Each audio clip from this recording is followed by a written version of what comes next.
Folks, I want to welcome you out to the school today. We're happy to have you. We're having a few parking problems outside apparently, and a few people having trouble finding the right building.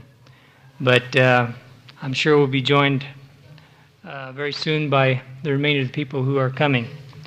The fire marshals asked that I remind you that there is no smoking in the main area of the building out here. There is a smoking area directly across the lobby from where you came in the stairwell. And of course, smoking certainly available to you outside of the building. There also is a place in the basement downstairs, just to the left of the stairwell at the other end of the foyer downstairs. We want to acknowledge the presence of our representatives from various companies out here in the foyer. As you've noticed, there's a lot of people that haven't been able to get past that point and into here, and they'll be joining us later. But these are mini and micro system computers that are adaptable to small businesses. And Billings Computer of Provo, the Byte Shop here in Salt Lake, Computer Room, NBI, and Tektronix are those that are taking part in the demonstration today. We also would like to thank in advance Mr. James Gardner and his staff for the food preparations for lunch. You have a ticket that you should have picked up with your packet, and it says $1 on it. Disregard the $1. I think you'll find that the luncheon today will be a far greater value than that. We'd also like to thank John Angewerden, who is with our food service students, who will be preparing and serving the refreshments at the refreshment break at 10:30.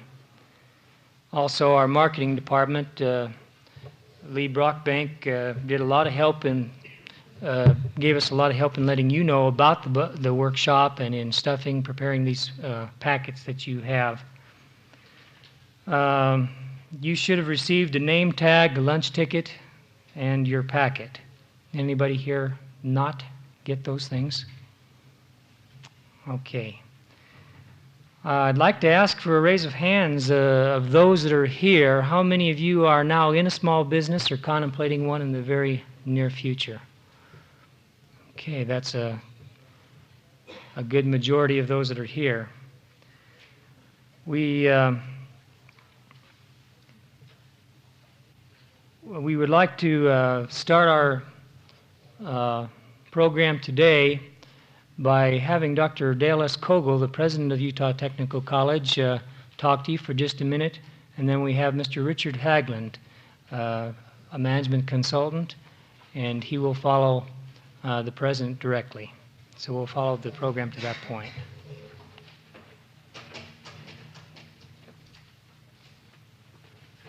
Thank you, Bob. Welcome to Utah Technical College. Delighted to see you here this morning. Glad that you're very good sleuths and can find a place and a parking place. I'm told there are no such things as parking places on campus. That's by people who don't like to walk very far. I'm pleased that you're here for this purpose of a small business workshop. Some of you might disagree about the magnitude of things, but we usually consider ourselves to be a small business. Anytime we feel differently, we look at the University of Utah and Brigham Young and conclude we indeed are a small business. And we're trying to operate this place on business principles. The great many taxpayers are dubious about that, but the fact is that we are, and we're pretty efficient.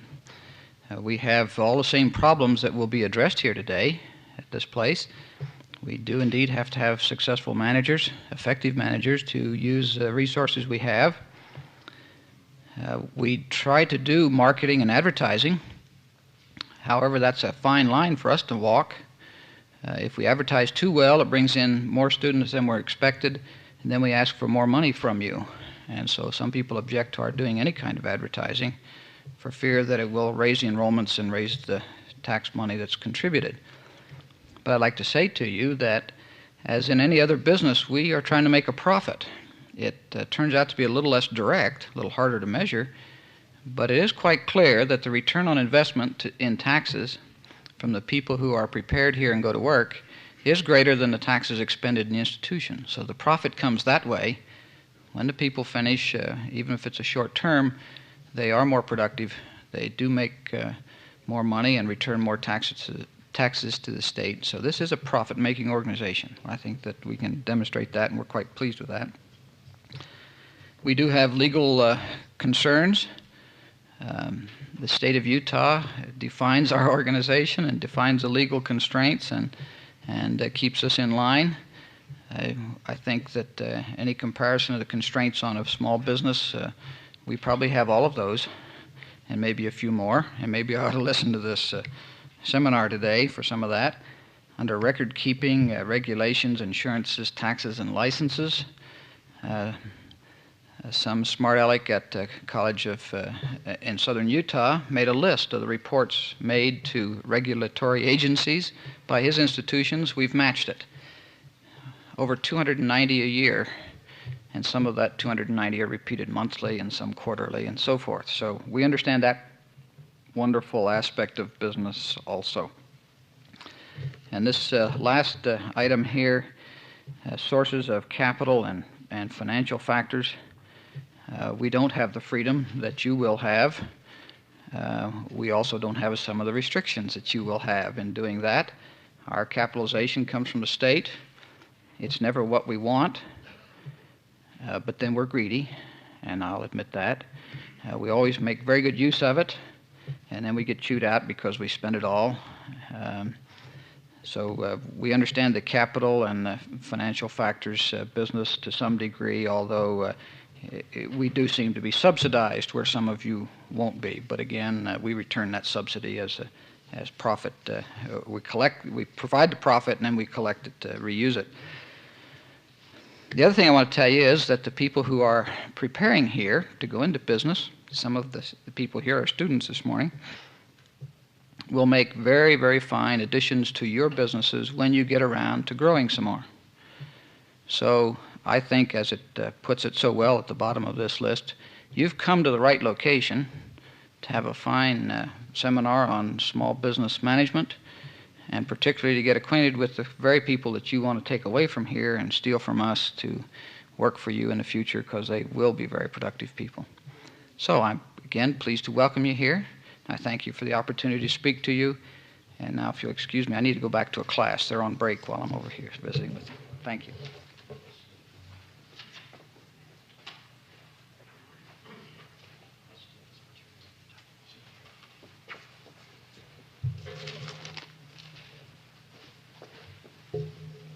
I'm pleased to meet with you this morning. Bob Cox asked a question as to how many of you are now in business or are planning to enter a business. I'd like to separate those two categories and ask how many of you are already owners or managers of a business. Looks like the major part of you. This program schedule follows the pattern of most of the books on how to begin and manage a small business by placing first on the list a discussion of personal qualities for success in small business. And I suspect that many of you are like the people that come up to the Small Business Development Center to see us at the university looking for help. They would rather get off that question and on to the question of how can I get some money to get my business going. And that's a natural reaction, I suppose. But it is important, I think, to take a few minutes to talk about the personal qualities and capabilities that make for at least a probability of success in beginning and managing a small business. The books and the pamphlets will make out for you a list of personality characteristics, really, and it reads a bit like the Scout Law, trustworthy, loyal, helpful, friendly, and so on down the line. Actually, those things are important, and the characteristics that are talked about in these pamphlets and booklets that urge you to consider your capabilities before you do anything else have a significance for you. No one's going to succeed in business without initiative and drive. No one's going to succeed without a fair portion of intelligence, some skill in human relations, a high sense of responsibility. These things are important. You've got to pay your bills. You've got to meet your customers when you tell them you'll meet them. You've got to be able to communicate with them. You have to have a certain amount of technical know-how with respect to the particular service or product that you're going to provide. You've got to be diligent, willing to work hard. You've got to have stick-to-itiveness, perseverance. All of those things are significant in assessing the probability of success in your business venture. I think the one characteristic that sums up best of all these personal qualities was demonstrated the other day in a client that came to talk with us about a business that's already been in operation for a number of years, but happens to be now in deep trouble, very, very deep trouble, I might say. But the thing that was impressive was that this client had a hunger to make it go. The client had already been advised by a banker to forget it, to go get a job somewhere and do something different. That advice was unacceptable in this situation. This client demonstrated, as I say, a real determination to find a way to salvage the failing portions of the business and make it go. And of all the personal qualities and characteristics that are significant to the probability of success, I think, as I say, what I've called the hunger to make it go is significant. If it's just a matter of wanting to be your own boss, then my advice would be forget it, do something different. Because that won't qualify for success in relation to the real hard work, the real necessity to learn as you go, to apply the things that you learn. Those things are what are required in the way of personal characteristics. Now, beyond these personality factors, there is another, I think, list of characteristics, if you will, that are even more significant. And that's the competence to operate in the functional areas that are a part of every business, the operating areas. And without that competence, either part of your equipment as you begin the business or acquired as rapidly as you can acquire it as you go along, all of the drive and energy and initiative and human relations skills that you might have are not going to make a success in business. The functional areas in business are really three. And the first one, in my view, is marketing. And by marketing, I mean much more than sales ability. Marketing involves knowing who are the customers and where are they and what are they interested in and what price are they willing to pay and what kind of service do they want. All of those things are a part of the knowledge of marketing that are absolutely essential if we're going to have a successful business operation.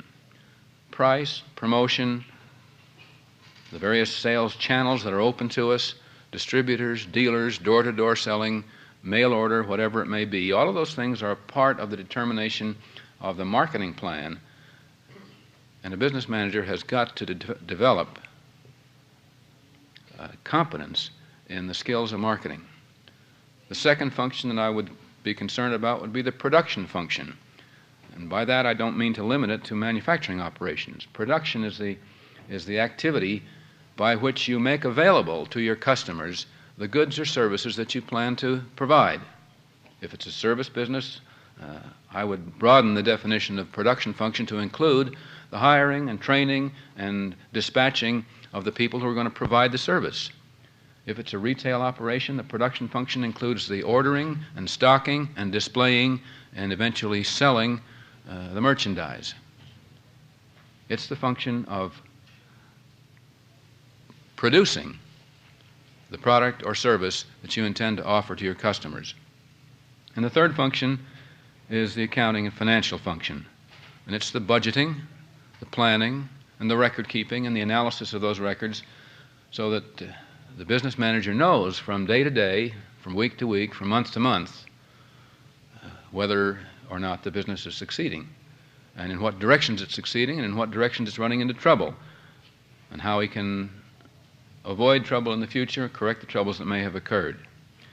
And finally, there's a fourth function that's of major importance to each of you, and that's the management function. And that's the integrating and the balancing act that you do with these other three areas, the marketing, production, and accounting and financial functions, have to be integrated into an operation that is balanced, that is going forward from day to day, week to week, as I suggested, and producing that important bottom line that everybody talks about. It's the integration of the men and the money and the materials that go to make up the business. If a manager is not competent in these functional areas, my advice to such a person would be, first of all, do some studying, get competent. That can be done on the basis of a course. A seminar like this is helpful in outlining the areas for you and abstracting a certain amount of information so that you can tell what is involved in these various functions. But I think it's absolutely essential that a person learn something significant about how to operate in those three functional areas and then how to integrate them and make them all pull together to bring about a successful business. If you don't have that information, that kind of skill when you start, it's absolutely essential that you save part of your time, apart from the operation of the business, to begin to gather additional skills in those areas. And if you already feel that you have those kinds of skills, let me suggest that they need maintaining and upgrading from month to month, because the conditions change, the techniques change, the necessity for different skills increases from month to month. Now finally, if you can combine the personal characteristics and the competence in these functional areas, I would say there is one other characteristic that's extremely important, although it's very, very hard to define. This is an intangible, but it's essential for real success. It's very hard to test for it in advance. It's hard to acquire it if you don't have it. But it's the key to real growth and real development, and that's an intuitive sense of what goes on in the business world. And I think if you look at the records of highly successful businesses, you'll find that the managers of those businesses have that intangible quality of being able to read and interpret rapidly changing situations and circumstances, the environments in which they operate, and to sort out of those changing environments the conditions that are critical for the particular business they're in. When you get into a business situation, you'll find that very often you have limited time for decision. The data that are available to you are ambiguous, they're uncertain, you're not sure what the answer ought to be, but you have to make a decision. And the ability to, as I say, intuitively understand the benefits of one decision as opposed to the benefits of another is highly significant. It's important to be able to recognize goals and to proceed toward them in a logical fashion and to have a good plan. But that sixth sense that tells you, I don't have all the data, but I'm sure this is the right way to go, is the hallmark of a successful manager. So if we can combine the personal characteristics of initiative and drive, and human relations sense, and ability to work hard and to persevere in the face of discouragement, with a competence in the essential functions of business operations, and that critical, intuitive sixth sense of what to do when the data don't tell you what to do, then I think the chances for success in business are greatly magnified. Thank you.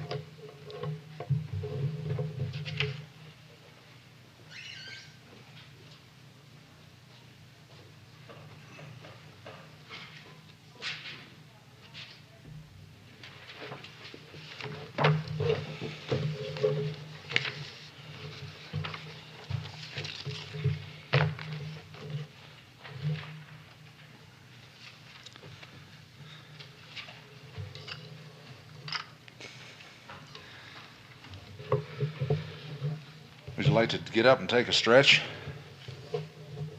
Just started. My name is Norman Morris. I'm the promotion director at the ZCMI Center downtown. The coordinator for this thought I was going to be a little late. I do apologize for being here at 9:30 when I was supposed to be. We had several things going on. First of all, my wife and family's been down sick for 2 days, so I've been being a babysitter. And then this morning I had to go to work because we have Abraham Lincoln going on tour at the mall, and we wanted to welcome him.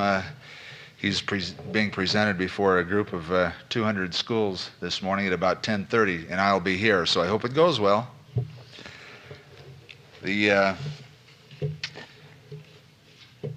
I enjoy my job, I really do. I am the marketing manager at the ZCMI Center, which includes mostly advertising and promotion and so forth, and my wife often reminds me how valuable I really am.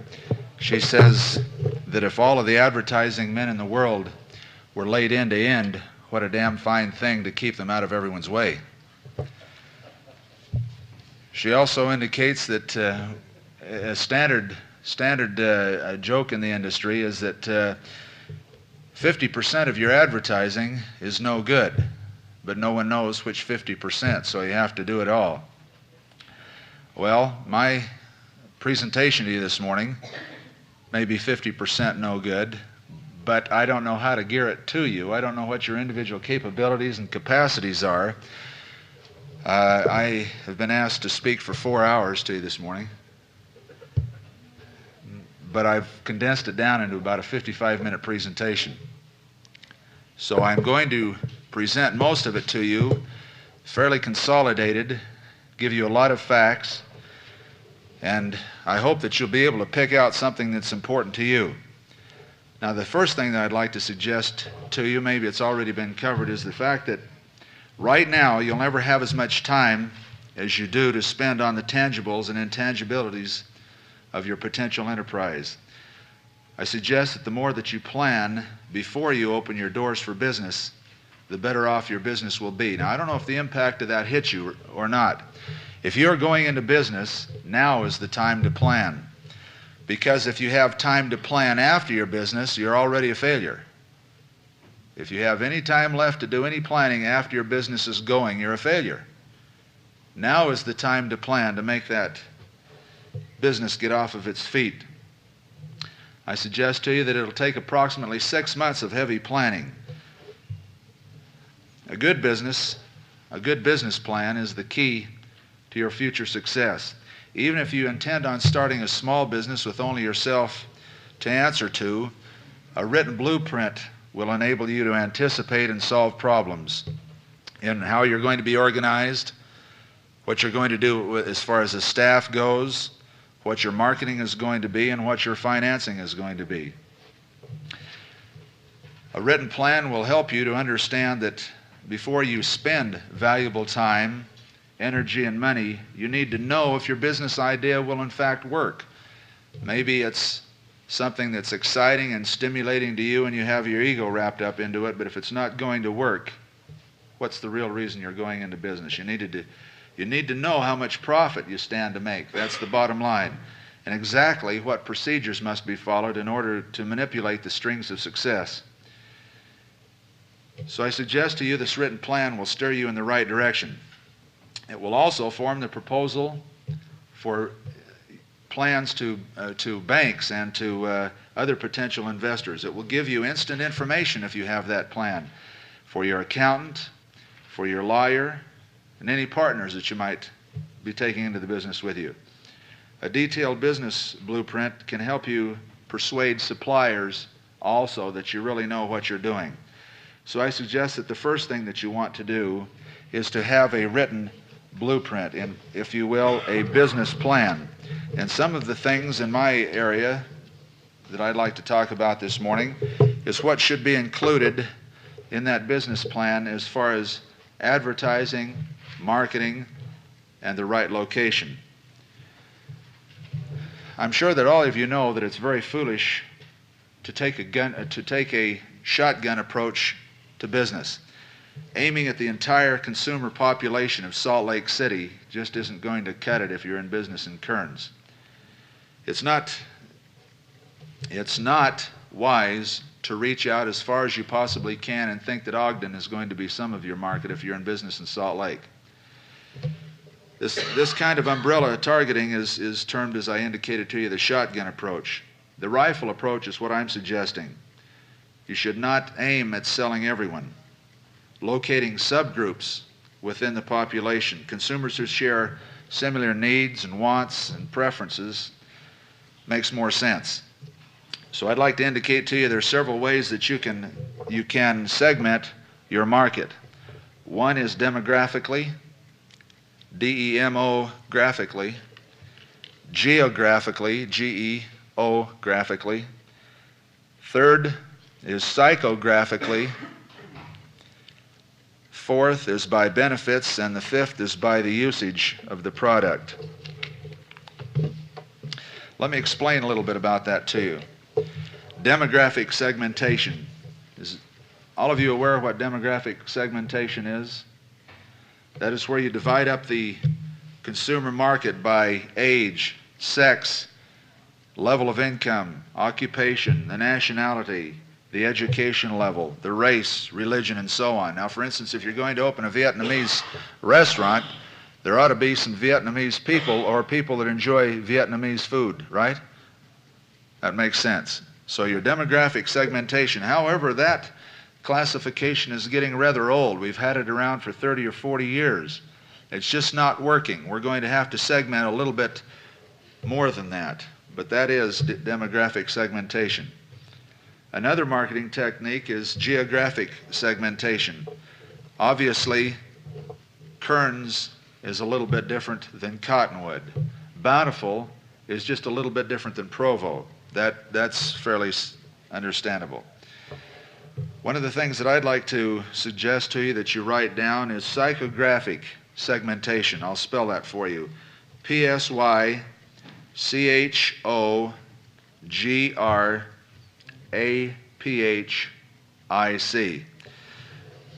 Some of you may know that this is how people are grouped according to their attitudes and their interests, their lifestyles, and other personality attributes. There's a lot of merit to this approach, particularly nowadays where there's so much segmentation going on by people doing their, quote, their thing. Remember that consumers often select their products and stores as well. Did you get that? People select their products and their stores as well with personalities that are very much like their own self-image. Now we go to benefit segmentation. This is grouping people according to what kind of benefits they seek from a product. This is still another way. Automobile manufacturers are currently trying to decide what's the best way to do this. And that's why we have so many makes of automobiles. A very easy thing to understand. Automobile manufacturers are now turning very much to the gas situation, whereas years ago they went very much to the looks and the sleekness and so forth. So automobile manufacturers have to constantly define, and they have to be aware of that years in advance. So this comes down to the local level as well. You need to know what benefits the customer is looking for. Also, how are they going to use it? You need to be able to define in Salt Lake City, if that's where you're going into business, how heavy your product is going to be used. For people, if you're going into the air conditioning business, if most of the homes are older homes in the area that don't have the appropriate materials and so forth that the new homes have, the forced air heating and so on, it's probably not a good idea to go into business in that kind of an area.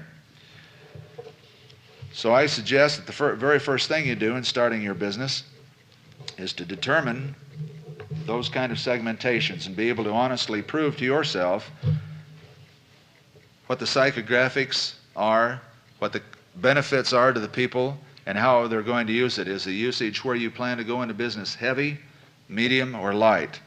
Now that takes us to our next concept, and that's finding the right location. Up to this point, have I confused anyone? I see some wrinkles in your forehead big enough to carry $50 in. Is that just because you're tired or asleep or bored? Is there any questions to this point? Okay. So I'm suggesting to you now that the point that we're up to is selecting the place to set up your operations, and that is perhaps one of the single most important decisions that you'll ever make. Years ago, a wise old man that made a lot of money in business was asked the 3 things that you needed to know to go into business. He said the first was location, the second was location, and the third was location. More often than not, the seeds of your business success or failure will be sown in your choice of location. It's sad but true that many location decisions are based upon personal preferences or whim. Now, I understand that none of you folks would do that, but about 90% of all businessmen do it that way. Now, you're much wiser than that, and I'm obviously speaking to the wrong audience. Be aware of that. They do that instead of an objective, instead of an orderly approach to the decision, instead of the business plan that I was suggesting to you about earlier. A lot of times people will decide to set up shop close to home or in their home, or they discover a beautiful looking empty lot that they can get for just a real low down. Or it's along a busy thoroughfare and they think that's going to make them very successful. Well, I'm suggesting to you that perhaps as this other gentleman just said to you, you're a little bit early to go into your intuitive approach. You need intuition, that's true, but I suggest that intuition works hand in hand with a sound business practices and principles. Emotional factors are not the way to stay in business if you don't have the business plan to work with. Now, I'm going to go into how to analyze for a retail store, so the rest of you can go to sleep if you're not going to go into retail. You're already asleep, right? The right choice of location for a retail store. I'm going to give you some things to write down, and it's going to take a while, but I appreciate if you would write them down. At least I'll be able to say they were taking notes, sweetheart. I saw them. They were involved with my lecture. But they're also very important. The first one that you'll want to consider is accessibility to transportation.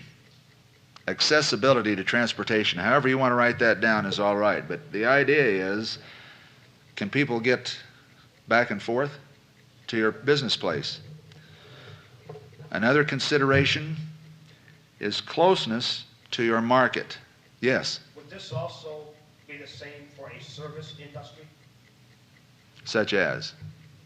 Air conditioning, heating, refrigeration, servicing. Probably not as important, but it is a consideration. Mainly because if you're too far away, you transport both ways. You with me? And when gas is $2 a gallon next January, you all understand it's going to be $2 a gallon next January? Or before. Accessibility to transportation is when your service trucks, you've got 5 service trucks out, and they spend $2 a gallon, and you have to drive 15 miles for your first call, that's already $2. Okay. The next one is the closeness to your company's markets, which ties hand to hand in that. Closeness to your market. The third one, if I go too fast for you, let me know. As I've indicated to you, this is a 4-hour lecture in 50 minutes. Your cost factors such as land, construction, materials, labor, and so on. Another thing that's very important that's often not considered is the local ordinances and regulations. That will become, I predict to you, that will become, with this EPA and the environmental thing that's going on, very, very important to the businessmen of the future, depending on their type of business. Local ordinances and regulations. The next one is the quality of the local services, such as police and fire protection and so on. For instance, if you're on the boundary, I won't give you the exact cities, but if you're on the boundary between several cities in Davis County and they have the jurisdictional dispute between their fire people and your building burns down because they can't agree on who's going to be the one to put it out, I'm sure you're aware that happened about 3 years ago, aren't you? So you need to know that. That's important. If a fire starts and you're in chemical business and the fire starts, you need to know that somebody's going to put the damn thing out, don't you? The next one, sewers and water supply, power and other utilities. The next one, and I'm giving you the benefit of the doubt on this, I hope you're all very successful, space for future expansion. And then, very importantly, your tax structure. As prices go up, your taxes will, and that is a very important consideration. Now, I'd like to draw a little chart on the board.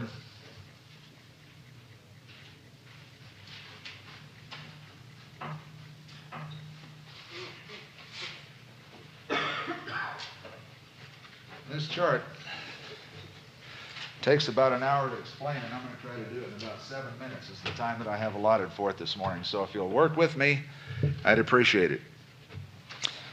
I'd like you to put A, B, C, D, E, and F along the side here. However you want to do that. Now just assume that those stand for your location. Say that you're going into business, and we're looking at 6 tentative locations in Salt Lake, if that's where you're going into business. That's going to stand for each location, okay? The A through F, and that could be as few as 3 or on and on, all the locations that you're considering. Now the next down here, there's 8 or 9 considerations I'd like you to list. These are also important if you'd like to write them down. Number 1, the extent of the store's trading area. The extent of the store's trading area. You need to understand what a trading area is. It's the area surrounding a particular store, where you draw most of your shoppers. For instance, downtown, that trading area could be as small as 3 square blocks. Or if you're in American Fork, that could include major parts of 2 different counties. The next one to write down is the population characteristics. Population characteristics. Now, I gave you a little bit about that before, and I won't go into it. I'm sure you understand now that I'm just giving you a very brief outline that you'll have to fill the bones in yourself. The characteristics is that segmentation that I talked with you about before. Are they going to use your product where you're locating? Will people use your product more in American Fork than they will in Bountiful? What are the psychographics of your product? Are they going to be any different in Alpine than they will in Kearns? You see what I'm saying with that? You need to be able to understand the population characteristics, if they are in fact going to be benefited in using, and if they're the people that relate to your product and to your store. The next thing that's often not considered, especially in small business, is the nature of the competition. That's number 3, nature of the competition. If you'll write these down, I'll tell you what to do with it in just a moment.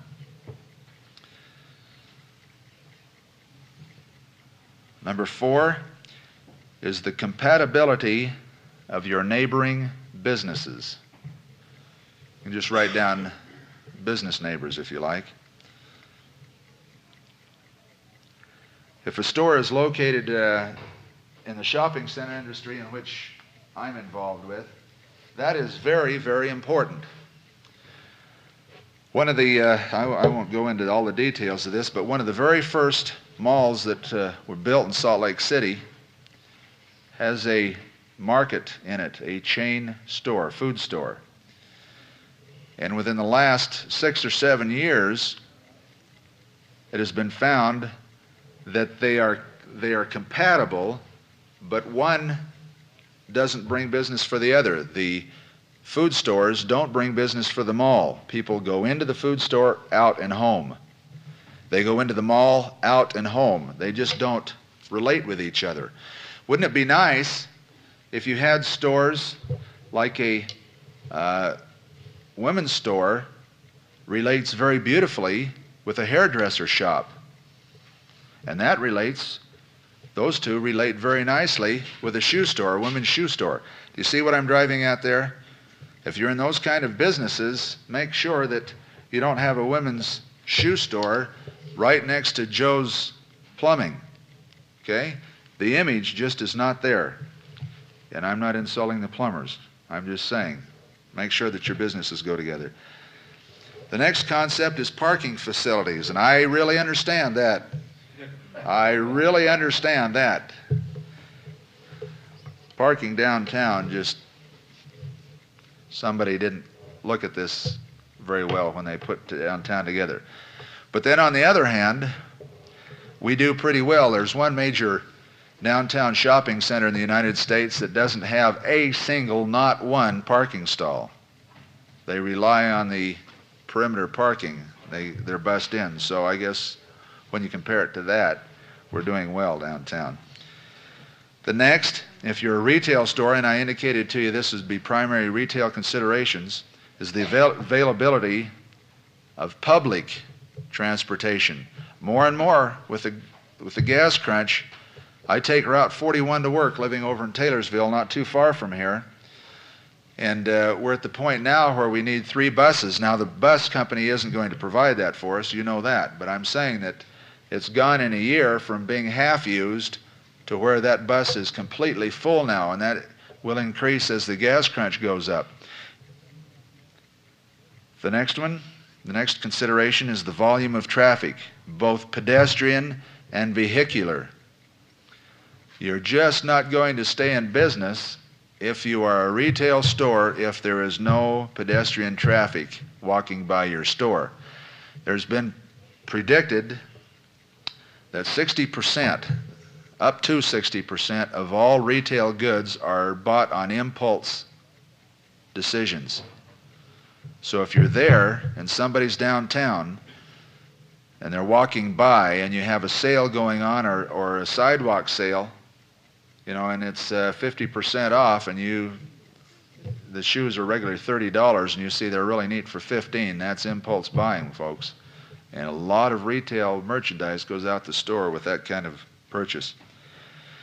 The next one to consider is the store building itself. And then the storefront, the fascia. If your store does not have a personality and you're trying to appeal psychographically to people, you're just not going to stay in business. Now let me run through what to do with this. You've written those all down. You have 6 locations you're looking at. There's a little graph to use here. The key to that is if you'll give 1 point for a poor rating, 1 point for a poor rating, 2 points for a fair rating, 3 points for a good rating, 4 points for a very good rating, and 5 points for an excellent rating. Okay? What I'm saying now is, as you go through and compare, just comparing the available locations with each other. Just comparing the available locations with each other on each of these items. Store A may be very poor compared to public transportation, but Store C might be right next to a drop-off point where it's a major access for the buses. So it ranges, all these items are rated from 1 to 5 for each one of these considerations. Now, I see some questions both asked and unasked. Yes. Do you say then that each of these considerations are equally important? No, I'm going to get to that, and I appreciate you bringing that up. I'm trying to do this for my feeble mind. It's hard to explain unless I eat the elephant one bite at a time. Are you with me up to this point? Somebody say no, because I know that you're all lying.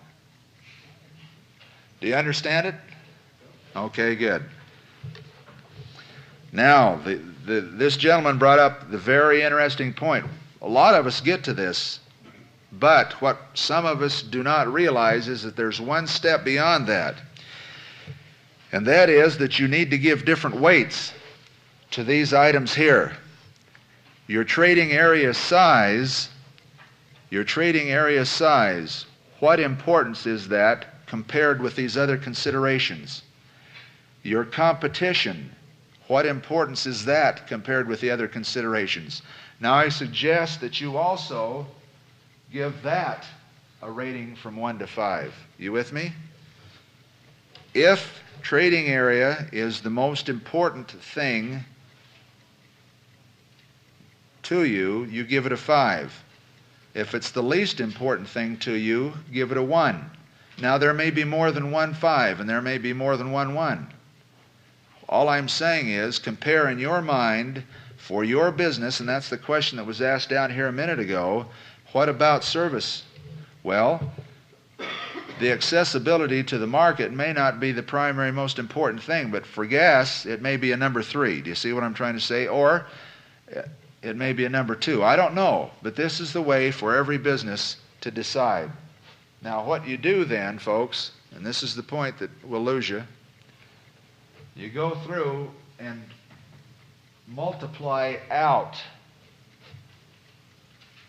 Like if this here for public transportation, once again, if item C is the very best of them all, but if public transportation only rates a 3 for you, in your considerations there, you multiply that out and that becomes a 15.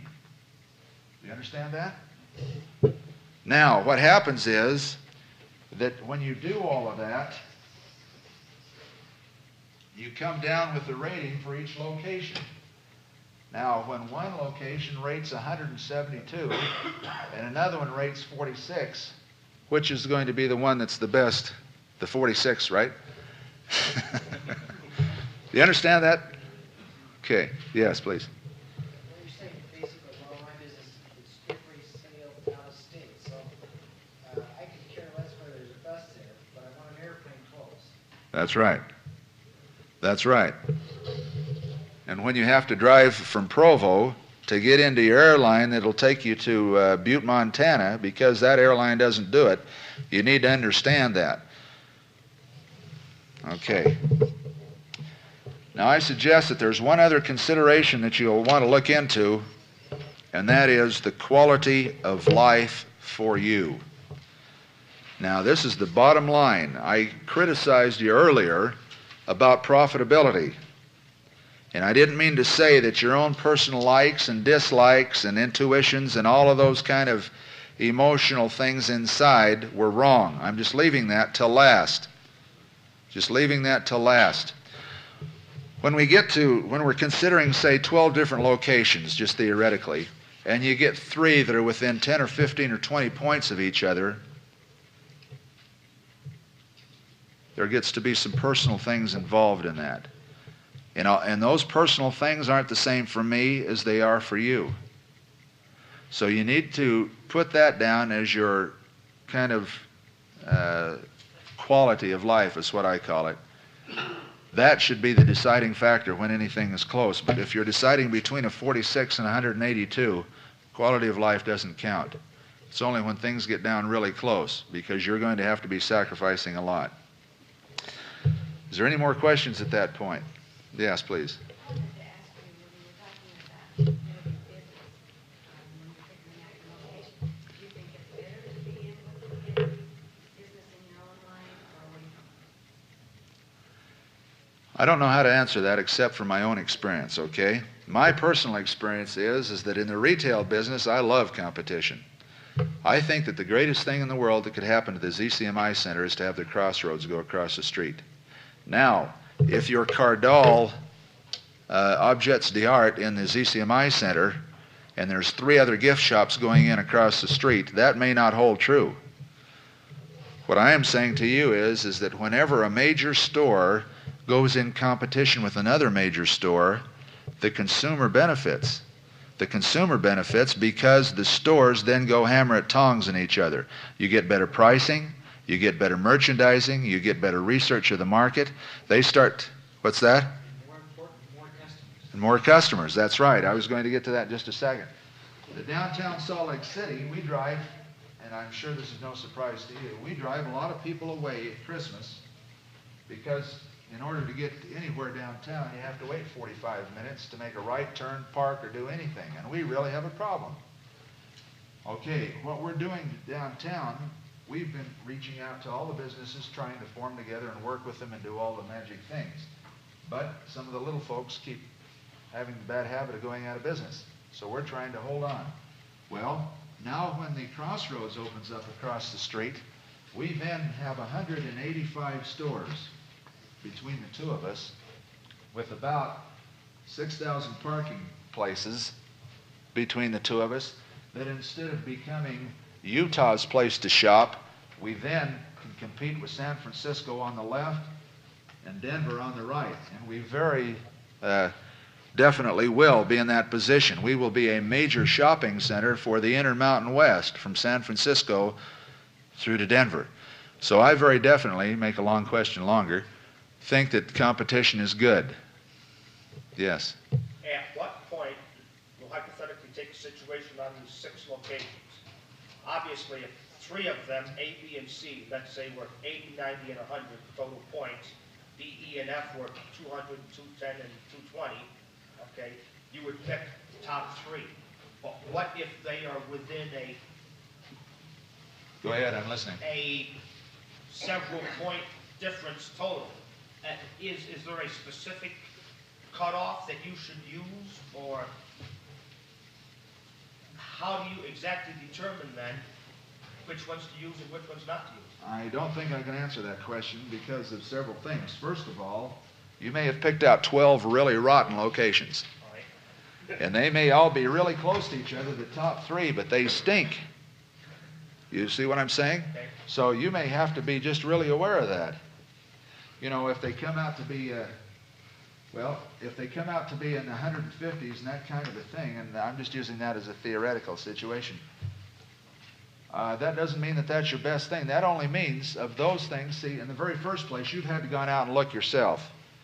Well, I haven't given you any indication except the very first 12 things that I told you what to go out and look for. But, you know, your sweetheart or your wife or either one may think that we have to stay in Kearns. You know, it's got to be Taylorsville because I ain't moving. Well, you go look around there, you know, you haven't got the world's greatest business. You're selling tropical goldfish, right? Now, there may not be an awful lot of aquariums in Kearns. So you may not do really well, but of all the 12 locations that you look at in Kearns, there's going to be 3 best ones. Sure.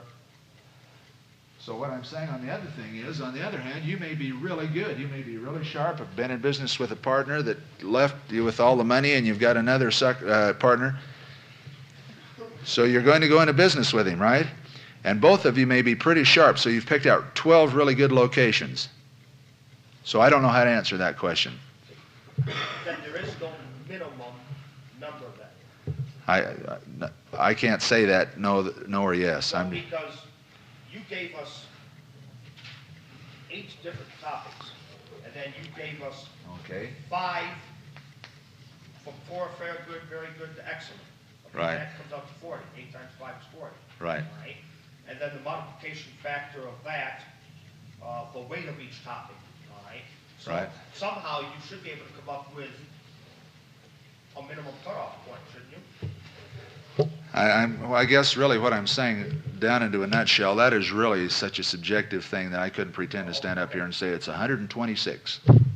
Well, I didn't know whether you had a specific engineering form which said, No, I don't.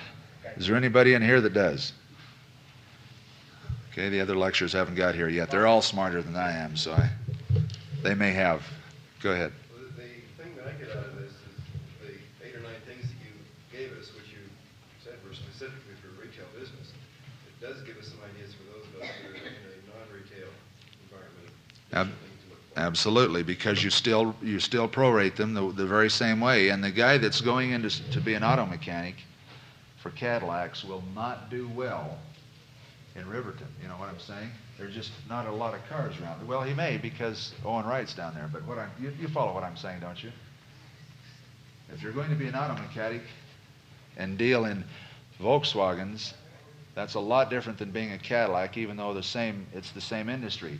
And both of those are much different than being in air conditioning, and those are much different than being in retail sales where you sell shoes.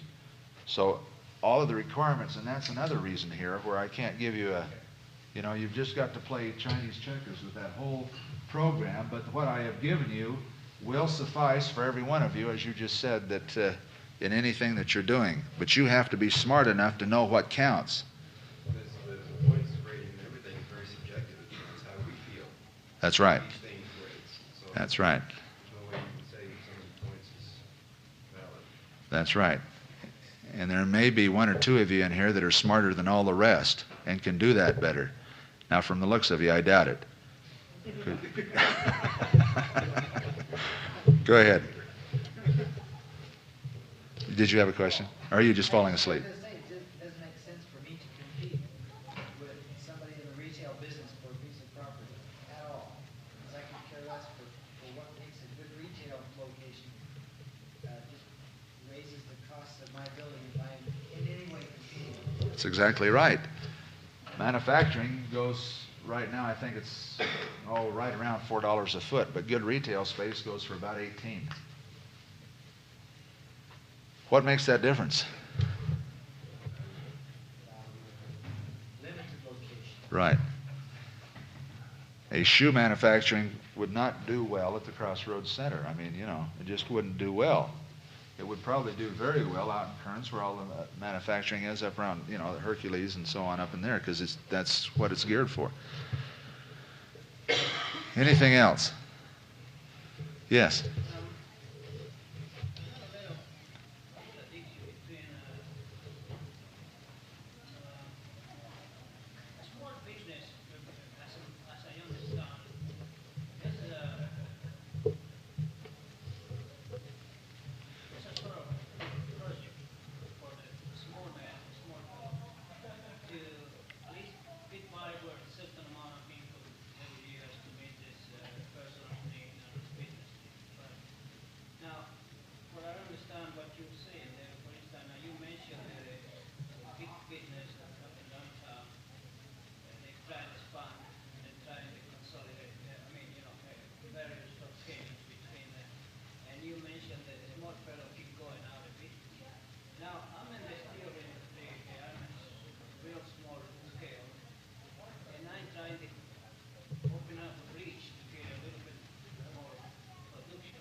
Yes, it's called bureaucracy and red tape.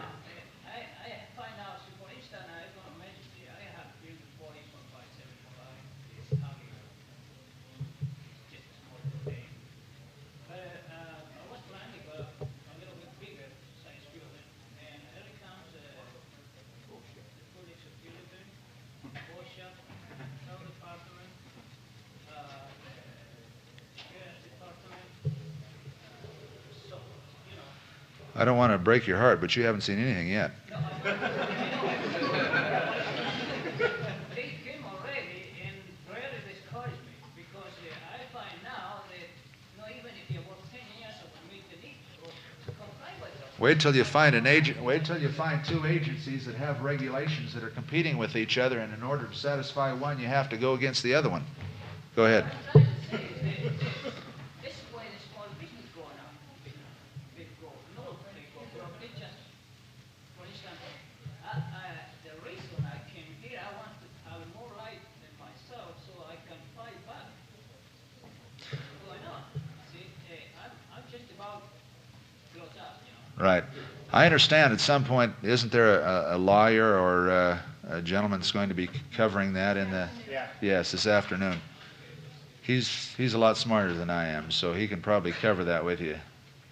Now, I understand your plight. That's one of the tragic parts of American life.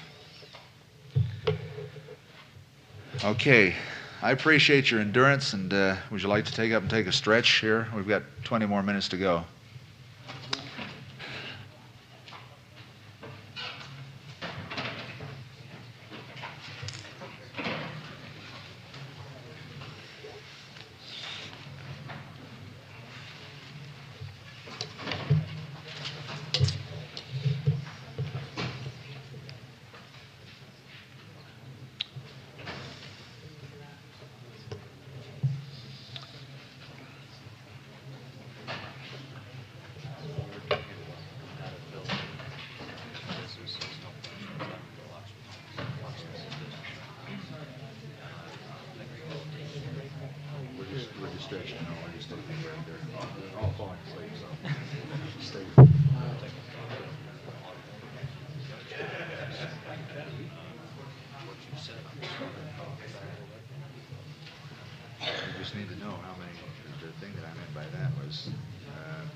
Because there may be an automobile business maybe next to a glass glazier, and they may be next to a mechanic and so forth, and they all fit really well. But if there's a restaurant right next to your auto mechanic's place, they're not going to pull business for either one, except in a very minimal way. So that's what I was trying to say, is if there's locations that compare, I don't see anything wrong with that if you own the same, if you have a business location and one's doing well for you. It's just that you wouldn't want to pick up your business and start all over again somewhere else. Okay. Go ahead. Well, what I gave to you indicated demographic was like having to eat in these restaurants. Okay. This, I could not see how this would consider me in my business. Right? Because you get all walks of life, which doesn't. Same thing with geographic. But all incomes and all ages is your product, all incomes. I service air conditioning, heating, and refrigeration. I service air conditioning units, service and install, maintenance on furnaces, heating plants, same thing with refrigeration. So, this as such, I don't see how that could be. Well, all I'm just trying to say to you is that you don't have to consider all those. Just you need to key in on ones and find out which are the most important to you. Benefits, definitely that. Right. That would be. Well, that's what you need to put in the consumer, in the customer characteristics that I talked to you about. That's the one you'd use instead of that one. Same thing with geographic, just like that, we get very, very little too. What about psychographic? Well, you wouldn't do an awful lot of business on the Central City area, so you need to determine that. And don't do an awful lot of advertising in the downtown Central Business District. See what I'm saying? Appreciate that. Ladies and gentlemen, shall we go ahead? That was just my way of being courteous to those that really wanted to leave and didn't want to walk out in the middle of the lecture. So, the next thing that we need to consider is the advertising budget. Now, this is an interesting approach. You might want to write this down. I firmly believe that the less that you can afford an advertising campaign, the more you need one. So if you can't afford to advertise, you probably should. I don't know if that makes sense to you or not and how to get around it. Without advertising, people won't know you're there. Oscar Wilde had a quote that I'm taking out of context. He says that the only thing worse than people talking about you is people not talking about you. And that's very true in advertising. If people are not talking about your business, you're in trouble. Now that ties in with their advertising. I'm sure that you'll be able to make a go of it in most businesses, most small businesses, by word of mouth and publicity, especially if you're situated in downtown ZCMI Center. Because traffic will just bring you a certain amount of people.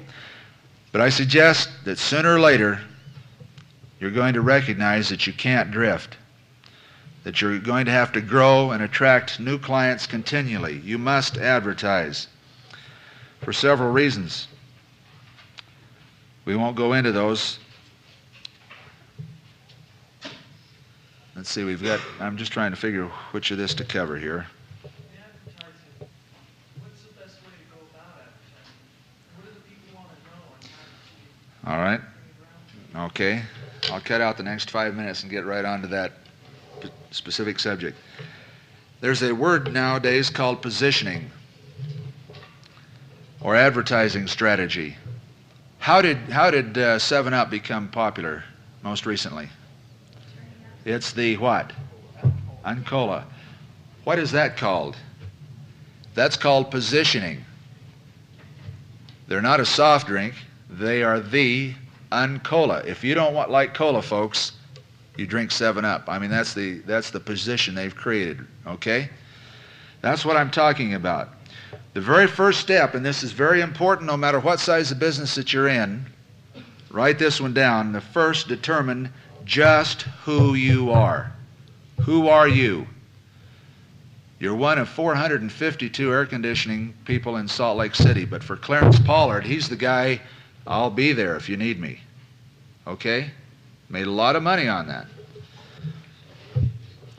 Beg your pardon? That's right. That's right. Catering to the Mormon lifestyle. Do you see what I'm trying to say to you? They have positioned themselves in some part of the market. In what price range are your products? Is your emphasis on price? Is your emphasis on quality? Is your emphasis on service? What exactly are you selling? What exactly are you selling? The man that tries to sell a pair of shoes will go out of business.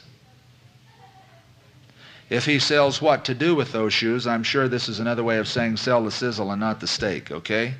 If you know what it is you're selling, the benefits of what you're selling, it will work best for you. What extras do you want to tell the public about? Who are you? Do you have credit plans? Do you have restrooms? You know, in that whole spectrum, there's things to talk about. Once that you're sure who you are, and this ties in with what I was talking about before and what we just talked about with this gentleman down here, it is absolutely mandatory that you decide who they are. When you define who you are, you've got to know who your customer is. What exact, precise, specific consumer group are you going after? And then, when you've decided your potential market, focus your attention on them. Be able to see them. Now, this is a little game that we can get our intuition and our feelings and emotions worked up about. Be able to relate, folks, to who your customer is. And this is not said in any criticism at all. I'm just as serious as I can be. If you are a long hair trying to sell to a businessman, folks, it ain't going to work. If you are business people, short missionary haircut, nice blue business suits, trying to sell go-aheads and waterbeds, it may not work. You understand what I'm saying? I'm suggesting to you, define your potential market, focus your attention on him, and then make sure you can serve that person. That gets us into our advertising.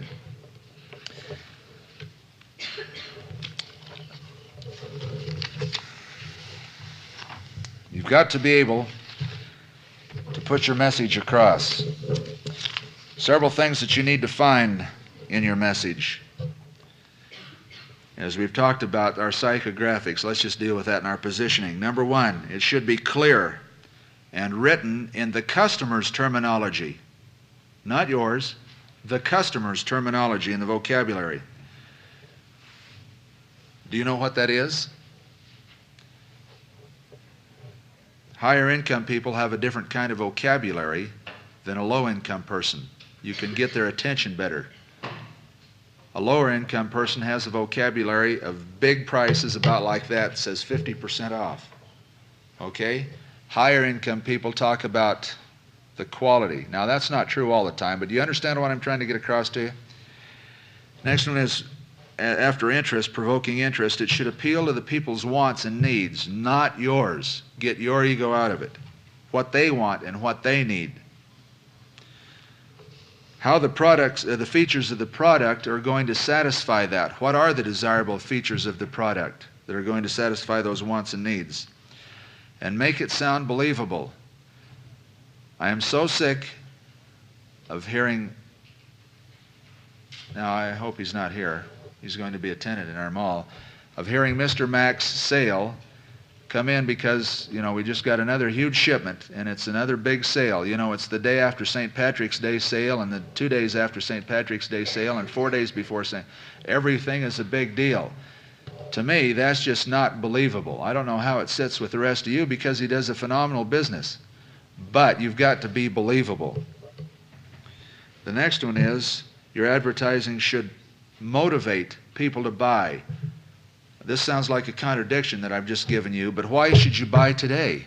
Why should you buy this week? Why is it important to buy now? What is Chrysler coming out and telling you? What if they found out who they are now?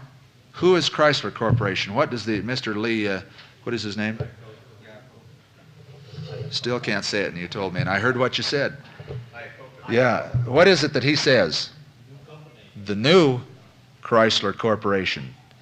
And folks, if you ever wanted something new in cars, now is the time to try it. Now, because we've got a 90-day, what? Money-back guarantee. That's the reason to buy now. Now, if you can find some of those in your businesses, you need to advertise it. And then make sure that you tell your folks where to buy. I don't know what part of this to try to talk to you about.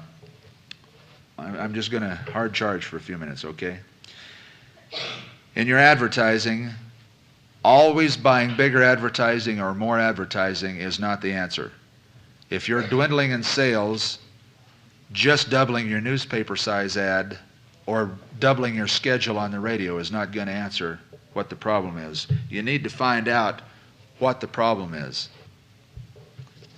If you're down in sales, increased advertising will not handle poor merchandising, is what I'm saying. Number 2, don't overwrite. Be very simple and clear and understandable. 3, feature the right merchandise in your advertising. What are those shoes called that they're the Dutch shoes, clogs? Those were popular for a couple of years. This last season, people have bought, every store in the center has got clogs, and guess how well they're selling? Some of the shoe stores have bought Western boots for the women. Boots are really in now, right? Bought Western boots. Western boots. Boots, yes. Western, no. So see what I'm saying? You need to know what it is that people want. If you have, and this is typical, and I could spend, as I say, 3 more hours telling you this. If you have selected something that you want to get rid of, don't even bother advertising it, because that's the wrong motivation. If it didn't sell the first 6 times that you had it on sale, it's not going to sell the 7th. Do you understand that? Unless you tell people very loudly and clearly, folks, I've really made a bad decision in my marketing. I do that several times, and in order to get rid of it, come in and make me a deal, because I need some cash flow. And that's a legitimate kind of ad. But you need to label it as a lemon, because when folks then come in and they find out that you only have a size number 16 in bright red pumps, and they've been expecting something else, they'll never come back. A photo or an illustration is much more compelling than straight text. If you can show it in a picture, do it instead of writing about it. Your store name, address, and telephone number should be a very significant part of your ad, unless you're J. Magnon's or one of the really elite that specialize in not telling people who they are or where they can come. Have you ever seen a J. Magnan's ad? Does not tell anybody where they're located, and very small J. Magnan. That's the trend nationally. But for a small businessman, make it a very significant part of your ad. Now, a series of advertisements will have more powerful effect than one shot. Okay, do not buy a full-page newspaper ad to tell your message. Make it on a logical, consistent basis. The same thing with radio. Impact is by consistency, not by size, most of the time. And second, the last thing that I'd like to suggest to you, and you could cover all these principles, but we don't have time to do it. Exercise care in your media selection. I'll just give you, for example, when I advertise, and I'm sure this is contrary to a lot of good folks that advertise a different kind of a product. When I advertise for the ZCMI Center downtown, I have proved undeniably that if we advertise in the newspaper first and in radio last, it will never work. I've done it. What works is if you go on broadcast first and then newspaper. You see why? Broadcast, people are driving down the street thinking about the kids in the back seat that if they yell in their ear one more time, see what? Radio is an intrusive media. Radio has to push its way in. Beautiful music. You're having dinner. You're not interested in that commercial. You're having, relaxing at the end of the day and so on. Radio sets the tone. It softens your mind, if you will. It softens you hear it 16 times in the week, and then on Friday before the sale, Mama sees it, that now's the day that we've been telling you about for a week, and if you don't come today, it's all over. So she'll go down, and we take market studies, and 90% of the people, where did you see the ad? Oh, in the Deseret News. Well, then we ask, what's your favorite radio stations? And it's direct related to the radio stations that we've bought. Now, why is that? Well, because people's minds and attention have been got by the radio, and then the newspaper makes a decision. So you need to decide for your business. We've got 4 minutes left. What can I... How effective are flyers, handouts, things like that? Very effective if you do it in the right, proper way. If you have a series of apartments in your area, or if you have some very tight residential areas in your area based on the product, to just let people know that you're there, it's not very effective. Not very effective if at all. You've got to have some big, powerful punch to let people know that you're there. A ho-hum, another restaurant.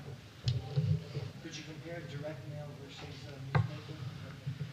Depends on your product. Once again, that's why I can't get into discussion all that. I'm sure your SBA people would be glad to meet with you on that based on the product that you're going to. Direct mail tends to get very expensive if you're doing it on a large program. Direct mail works very well for higher priced situations on a catalog to higher income people, or if you have some real gimmick on it. I'm sure you've seen the advertising where they list one of these people has won a $4,000 trip to South Panguitch.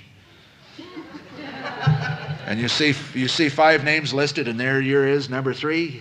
You rip it open because you think, somehow they've checked into that. And you have to be able to know what that kind is. But that very seldom works for small business unless you know how to use it really well. And go ahead.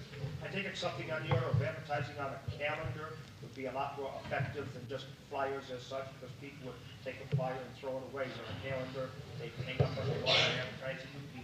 Well, once again, that's a matter of debate. That has been kicked around for so many times. I'm not too much in favor of that kind of advertising unless you have a very sophisticated kind of a business that you need to advertise institutionally.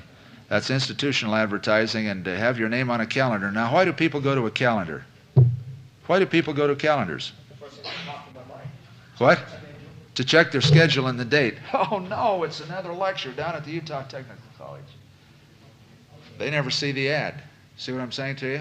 There's this big, beautiful picture and the date there, and you see the picture and the date, and then the little strip ad at the bottom, right? Joe's Insurance and Beer Parlor. When's the last time you ever made a decision to go to somewhere based on a calendar ad? I'm just saying, I'm not criticizing that. I'm only saying you really have to know what you're doing with that kind of advertising. The thing that I'm suggesting for you that Radio, television, and newspaper for small business people and flyers are typically the best way to go. You do not have enough money to cover all the possible ways that you could advertise. You're going to have to zero in, see what your budget is, program it out, and that's another whole lecture of how to go about doing that. Yes? On calendar ads, isn't that mainly for repeat customers? Somebody you've done business with? Yes. Yes. What do You're a calendar salesman, right? No, I was going to ask you, what do you think of this electronic advertising you see? You know, like they got this electronic words to shoot out 2 or 3 words at a time, like buy water beds or maybe bank here, or you know, they put out a saying. Yes, I'll tell you that those particular things are doing very poorly as income generators. People get right on them and then get right off them. Why is that? Well, apparently they don't work. I guess in a nutshell what I'm saying to you folks, why not just go with the old proven standbys? What about Yellow Pages? What's the ratio of success in Yellow Pages? Yellow Pages for an air conditioner, somebody that's around, you know, that kind of a thing. When a person's in an emergency and is looking for it, but for a shoe store, just unless people are looking for it for the location, what are you going to tell them? What are you going to tell them? It's not timely. You know, if it's just not timely. You can't tell them a whole lot other than your name and your location. You can't tell them what you've got in store, what's on sale today, any of those kind of things. And so other than just if people are going to be checking for a telephone number or a location, it's really good. Yes? In the newspaper, there are several different medias that you can use. They have the TV Guide, the Home Weekly. Which of those do you think would be more effective in a small business sense? And then my next question would be, what time in the newspaper would you advertise? Do you think Saturday and Sunday is the best, or during the early part of the week? Absolutely depends on all of that. You know, that could be a $5,000 consulting fee to answer those 2 questions right there. Let me just give you a real fast break, okay? Thursday, Friday, and Saturday for retail services. Monday and Tuesday for services. Air conditioning and plumbing and so forth, Monday and Tuesday are really good. Why? Okay, and because nobody else advertises, you're not competing with everybody in town that says, come on down to the grocery store because we got 186,000 no-names. Okay? You're not competing. So Monday and Tuesday is the very best day. As many people read the newspaper those days, but you're not competing. So the retail services all go for the end of the week because Friday and Saturday is the heaviest retail days, and every retailer wants his place filled Friday and Saturday, because if they're not, they're in bad shape. We're past our time. I can answer 2 more questions. Is that all right, sir? Yes, go ahead.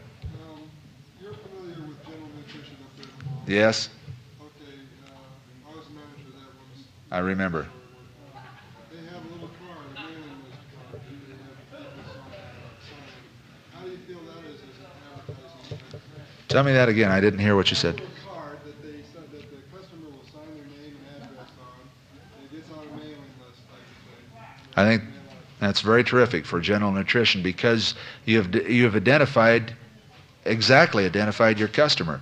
Psychographics, you know, if you can figure out a system to narrow your customers down and then advertise to them, that's the best kind of advertising there is, because basically you're going by word of mouth advertising. I mean, you're saying to the folks that want you, here I am.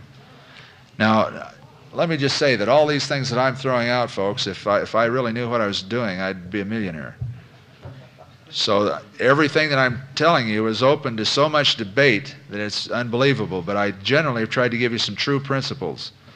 What I'm saying is don't write them in the back of your standard works or anything. You know, they're just not all eternal truths. You need to define for yourself and work out your own things. Now, I've left off the last 3 hours of the lecture, but I'm sure you're appreciative of that, and I appreciate being with you. Thank you very much. Where do we buy your book? Thank you.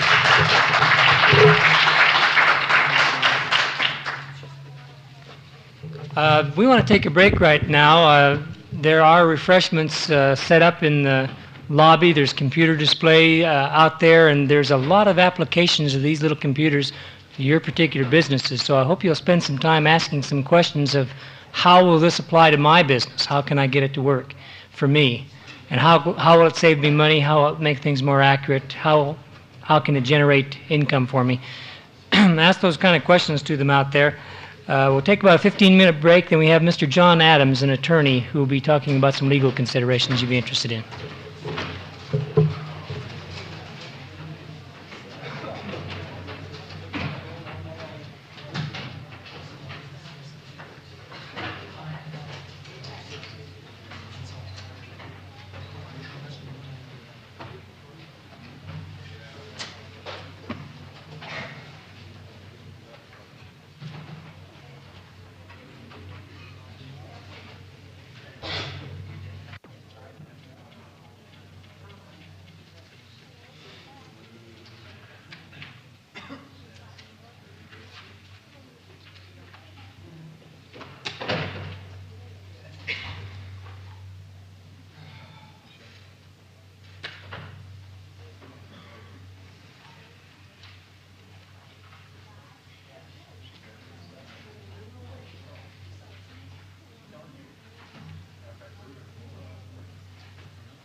Yeah, they sent me one, so I thought I'd better see what I'm supposed to talk about.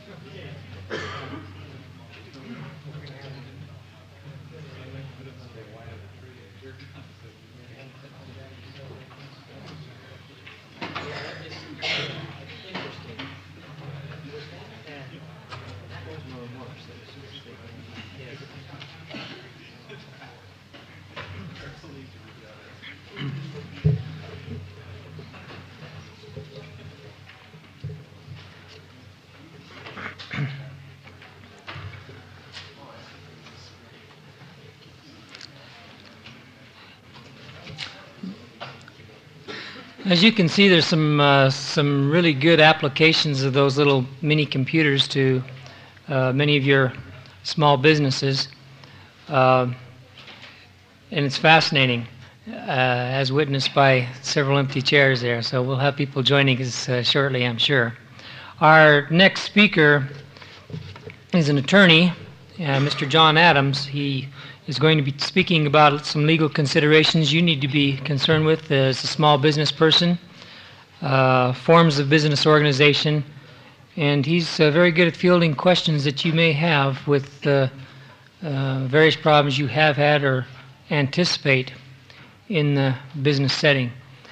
Mr. Adams has been practicing law for some time now, and he was to our workshop last year and one of our most favorite speakers. So without any further introduction, Mr. Adams, if you'd like to take over.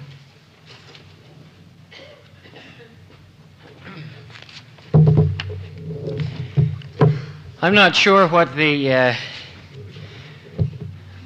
standard operating procedure has been with the group in terms of questions, but I'd like to kind of try and leave it open. They've given us on the schedule an hour, and we're shy a few minutes, but I'd like to leave it sort of open as I go through. If you have any questions about anything I indicate, or if you have any other questions, just feel free to raise your hand, and we'll maybe try and field them as we go, and they might mean a little bit more at that point. I sort of enjoy. I've done this a couple of times with the SBA, and the SBA has helped me a couple of times in a class that I teach up at the university, and it's always kind of fun to meet with people who are interested in small business and see a lot of folks here who, a few familiar faces and a lot of others, I'm sure, who are either in business or considering it. Sam Siciliano at the SBA tells a kind of an interesting story about a fellow who succeeds in spite of himself, and I'm not going to go into the story here because it takes a little longer than I have, but it always reminds me, and especially when I look over the agenda here and the other speakers that are here and the questions that are and items that are addressed, of hoping that we can in some small way help some of you avoid problems and maybe avoid some of the problems that we ourselves got into.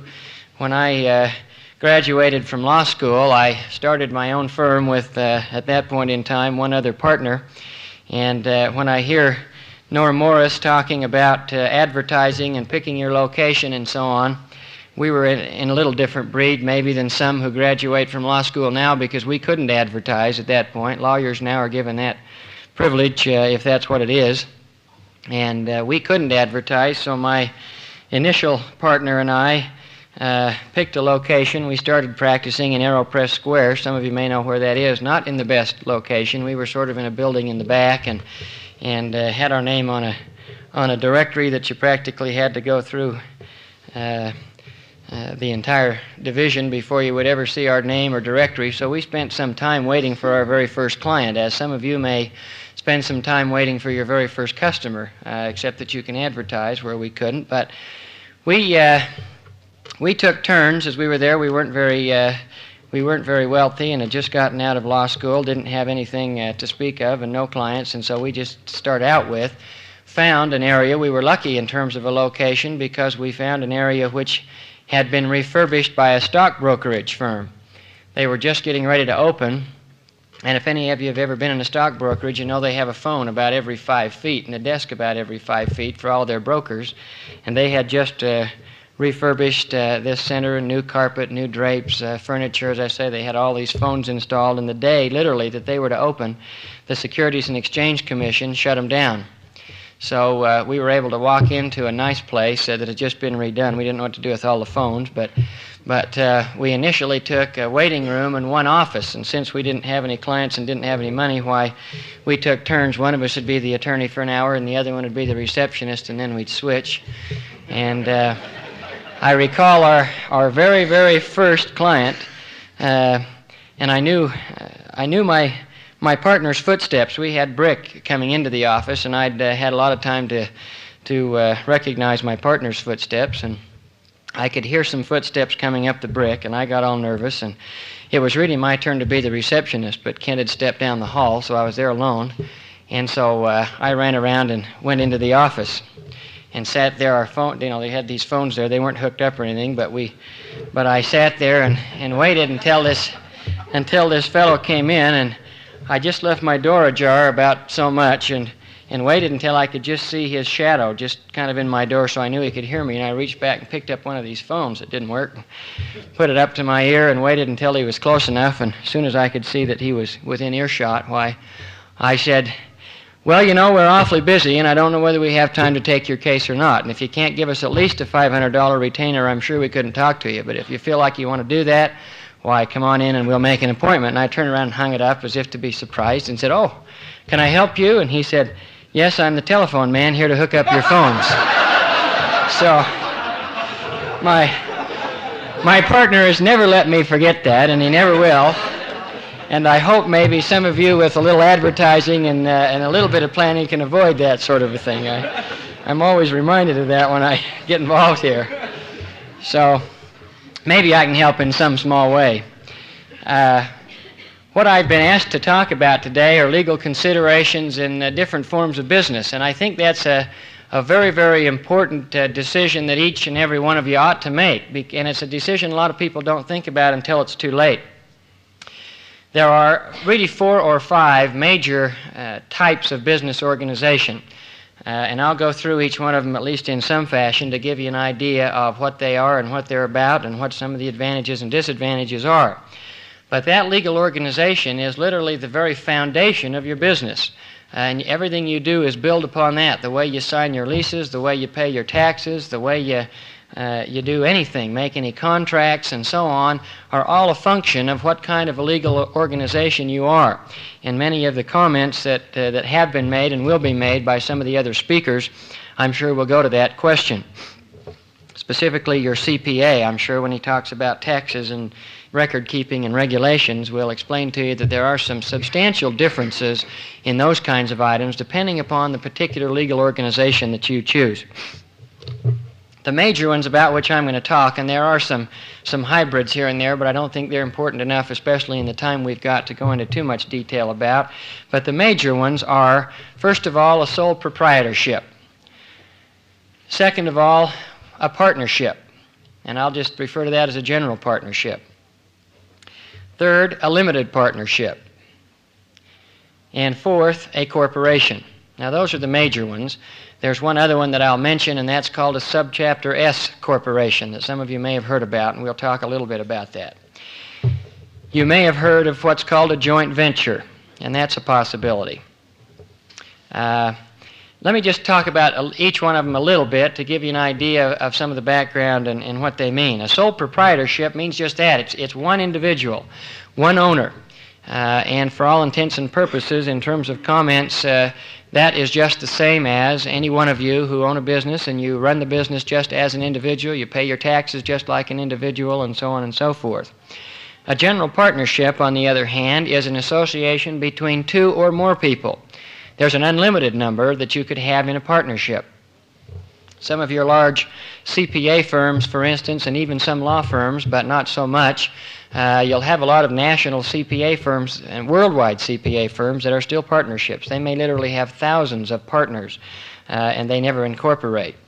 That's formed through a contractual agreement between the partners. I'm often asked the question, does it have to be written? And the answer is no, it doesn't have to be written, but I think you are not very smart if you don't make that a written agreement. There's a lot of reasons for that. One of the major reasons, and I usually get into these problems too late, are that the partners don't have a written agreement and they both don't really understand specifically what their agreement is. And they don't realize that until it is time to take home the money, or until it's time to find out they don't have any money to take home and they have to pay the bills and so on, and then they begin to all of a sudden realize that they didn't define very well what they each understood to be the agreement and how the money is to be divided and so on and so forth. So although it doesn't have to be written, it ought to be written.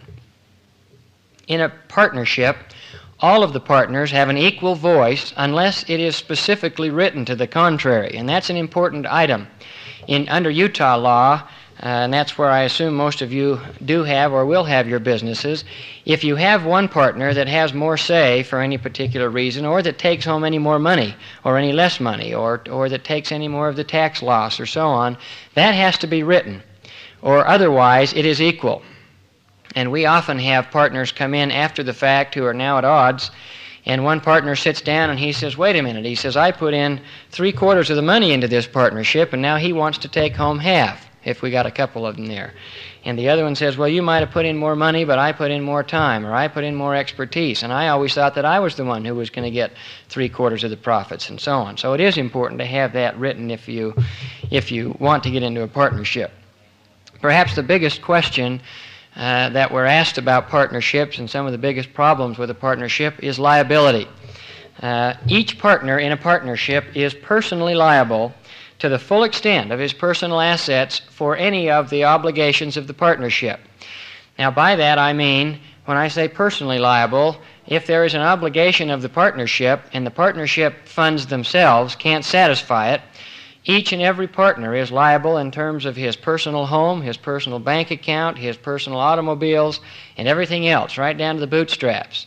And so that is a rather serious consideration to make when you're considering whether or not you want to be a partnership.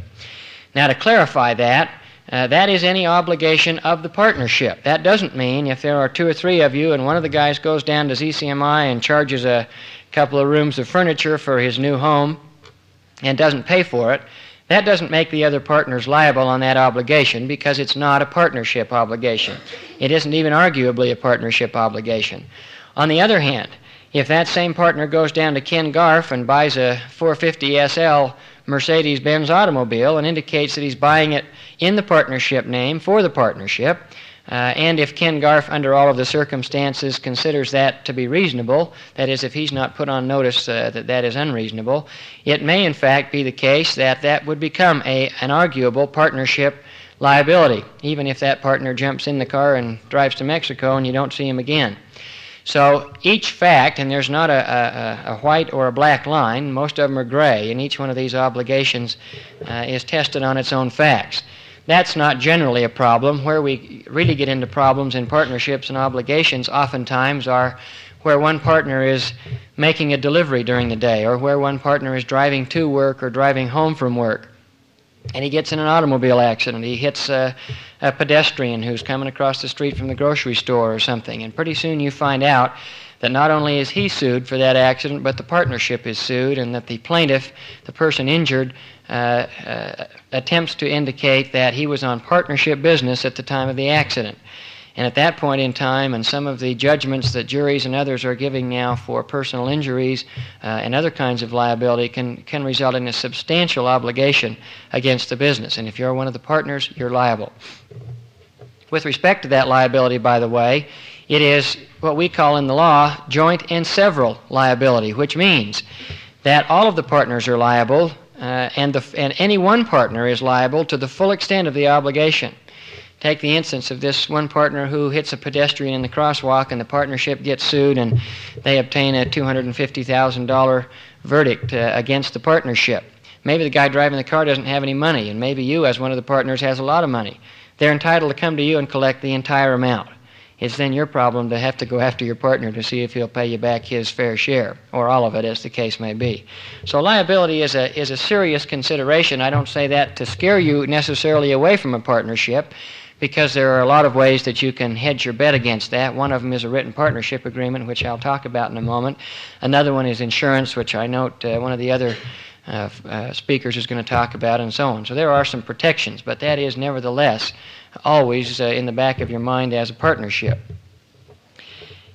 One way you can protect against some of that liability is a written partnership agreement, and I'd like to suggest to you 8 or 9 bare essentials for a partnership agreement. If you don't go to an attorney to have it drawn up and you do it yourself, you at least ought to have 8 or 9 things in it. And I would suggest to you, not necessarily just because I'm an attorney, but because of the tremendous number of considerations that ought to go into a partnership agreement over and above these things, I would recommend that you go and spend a few dollars on an attorney, at least to get some advice. An attorney, with respect to a partnership agreement in the state of Utah, will probably charge you somewhere between $100, $150, and on up, depending upon how critical the agreement is in terms of the number of considerations and the complexity of the partnership and so on. But cost-wise, you're probably looking at that area of $150 or so as an average. 8 or 9 things you ought to have in there regardless. 1, you ought to have the name of the partnership if it has a name. Secondly, you ought to indicate the kind of business to be conducted in the partnership. One of the reasons that I recommend that is because if you don't specifically state what kind of business the partnership is in, you have a hard time protecting yourself against some spurious claims if your partner goes out and does this, that, or the other thing of a creditor or another who claims, well, he was in the partnership business. If you have that well defined in your partnership agreement, it can at least help when push comes to shove in any kind of a collection proceeding or lawsuit or otherwise. Third, you ought to have the names and addresses and the status of the general partners. That is, are they all general partners? Are they all equal partners? Does one have any particular advantage or disadvantage in the partnership, and so on and so forth. Fourth, you ought to indicate the duration of the partnership from a beginning date. And that beginning date is important because, as you're all aware from starting your businesses, or if you're now going out to start one, there's a lot of things that you have to do before your business gets off the ground. And it ought to be in your partnership agreement when the partnership specifically started, so that anything before that time can be indicated as something that was not a part of the partnership in case of any of these questions or obligations. Fifth, and this is a very, very important one, you ought to put in the amount of investment by each partner. I'm truly amazed at how many partnerships, when they get into a disagreement, where the partners come in and literally cannot agree on what each partner put into the business. One guy says, I put in $2,000, and the other one says, you did not, you put in $1,000. And that goes on and on and on. You'd think people would remember that, but they don't. And you ought to have it specifically in there. The other problem that happens is where you put in something other than greenbacks. If somebody puts in equipment, or if somebody puts in a customer list, or if somebody puts in furniture, or whatever the situation is, there never is a meeting, I won't say never, but there often is not a true meeting of the minds as to what that's worth. And so then when push comes to shove, the partner says, I put in $1,000 worth of equipment, and the other one says, no, it was only worth $150, and besides that, it didn't work, and so on and so forth. So you have that in your agreement, what each put in, how it's valued, and a written agreement that everybody knows what everybody put in up front. The sixth thing you ought to have is each partner's duties under the partnership. Specifically, or as specific as you can be. Is one partner a managing partner and the other one is a public relations partner who doesn't really manage the business day to day but goes out and brings in business? Or is one person a managing partner and the other one puts in the money into the partnership, and so on and so forth? Define what each partner is to do, including the fact if both partners are to be full-time employees and put their full time into the business, you ought to indicate that. The next item is also very important, and that is the compensation of each partner and any additional provisions for receiving any special consideration. Is it even, or does one partner get 60% and one 40%, or so on and so forth? Very, very important. Eighth, you ought to indicate any special considerations as to loans to the partnership or any other kinds of special considerations that one partner should receive or may receive from the partnership. And lastly, you ought to indicate any matters pertaining to the admission of new partners. You'd be surprised how many times 2 or 3 people get together and start a partnership and then realize at some point they have to bring a new partner in. And they really don't know how to do it. How do they decide what their partnership is worth? Do all partners have to agree? And so on and so forth. You ought to indicate that in your partnership agreement, and an attorney can help you do that in terms of giving you a number of different possibilities and alternatives and help you work out a provision that makes sense to everybody. Of even perhaps more importance is to indicate in the partnership agreement at the beginning of the partnership what happens on the withdrawal or the death of a partner. That's a very tough one. We handled a case about 2 weeks ago where a partnership was making almost $3 million a year, and there were 3 or 4 partners involved. 2 of the partners were together in an airplane and crashed and were killed, and they had no partnership agreement.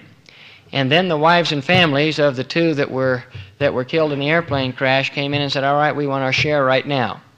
And when you've got a business that is producing $2 or $3 million of net income to 4 partners every year, and all of a sudden 2 of the families come in and say, break up the partnership, I want my share right now, that's pretty tough. And that's been a real tough problem.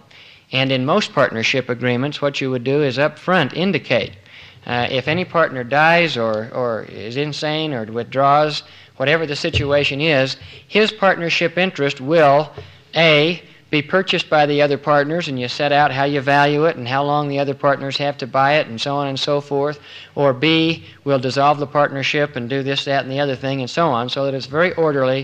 It doesn't have to be a lawsuit, and most importantly, there doesn't have to be a breakup of the partnership because of wives or family or relatives or whoever who are now the heirs, and they're not interested in continuing.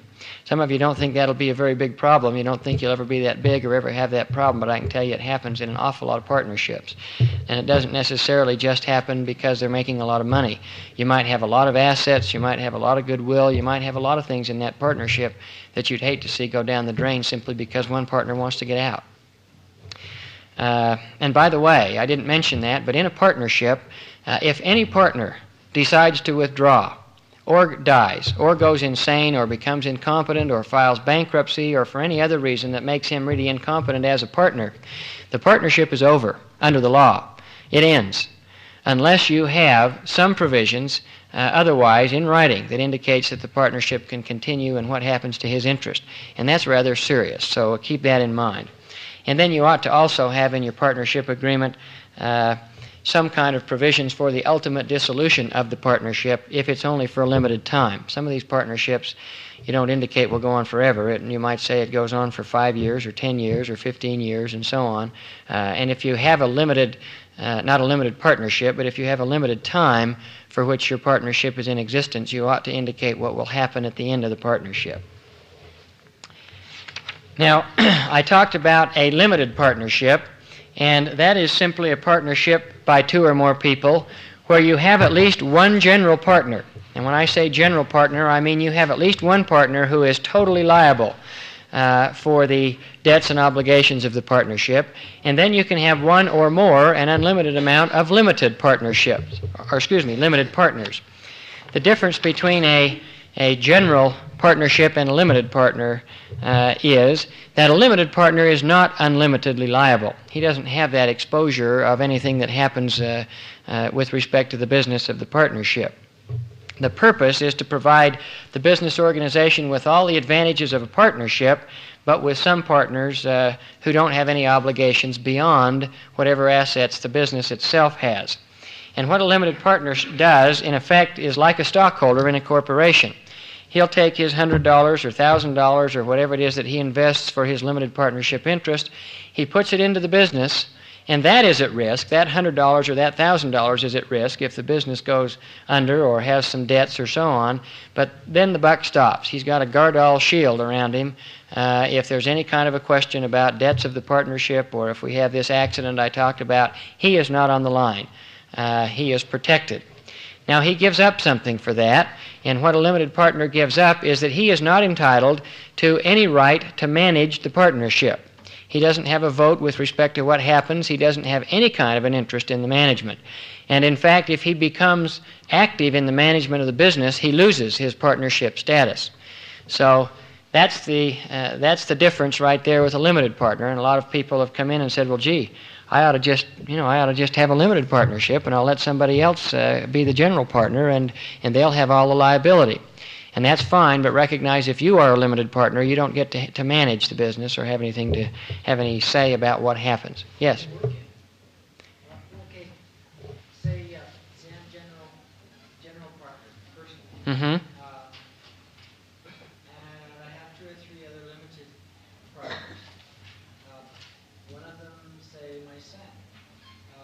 He works there, he's helping, he's making decisions all the time. Does this still provide him with personal protection? To your son, you mean? The answer ordinarily would be yes if he is just an employee. He's making decisions as to how we're going and what we're doing and buying equipment, etc. and so forth.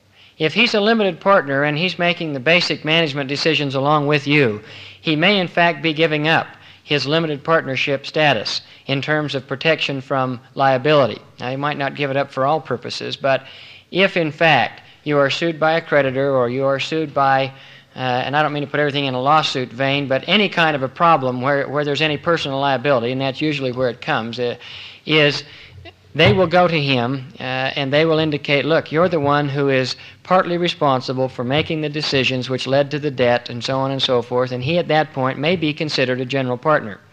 And that's the reason, by the way, that limited partners are given that protection, is that they ought not to be blamed or ought not to be liable for any of the partnership decisions. They didn't have anything to do with them.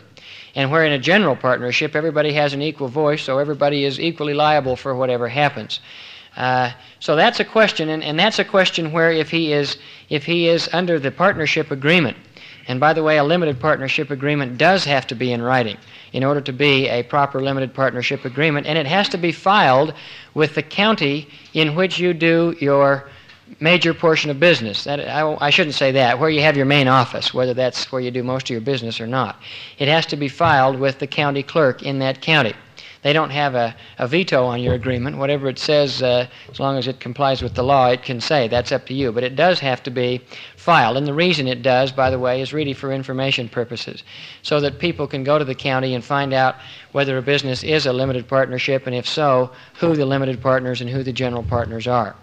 But each one of those cases where a limited partner gets involved to any extent is a case where you just have to look at each one on its facts, and it depends how involved they are and what the decisions were and so on. If they were just an employee, if they're just a delivery boy, for instance, your son could certainly be a limited partner and have the protection and still be a delivery boy where you tell him, to go deliver and do this and do that. But where he is involved in making some of the basic management and business decisions, he does run the risk of losing that limited partnership protection status.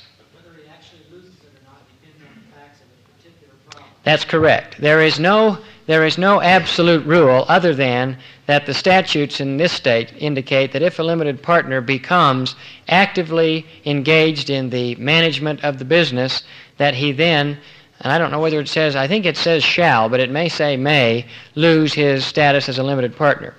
Now, that may or may not ever come up, obviously. If you get into a problem where it's important, it may come up, and otherwise it may not. IRS, for instance, is not too concerned oftentimes with what you're talking about.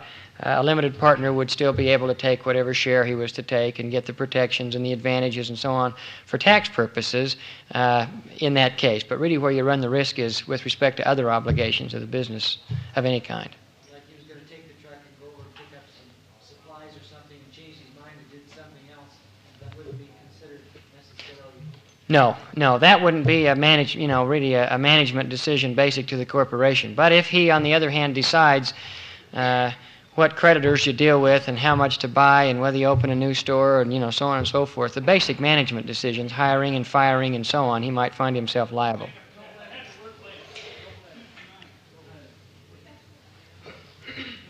The next major form of business that we discussed was a corporation. And that is an animal which is important to understand. It's an artificial being, really, which exists only in the contemplation of the law. That is, a corporation is really created by the state. And I don't mean by the federal government, but actually by each of the 50 states. They each have their own laws with respect to incorporation. And it is as such really created just like a person. And that's really what the law gives to it, is all of the rights and remedies that any other citizen of a state has. And in fact, it has been held in the courts that a corporation has all of the same rights and privileges under the Bill of Rights and the Constitution of the United States as a person has, with a couple of very important exceptions. One is a corporation does not have the right against self-incrimination, the right to take the Fifth Amendment. The case where that was actually decided, which may be interesting, is a number of years ago where Westinghouse and General Electric and some of the other big electrical companies were fixing the price of light bulbs and those kinds of supplies, and they were charged with a violation both criminally and civilly of the laws of the United States, antitrust laws. The president of Westinghouse attempted to get on the stand, and when they asked him whether or not he was involved or whether or not the company was involved in fixing prices, he said, I take the Fifth Amendment. And it was decided in a quick hurry that a corporation cannot take the Fifth Amendment on the witness stand. They have to answer all the questions, regardless of whether it incriminates them or not. And that's not him personally, but that is he on behalf of the corporation. One of the other rights, and the most important other right that a corporation does not have, that a person doesn't have the right to what we call the Privileges and Immunities Clause, doesn't have the right to go from state to state and engage in business and so on and so forth. A corporation that is organized in the state of Utah only has the rights of a corporation in the state of Utah. And they do not, as a matter of right, that corporation cannot go to Wyoming and do business, or Nevada, or Idaho, or anywhere else.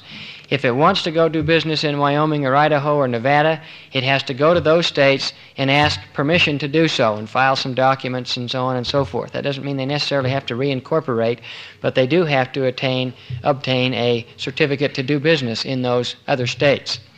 Now that's an important consideration when you decide whether you're going to be a partnership or a corporation. There are some additional expenses, obviously, involved if you're going to do business in more than one state. But with the exception of those and the exception that a corporation can't vote, a corporation has all of the other rights and privileges of a citizen. And a corporation is formed by filing articles of incorporation, and I'm going to be talking about in the state of Utah, but it's basically the same in the other 50 states, by filing articles of incorporation with the Secretary of State. And you have to pay a fee, and you have to be issued a certificate of incorporation. You have to be approved by the state of Utah. And the statutes of the state of Utah indicate a number of prerequisites before you can incorporate. The ones that I think will be most important to most of you are that you have to have at least 3 incorporators. Those are people who sign the document that goes to the Secretary of State and indicates that it's all true and correct. And you have to have at least 3. Again, people come in and say, well, I don't have 3 in my business. I'm the only one. Can I incorporate myself? And the answer is yes. You can be the sole owner and own all the stock, but you still have to have 3 incorporators. So you may have to go get your wife and your mother-in-law or your brother or your sister or whatever it is to be one of those other 2 people to help you incorporate. They do not need to own any of the stock or be owners of the business. You also have to have 3 on the board of directors. Usually in a small corporation like most of you'd be considering, those same 3 would be the same 3 as our incorporators. And they have to be 3 different people. Now, the law requires that you have at least 3 officers, a president, a vice president, and a secretary, but one person can hold the same office. So one person can be the president and vice president, another person can be the secretary and treasurer, and so on. There you can have some overlap, but you cannot with respect to the first 3. Yeah? Is there a reciprocity among the states in incorporation? No, there isn't. That is, what happens if I'm a Utah corporation and I go to Idaho? And maybe my answer wasn't correct. There's some reciprocity in this respect. That is, if I go to Idaho and I want to do business and I'm a Utah corporation, what Idaho requires is that I file in Idaho a copy of my Utah Articles of Incorporation.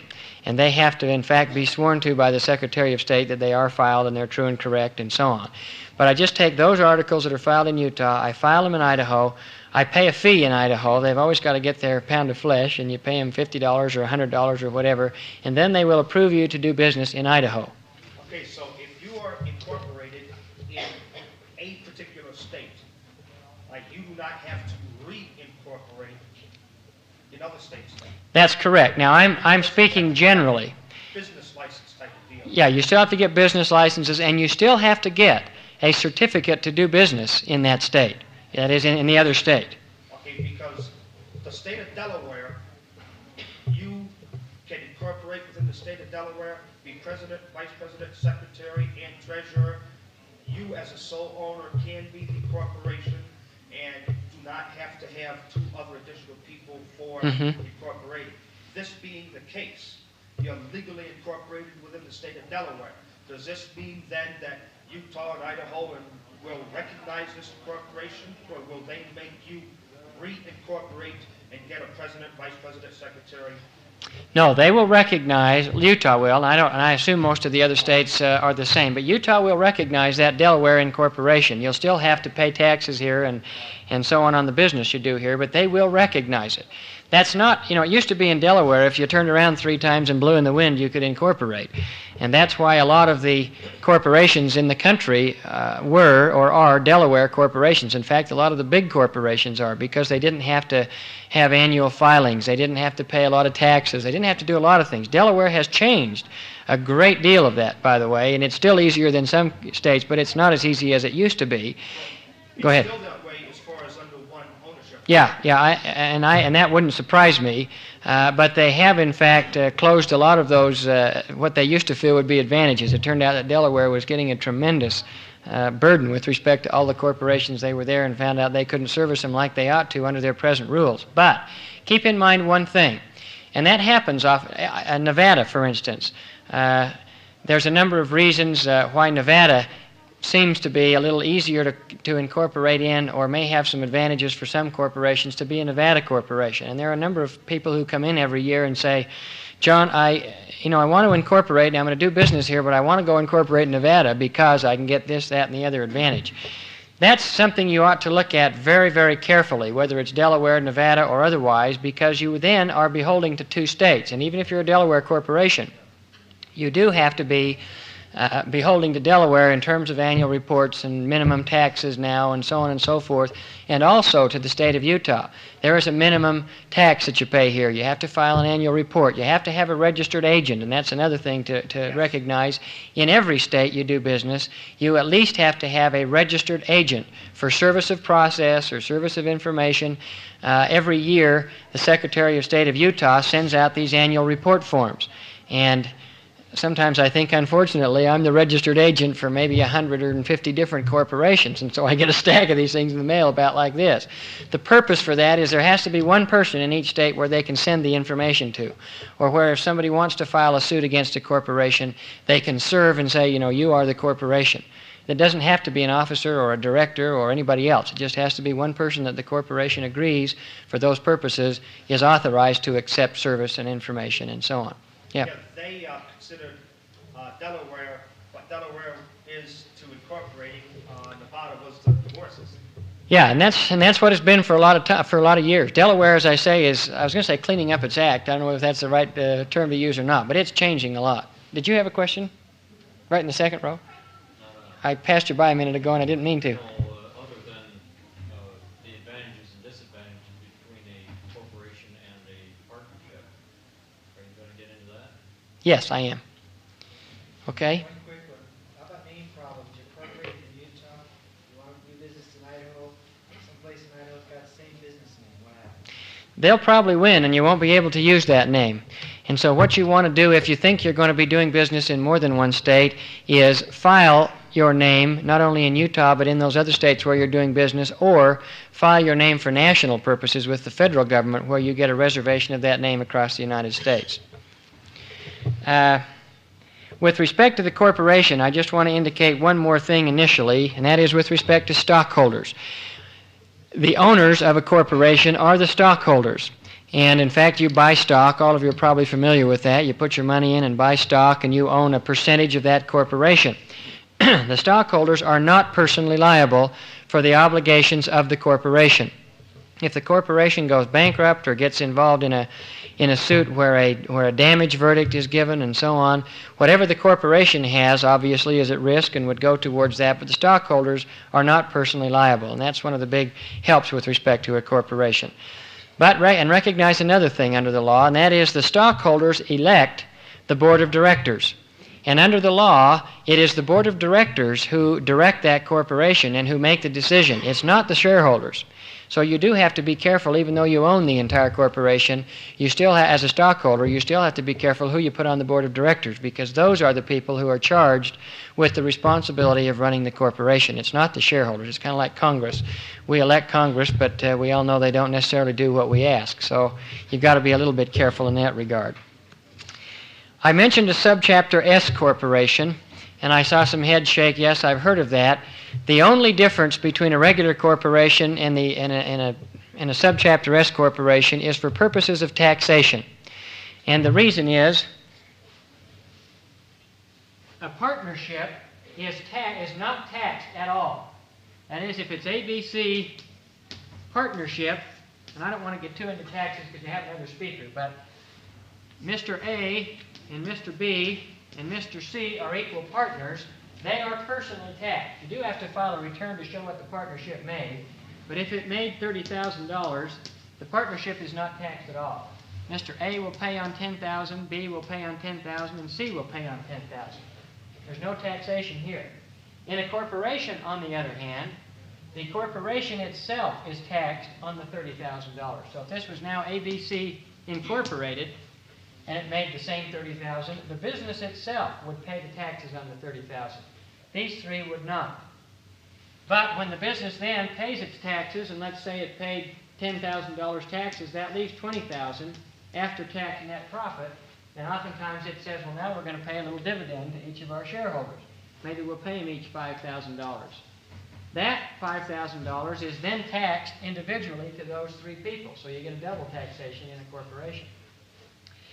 When that was decided, in a lot of small business corporations, they felt that wasn't fair, and for some other reasons, they came up with this subchapter S corporation, where you can elect, even though you're a corporation, you can elect for tax purposes only to be treated as a partnership. And in a subchapter S corporation, the corporation doesn't pay any taxes, the shareholders do, according to their percentage ownership of the stock. That's helpful not so much in splitting up profits this way, but it's helpful if you show a loss for the first year or two. Then each one of those individuals can individually take a portion of the loss on their own income tax returns, and you can come up with some substantial tax benefits that way. So it's kind of a question of watching your business and deciding when you ought to elect to do that and when you ought to elect to be taxed as a regular corporation, and you can make a change. There's a whole lot of rules, and I really don't have time to get into them, number two, but I think I may be stepping on some toes later, so I don't want to get into somebody else's area. Just recognize that it's a big decision, and it's something you ought to have some help from a CPA or an accountant on. And your CPA can tell you whether you need a CPA or just a regular accountant. But I'll tell you this from a legal standpoint, and he'll probably tell you from a tax standpoint. The very first income tax return that you file will make anywhere from 12 to 16 different decisions that most of you will never know you're making unless you go out and get some help from an attorney and or a CPA in order to find out what tax year should I have? Do I want the LIFO or FIFO inventory system? Do I want this, the cash or the accrual system? And there's a number of them that are made just simply by filing the return that are absolutely irreversible. And you better have some help. But if you don't get any help from an attorney or a CPA after that, make sure you get some help initially to set up your books with a CPA, to make those decisions, and to make sure those basic decisions are made properly to begin with. Some can be changed later, but some can't. Let me, in the time I've got left, and I've got about 6 or 7 minutes is all, give you some of the considerations that you'll want to think about in terms of making some of those decisions. First of all, the difficulty in deciding is usually only happens with small businesses like we're talking about, because major national businesses have those decisions made for them. First of all, you'd want to know the number of parties involved. If it's going to be a large number, that may push you to a corporation. A partnership may be unwieldy. If there's only one involved, you may want to just remain a proprietorship, and so on. Secondly, you ought to think about the capital necessities, and one of the speakers is going to talk about that later on this afternoon. Partnership hazards often hurt going out and getting capital, because everybody realizes that they're depending on other partners and they're fully liable for the acts and obligations of those partners, and sometimes that hurts people who would otherwise put money into the business. The unlimited liability hurts going out and getting capital sometimes with respect to a partnership. Income, the division of the income and the manner of the income is another thing that will perhaps steer you towards a corporation or a partnership. And again, please remember that that needs to be thoroughly and completely discussed and agreed upon before you ever start your business. Otherwise, you're going to have a problem, or you might very well have one. Another item that may be important is governmental regulation. A corporation has to put up with a lot more governmental regulation and red tape than does a sole proprietor, although everybody these days has to put up with a lot. And it's getting worse and worse. You just wouldn't believe all of the regulation you have to put up with, even if you're just a sole proprietor. But a corporation is a little more expensive because there's more paperwork and there's more things you have to file, and you have to match some additional taxes and so on and so forth. So you have a few of those kind of governmental regulation that you ought to discuss with your accountant and perhaps your attorney before you get involved, and that may help you make some decisions. Taxation is usually the single biggest factor in making that decision as to whether you want to be a proprietorship, a partnership, or a corporation, although now that you can move back and forth with some of these tax decisions, it's not as important as it used to be, but it still probably remains the single biggest item as to why. Transferability of interest is another thing you ought to consider. Remember, I told you partnership, you can't get in and out of that fast. You get in a partnership, if you want to get out, it may end the partnership. Corporation, on the other hand, you can buy stock in the corporation, and that's freely traded. You can transfer that and sell it back and forth, and it doesn't affect the corporation at all. Timing might be an important situation. If you want to get in business tomorrow because you have something you need to take advantage of, literally tomorrow, you may have to start out as a partnership because it's going to take you maybe a week or two to become incorporated, even if you do it real fast. So you may want to start out as a partnership, take advantage of that particular opportunity, and then change later on to become a corporation. And you can do that tax-free, by the way, if you do it properly and if the same partners are involved in the corporation and so on. A couple of the other things you might want to think about are two or more whose contributions are different, whether you want to make that into a corporation or a partnership because of the different kinds of contributions that are made, or a limited partnership, as the case may be, and so on. You may want to consider business dealings with different organizations or entities. Sometimes partnerships can do that better than corporations, or vice versa. You'll obviously want to think about liability.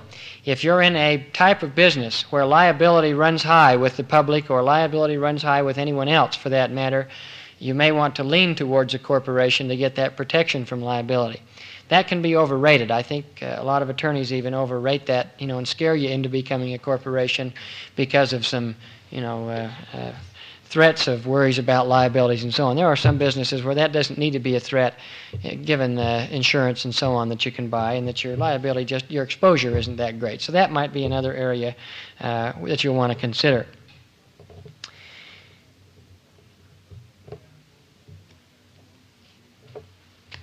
Let me do one final thing that I think might help, and I'm running kind of fast here, but I think that would maybe summarize what I've given you in terms of advantages and disadvantages between the three. Maybe it'll summarize the comments I've made. In terms of a sole proprietorship, if I had to list two or three advantages, I think that one of the first ones would be that it's easily created and it's obviously easily terminated. That's just you yourself. You don't have to file with anybody other than to get business licenses and so on, but you don't have to file with anybody, you don't have to get anything approved or disapproved, and you make all the decisions. Maybe that's the second advantage, that it's pure undiluted action and control. You make the decisions yourself. Great deal of flexibility. A minimum of regulation and taxation. As I say, everybody puts up with a lot, but as compared to a partnership or a corporation, it has a minimum of government regulation and taxation. And finally, all the rewards go to the owner, obviously, in a proprietorship. If you make a lot of money, you get all the rewards. You don't share it with anybody. Some of the disadvantages of a sole proprietorship, where you own everything yourself, is unlimited liability. A sole proprietor is also, just like a partner in a partnership, totally liable for whatever happens in the business, right down to his bootstraps. You have a lot of management limitations. You have a lot of capital limitations. If it's just you yourself, if you want to go out and borrow money, or you want to go out and make some smart decisions in terms of management or expansion or so on, you don't have anybody in the business to bounce those off of or work with or so on. You've got to go out and hire somebody and bring them in, where that may not be true in a partnership or a corporation. And the last one, I suppose, would be the flip side of an advantage. That is, if you die, the business dies if you're a sole proprietorship. If you get sick, the business gets sick. And so there's a lot of problems if you're just by yourself. Moving to a general partnership. Advantages, obviously, are pooling of resources, where you get more than just one involved. You get a lot of advantages in a lot of different areas. You have a better ability to gain capital, if for no other reason than you've got two people's financial statements to go out and borrow on, as opposed to one. You may have two people's talent and two people's experience and so on, all of which, as you'll find out later today, go into whether or not a bank will give you any money. As opposed to a corporation, a partnership is perhaps more simple to operate, not always, but sometimes simpler because of just having a partnership meeting and doing things, as opposed to having everything through a board of directors and shareholders meetings and so on and so forth. Limited regulation and taxation. A partnership generally is less than a corporation. A partnership or a proprietorship, as I indicated before, does have the flexibility and mobility to do business anywhere in the country. They don't have to get approved in each state. So that is an advantage. Disadvantages of a partnership. Number one on the list has got to be unlimited liability again. That keeps cropping up. Secondly, the tenuous existence, especially if you don't have a written partnership agreement. If something happens to one partner, the partnership is over unless you've otherwise provided for it in writing. Third, as opposed to a proprietorship at least, it's a little tougher to make management decisions and so on because you've got more than one involved. There may be some problems in terms of share liquidation upon the ending of a partnership. And I ought to mention one other thing. A partnership or a proprietorship, but a partnership more because there's more involved, does have some tax liability burdens that a corporation doesn't. You recall I told you that if this is ABC partnership, each partner has to pay taxes on $10,000 of the profit. That is true whether or not they actually receive one dime of that profit. If the partnership makes 30 grand and you sit down and you say, well, let's not take any home. Let's put it back in the business and do this, that, and the other and not take it home. That's probably a good decision, but it might be a hardship because you will still pay your proportionate share of the taxes on the profits, whether you take it home or not. And a corporation, that's not true. The business itself pays the taxes, and so you don't have to. But that can, again, I don't want to get too much into taxes because you've got another speaker, but that is something you may want to consider. Finally, with respect to corporations, some advantages and disadvantages, and obviously these are just the major ones. When you sit down with an attorney and say, this is really what we want to do, and you really get the details of your business, there might be a lot of other reasons why he'll tell you right off, you ought to be a partnership or you ought to be a corporation and so on. These that I'm going over are just the ones that stare at you in the face all the time. Advantage to corporations, first of all, limited liability. As a shareholder, you don't have that problem with liability. Secondly, you're a legal entity for all purposes, just like a person. You have all the same rights, privileges, responsibilities as any other person when you're a corporation. And to be fair, most states have also given that status to partnerships, but all states haven't. So in some states, as a partnership, you may not have some of the rights you think you would otherwise. Third advantage, ready transferability of ownership. You can get in and get out without messing with the basic formation of the business. Fourth, with respect to obtaining capital, you've got generally a lot more flexibility, or you might have a lot more flexibility in raising capital in a corporation through selling stock or because of the limited liability and so on and so forth. Fifth, and this is a big one, employee benefits. A corporation, for tax purposes and otherwise, can write off a number of employee benefits, insurance and automobiles and so on and so forth, can write those off as business expenses where partnerships cannot. Some of those rules will probably be explained to you by your CPA. But that can be a substantial benefit to you. A lot of professional people, and if any of you here are professional people, doctors, dentists, lawyers, I think they now include architects and some others, can incorporate without all of the other obligations that regular corporations. I could incorporate myself, for instance, and not have 3 directors and 3 officers and so on. The reasons for that is in the professions I might not be able to find 2 other attorneys who want to incorporate with me. So they can incorporate all by themselves, and they have some substantial benefits that they can have by doing so. So that's but regular corporations can too. It used to be you couldn't even have a retirement fund and write it off for tax purposes unless you were a corporation. Now that's changed, and now individuals and partnerships can do that. But the other areas of benefits, medical plans, automobiles, and so on, you cannot do as a partnership or a proprietorship and write them off for tax purposes. So that's something to think about and talk with your CPA about. Disadvantages of corporations, I think, are few, but the ones that are there are maybe substantial. Legal formality and cost is a definite disadvantage of a corporation as opposed to the other types, and I want to come back to that in just a second. The second disadvantage is doing business in other states. As a corporation, and we've gone over it, you have to go there and get approved and go through some red tape, appoint a registered agent in each of those states, file annual returns in each of those states, maybe pay a minimum $25 or $30 tax in each of those states minimum, and so on. So that's a disadvantage. I don't really think there are too many other major disadvantages. Maybe protection of minority interests. If you only own 10% of a corporation, you'd have a hard time protecting yourself against the 90% owners, but that's true in a partnership too. Yeah? Doing business in other states, that doesn't include purchasing items, supplies and so on. No, it doesn't. And that's a question in and of itself, whether you are doing business in another state. If somebody calls you from Nevada and says, hey, I heard you sell widgets and I'd like to order 3 of them, and you say, fine, that doesn't mean you're doing business in Nevada. But if you are out actually soliciting business in Nevada, and not including, by the way, an ad in Time Magazine or that kind of a thing where people do it on mail order, but if you're actually out with a salesman in an office or either one under some circumstances and actually soliciting business, then you may in fact have to qualify to do business. States sort of look at it, if you're taking advantage of our laws and getting the benefits of our laws, you're doing that much business, you ought to have to pay us to do business here. Let me just say one other thing and then I'll be done and answer miscellaneous questions. With respect to legal formality and cost, I think it's important for me to maybe give you an idea of what those are. Legal formality, obviously, is because you have to file things and answer all those questions. The cost, again, I'm giving you averages in the state of Utah.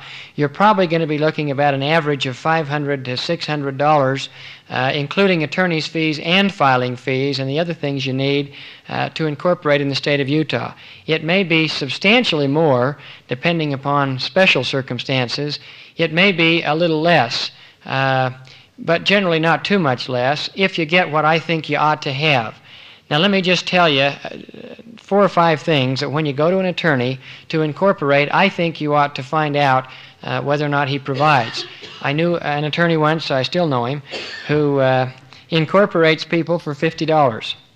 And it costs you $50, by the way, to file with the Secretary of State. So in fact, he was doing the work for free. And setting the corporations up. The problem was he didn't give you anything else other than to file with the Secretary of State, and then he said to you, great, you're a corporation. You know, and you say, well, how do I act? What do I do? You know, where do I turn? The reason he did it is because he figured he'd then get the corporate business later on and it would be a good loss leader. But I don't believe that does you a service.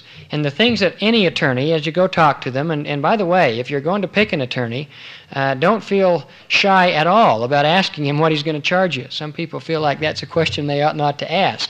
You certainly ought to ask it, and you're foolish if you don't, because you hate to go have a consultation and get a bill for $300 and wonder why he did that, you know. Ask him what he's going to charge you. Ask him whether he charges on an hourly basis or if he charges by the particular thing he does, whether he charges you for consultation, whether he charges you for telephone calls, and what he charges. And make sure you get that straightened right away. And don't feel badly about going to 2 or 3 different attorneys and kind of getting a feeling for, you know, am I getting a proper deal with this guy or that guy, and is he charging me properly, and do I get along with him? I think that's one thing about an attorney, that just like a doctor, I'd hate to go have a doctor as my family doctor, and when I go in and I'm sick and he says, go in my next room and get undressed, and I say, no, I won't do that. You know, you got to do that with your attorney. You got to get undressed in terms of your problems, and if there's somebody there that you don't feel comfortable with in terms of telling him the problems, and that goes for a CPA. My accountant, I've called many a time and said, geez, I sure did a stupid thing, you won't believe this, you know, and get me out of it. And that's embarrassing. But I'm glad I've got a guy I can call to do that, because I'd take some substantial business losses if I hadn't done that in a number of occasions. So get an attorney with whom you feel comfortable, who you can go bare your soul to and ask the questions and feel confident in his advice.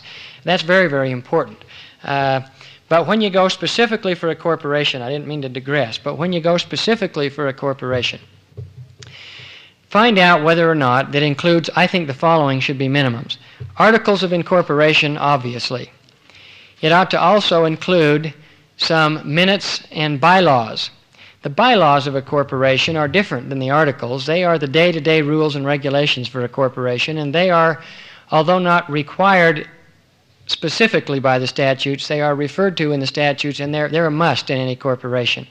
You ought to get what I call a corporate kit. That includes your stock certificates. A corporation has to issue stock certificates and has to have shareholders, or it's not in business and it's not a corporation. And most of these $50 corporations, these people never issue stock certificates. They've never seen one, they don't know how to do it, and so on. And they're not corporations. It ought to include sample minutes and bylaws of board of directors meetings and shareholders meetings.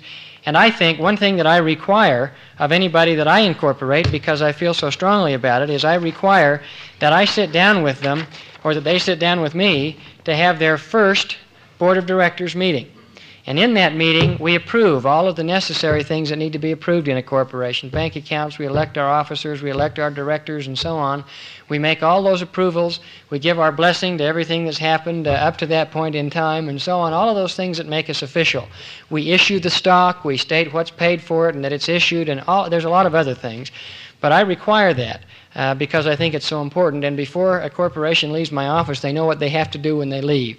How often do they have to have meetings? How do they make minutes? When do they have a shareholders meeting? All of that sort of stuff.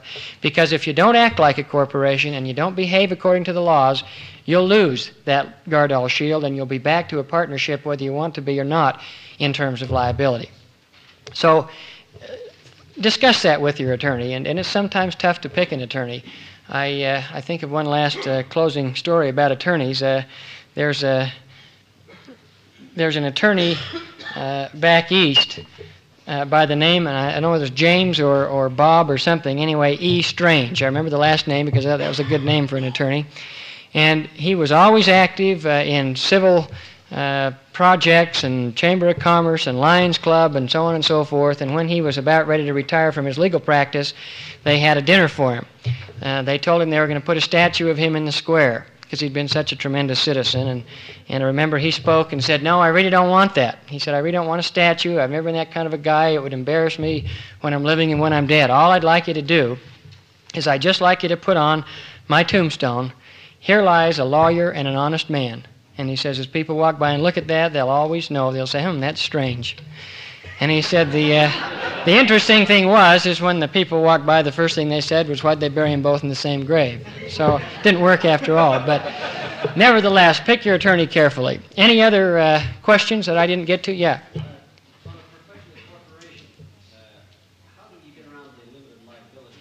You can't, and that's a good point. On a professional corporation, you cannot get away from the limited liability with respect to relationships with your clients. In other words, I could not incorporate as an attorney, be guilty of malpractice, and then say, "Sorry, I'm a corporation."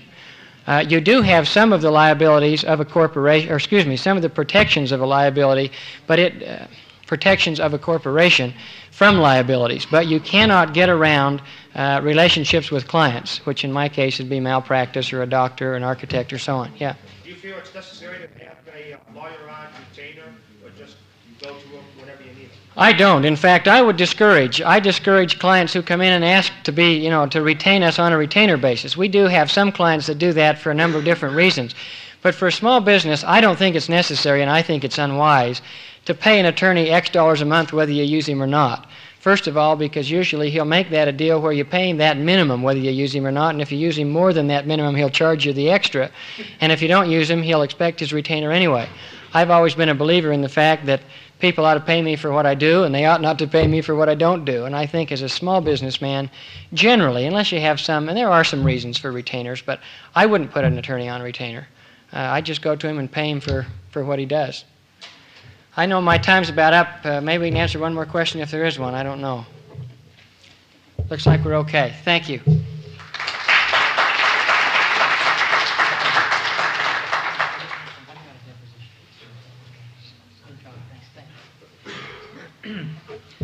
Okay, I think you can see from this morning's speakers that the quality has been really very fine. And this afternoon, I think you'll see that we follow through on that. We've got some really fine people that are expert in their field lined up to talk. Now, it's time for lunch break.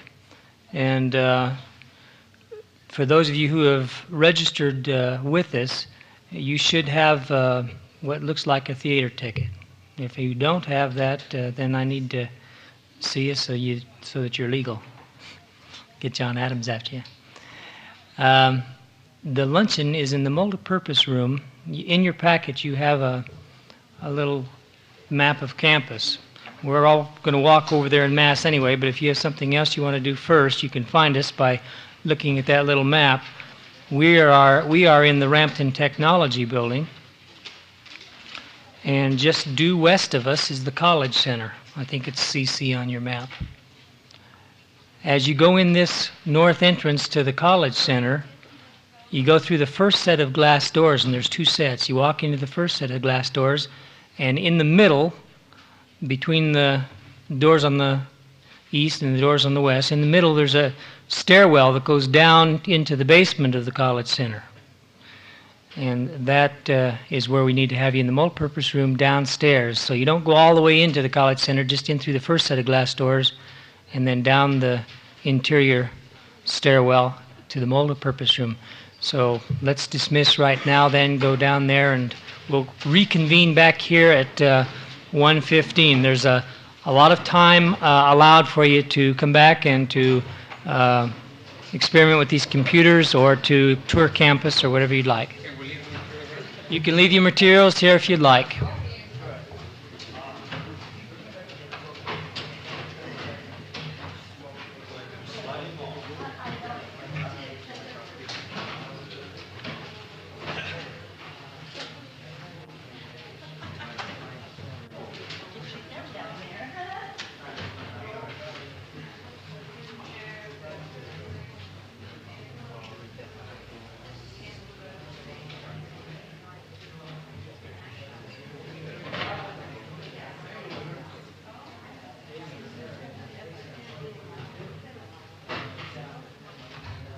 fine bookkeepers that work out of the home. Maybe they have an office in their home, in front of their home, that do basically bookkeeping services, or they do tax services.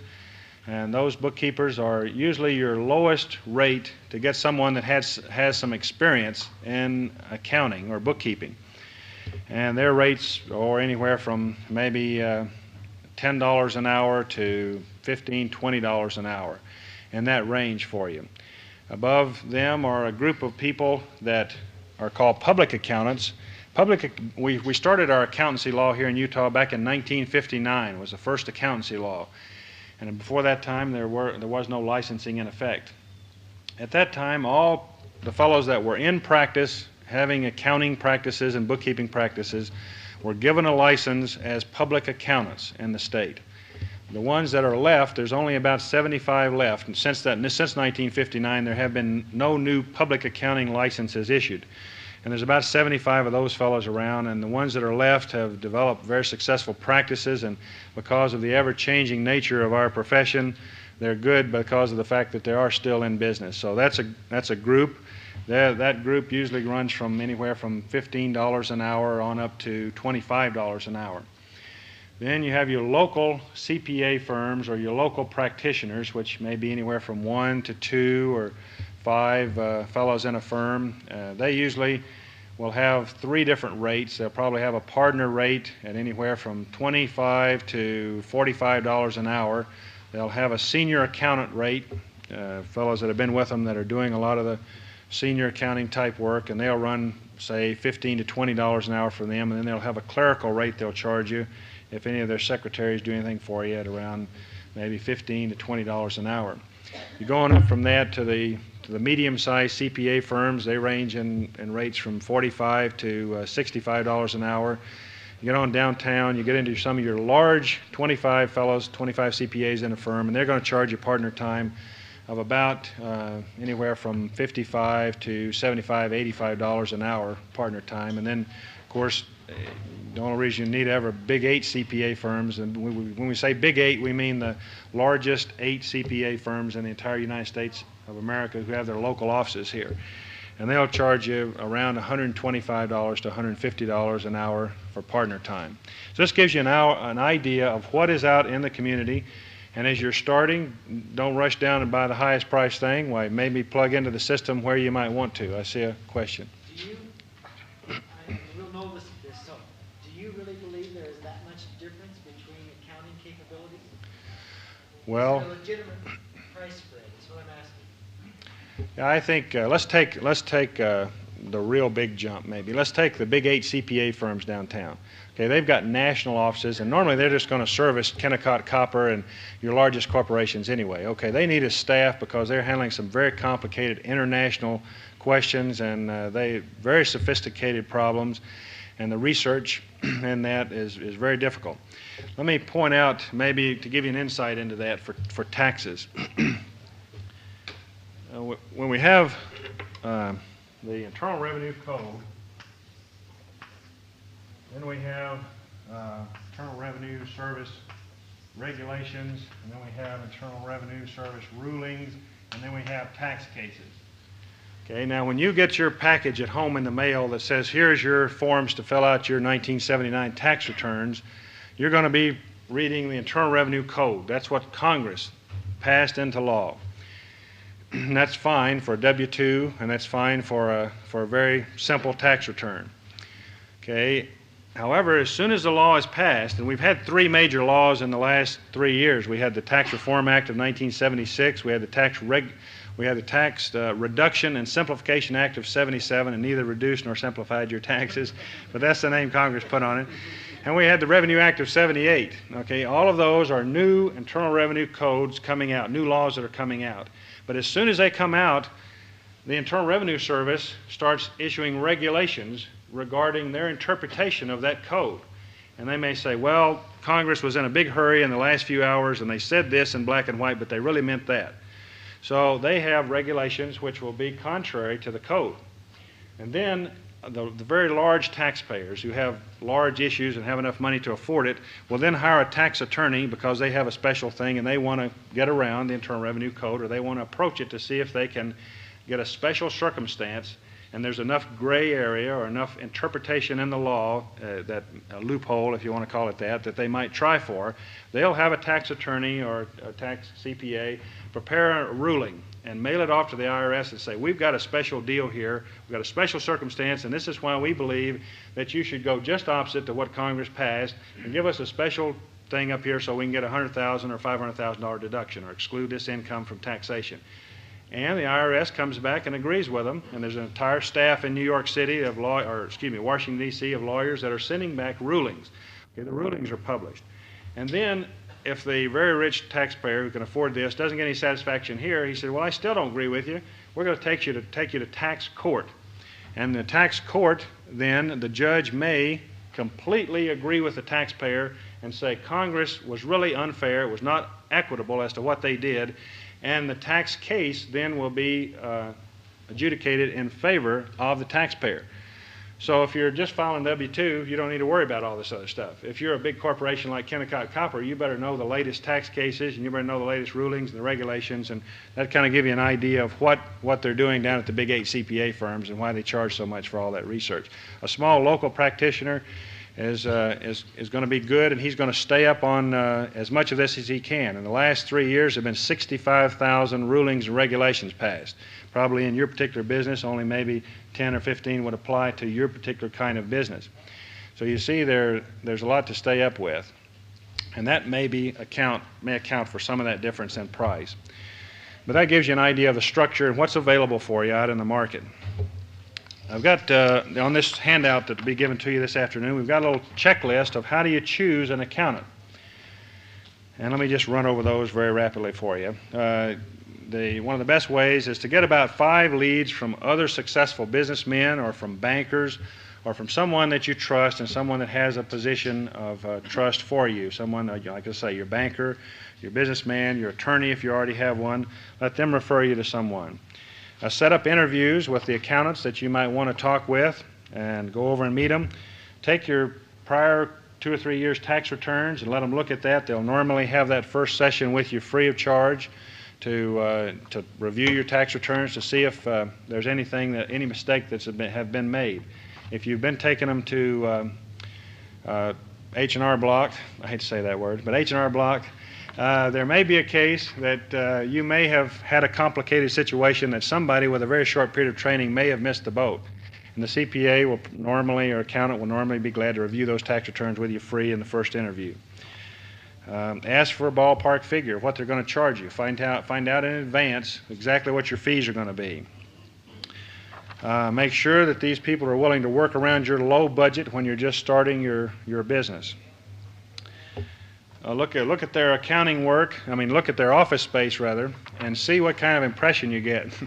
I went in, I hate to say this, but I went in a CPA's office one time, and this guy was so messy. Not only did I have to walk over other people's records, your records from your business as I was getting into his office, but even his calendar was askew on the wall. And this guy was so disorganized, he had to look in 5 drawers before he found the piece of paper that I came over to his office to find. Well, you might have some risk in dealing with an accountant like that. So I would suggest that you deal with somebody that they may have a lot of files around, but hopefully they're organized and they'll be able to find your work when you go back to get it. Those are just some of the tips in looking, and as I say, I'm leaving this for you, and take this with you and read it over. I think that's good. One of the things let me give you some buzzwords that you used to be in the profession and they're now in the accounting profession. We used to have what we call unaudited financial statements and audited financial statements. That's all we had was unaudited and audited. Of course, when you're just starting out, all you need is an unaudited financial statement. And unless you get in very large amounts of money with a banker, I don't think he's going to want you to go spend a lot of money on an audited financial. All an audited financial means is that some independent person like a CPA, goes and checks out everything you've said to make sure it's right through an independent source. If you say you got land, he goes and checks your title, make sure you got land. If you say you've got accounts receivable, he sends a letter out to every one of your accounts receivable and says, confirm directly back to me that you do owe that company money. If you've got inventory, he doesn't take your word for it. He counts every piece of your inventory. All a CPA does in an audit is independently verify that the numbers that he comes up with for you, or you come up with, are independently checked. And that costs a lot of money because it costs a lot of his time. Well, now the accounting profession in July of this last year have come out with three new buzzwords. They're called compiled financials, reviewed financials, and audited financials. Compiled financials are just the same as unaudited financials used to be.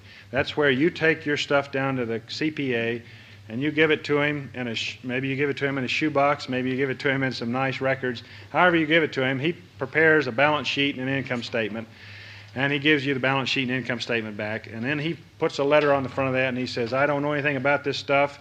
They just gave me this. I take no responsibility for this, and I just added it all up, and it does add, and I put it in the right place, and I've given it back to him so he can take it to you, Mr. Banker, or Mr. Loan Company. That's a compiled financial. Same thing in unaudited used to be. Now, in between unaudited and audited, we've come up with a new group of financials, which as your business grows, you want to know about. It's called reviewed financial statements. Now, reviewed financial statements is where the CPA says, okay, he gave me this information, or maybe I developed the information for him, but I also looked at his business. I looked at his accounting procedures.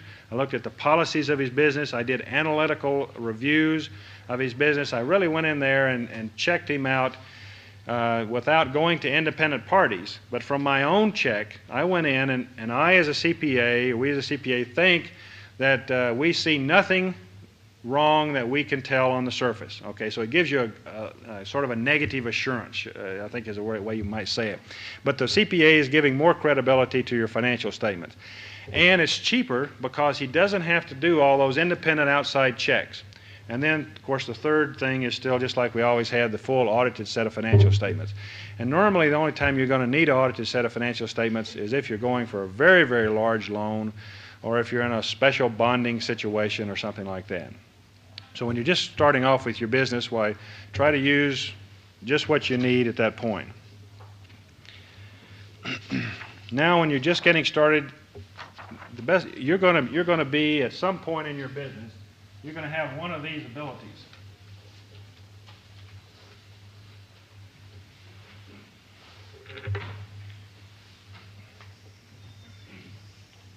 I always like to draw a circle. That's all I know about anything. I have to go from there. Well, we start off up here, and you've got sales ability.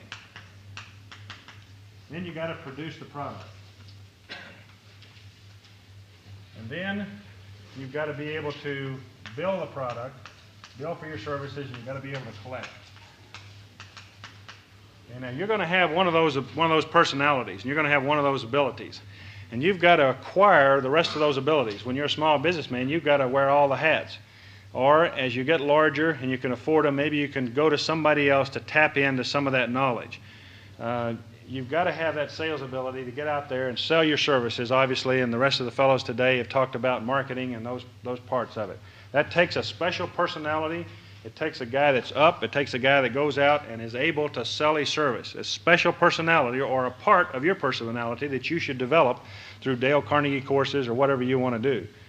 Production and the ability to be able to meet a deadline. The ability to be able to furnish that product to that man when you said you were going to furnish it to him and give him the quality that you said you were going to be able to deliver what you sold him. That takes another personality because it takes a guy that's going to stay there till midnight or 3 in the morning and instead of leaving at 2 o'clock in the afternoon to go play golf or something. A special personality and a lot of ability in this area. Maybe you already have, maybe you're at this point and you're trying to plug into sales, maybe you're sales and you're trying to get a product. Then you've got to be able to convince the man that you've delivered the product to him and you're billing him and his product was worth it and you give him a good bill and that takes some ability there. And then an entirely different personality is the collection personality. And businesses fail at any of these levels because they don't have the ability. And you can fail at any point. The collection point is one that's very, very appropriate to 1980 because we're in a recession. and we've got a lot of people that are writing receivables. Well, you have to have a system of aging of accounts receivable. In 30 days, you've got to take one action, 60 days, 90 days. If you get bogged down over here in production or sales, and you're not making sure you collect your receivables, your business is going to fail. And so out here in this 90-day column and on out here, you have to be a real mean character, or at least you have to put on the real mean hat for that. So anyway, what I'm saying is that it takes different personalities and different aspects to the business. Now, if you don't have that ability yourself, okay, if you don't have the knowledge yourself, then you've got to acquire that knowledge from somewhere. Free seminars like this is an excellent place. The Small Business Administration is excellent. The SCORE and ACE volunteers that are down there are all fine gentlemen, and they're volunteering their time. They're retired, and they want to come out and help people get started in business, and it's an excellent source for you to go to. But let me give you some numbers from just the standpoint of my aspect, the accounting thing. If you're going to have, and this is a handout, so I'm just going to read over this. You don't have to write it down. I'm just going to kind of read over it, and it's a handout for you to take with you today. You're going to need to find out about the local agencies and what you're going to need to do. For sales tax, if you're going to have sales tax on your sales, we've got the Utah Sales and Use Tax down at State Tax Commission. We've got their telephone number on here for you. If you're going to have with employees, you're going to need a special withholding number. If you're going to have employees, you've got to get 2 numbers for your business. Both of those numbers are in effect Social Security numbers for your business. One is a Social Security number at the state, and the other was a Social Security number at the federal government. They're not called that, but they're called employer identification numbers. The federal government will give you an 87 number, 87-6 numbers after it, and that's in the federal government's computer for your business, and all federal withholding payments and so forth are made to that. The state will issue you a special number also, so you got to get those 2 numbers if you're going to go into business, and we've got those numbers down here. For your job service, if you're going to have employees, then you're going to have to register with job service and pay a tax. They call it a contribution. You have to pay a tax for running the job service system. And incidentally, Utah, for the last 2 to 3 years, has been #1 in the nation for our Department of Unemployment Security, because they try to get the guy another job. And this is so much better than the fellows out in California that are getting the food stamps and coming here to ski at Snowbird. I mean, at least we're trying to get the people a job, and the people work hard down there. I'm glad to see, but they tax the business. They got to get the money from somewhere. So you, as a businessman, are taxed whenever you start a payroll system.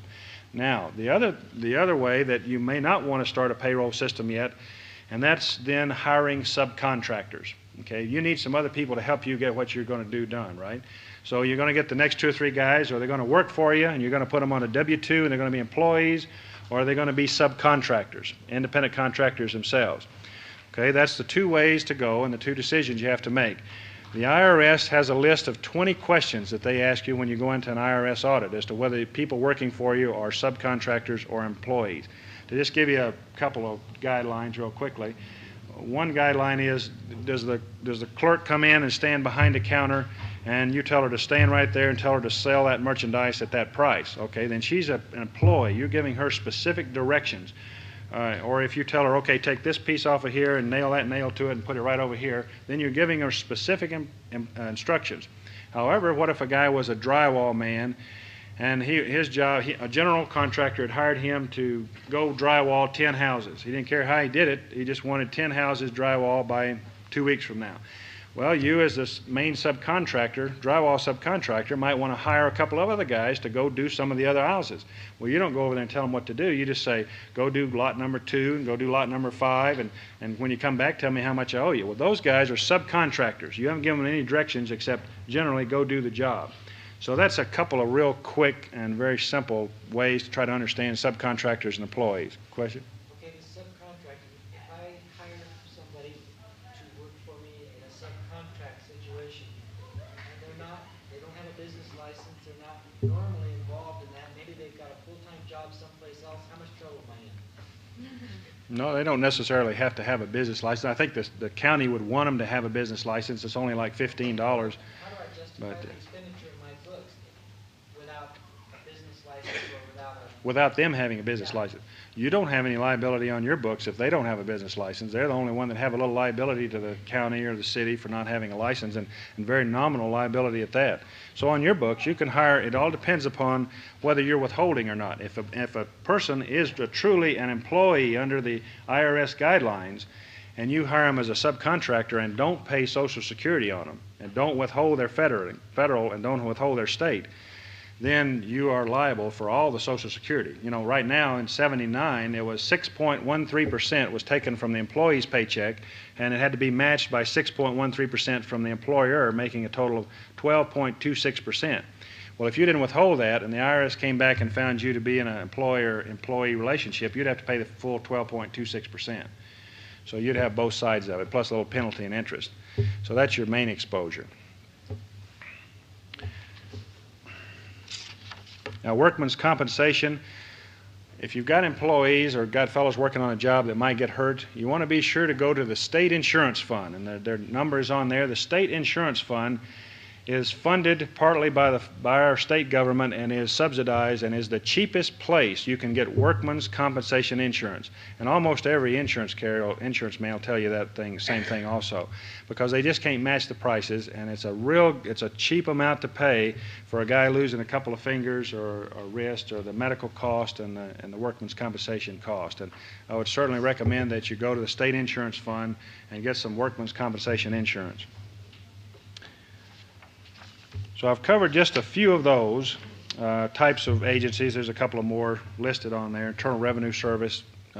Question? A question on the state insurance. If you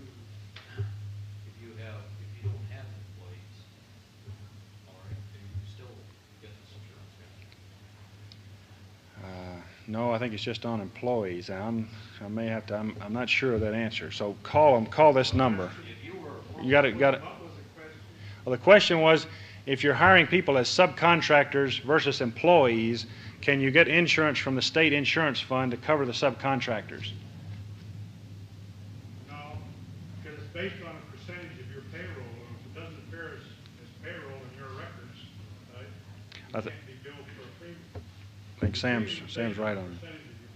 Yeah, but they are very nice people down there. I've dealt with them a lot, and they'll be glad to answer all your questions and explain all of the details about the state insurance fund to you. So call this number that's on our sheet there, and if you have any questions. In fact, all of these agencies are will help you a great deal, I think, except the IRS during this particular time when they're doing a lot of tax preparer assistance. They have a hard time getting to them sometime. Now let's talk about a simple bookkeeping system. Okay, you're just starting your business. One of the simplest bookkeeping systems you can keep, and it is a very small charge to you, is the bank charges that the bank charges. So if the bank is charging you $5 a month, they're keeping your books for you. And if you'll just use your bank, then you're developing your basic bookkeeping system.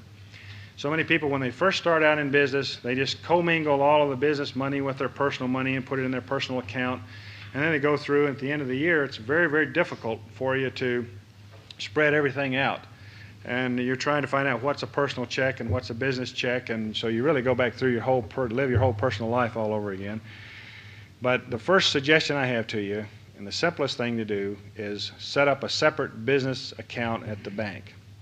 Then all of the income that you receive from whatever business you're going to, put it in that business account, and all those deposits, right on the deposit slip as you make it, or on your own records, a little copy of your deposit slip as you make it, what the source of that money was. Now, the source of the money is, of course, going to be sales, or it may be transfer from your personal account to that account to get the business started, or it may be a loan from the bank. But identify all those deposits. But you see the deposit, where does it come out to you? It comes out to you right on the bank statement. Every deposit you made is listed right on the bank statement. On the other side of the coin, write a check for everything. Now, there's going to be some times when you say that, well, I had to go down and get some cash or something. Okay, in those cases, keep the cash receipts. But if you just start writing checks to cash and then go roaming around the valley buying things, you're not really helping your bookkeeping system out. The very easiest thing to do for a bookkeeping system is write a check for everything except very unusual items. And of course, sometime during the year, you're going to be out somewhere and you're going to have your personal checkbook with you and the business checkbook is back at home and you're going to write a check out of your own personal account. Well, there's no problem with that. Just at the end of the year, go through again and look and see if you have any deductions and put them over with your business account. So the bank is going to keep your bookkeeping system for you right there if you'll just use it. If you'll just use it right, the bank will help you out. Okay, now we could go into all the different aspects of the bookkeeping systems, like how are you going to do your sales, and do you want a cash disbursements journal? Do you want a cash receipts journal? How do you want to summarize your balance sheet and income statement?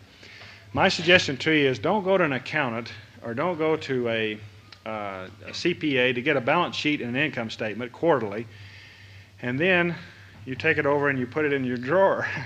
That doesn't do you any good. I had a guy call me the other day, and he had a little business, and he said, I've got this other guy doing work for me, and he charges me quarterly this amount of money, and all he does for me is prepare a sales tax return quarterly, and he gives me a balance sheet and income statement. I said, well, what do you do with the balance sheet and the income statement?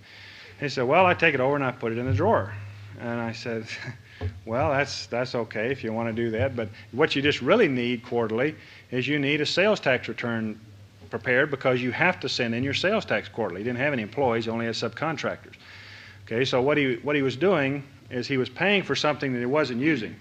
So as he educates himself more, he should have had that accountant show him how to use the balance sheet, show him how to use the income statement, and gain that knowledge, or cut out the service, one or the other. But don't pay for a balance sheet and income statement and file it in a drawer. So your first real thing that you have to have in your business, of course, is, as I say, this separate bank account, and then you're going to come up against the tax people. So you're going to have to file a tax return at the end of the year, and of course your first form is a Schedule C, which you may have already filed with your businesses if you've been at it a while. Your Schedule C, and you're going to develop that information and put it on Schedule C. Or you're going to need a bank loan, and then you've got to have a balance sheet and an income statement. Somebody's got to do a balance sheet for you, and all the banks have the forms. They've got the forms right there at the banks that they'll give you, blank balance sheet forms. So go down to the banker and let him give you the form and show you what he wants in the items, and that brings up an interesting concept in accounting. When you're going for a bank loan, you want to show and you want to be able to portray to the banker what all of your assets are at market value. You want to be able to show him that today your building that you bought for your business, or your home that you bought 40 years ago at $20,000 is really now worth $100,000. So you really want to present a financial statement to him, or at least in footnotes to the financial, or some kind of separate schedule, a market value or current value financial statement. Okay, a lot of accountants have problems with this, because from day one in our accounting classes, we're taught that everything is accounted for at historical cost. So that when you bought that house or you bought that building and put it on your business asset, it went on at cost, and then you depreciated the cost from there. So when an accountant will prepare a balance sheet for you, if he's a good accountant, he'll always prepare it on historical cost. So you'll have a balance sheet, and it will be on historical cost basis, what you paid for it. But if you're going to go get a loan, if you've got very many assets on there at all, you want on a separate schedule to come up with your market value. And that's what the banker's really interested in. He's wanting to see what kind of collateral has it got in today's dollars, not 20 years ago, to make you the loan. But the analysis of the balance sheet and the analysis of the income statement, all our bookkeeping does is get us to a point to get a balance sheet and get an income statement. Then the analysis of those two documents is what's really going to help you run your business and really help tell you where you're going. And if you've got an extremely successful business and you want to wing it, why, then you really just have to do an income statement once a year for your tax returns. If you want to start doing it quarterly or monthly, then you may want to try to do that to analyze your business. There are a lot of publications out. The SBA has free publications. In fact, they've got 20 or 25 different books down at the SBA and publications that you should go down there and look through their library, and they're free to you. And they're very fine books on balance sheets, income statements, how to analyze them, and what information they have.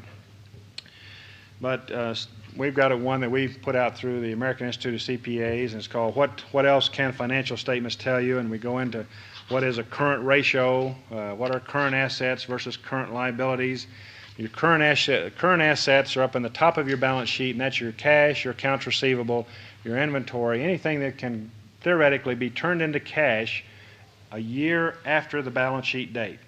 So if you got December 31st, 1979, and you've got current assets, all those should be able to be turned into cash within a year before December 31st, 1980. Okay, if you've got current liabilities, those are your debts that you owe in the next year. Not a 20-year mortgage on your house. You would only show the first year of your mortgage on your house, and the other 19 years would go in long-term liabilities. But in current liabilities, all the debts that you would have to pay, obviously your accounts payable on a current basis, but any kind of loans or notes coming due. Then what a banker does, he says, okay, this business is going to be able to bring this much cash in the next year, but they've got to pay out this much money. So if you got $10,000 coming in, but you owe $20,000 of debt, you're in a world of hurt as far as the banker goes, because you've got more to pay than you've got coming in the next year at that one moment in time. And all a balance sheet does is take your business and at one moment in time stop it and say, okay, on this date, this was all our assets, and this was all our liabilities, and this is where we really stood. The income statement, of course, gives you the history of how you really did in your sales versus your expenses. Now, so the current ratio, or the ratio of the current assets to the current liabilities, is very important to the bankers and the finance people. And they want to see whether you got enough money to pay off your debts in the next year. And after your business gets going a while, they like to see the trends in your business over the last 2 or 3 years. Have you been paying off your debts, or are your debts growing? And trends are very important for them. Some of the other aspects, of course, are your total assets to your total liabilities. And then, of course, how is your net worth or equity growing, or is it decreasing? Are you spending each year? Those are some of just the general things about a simplified bookkeeping system.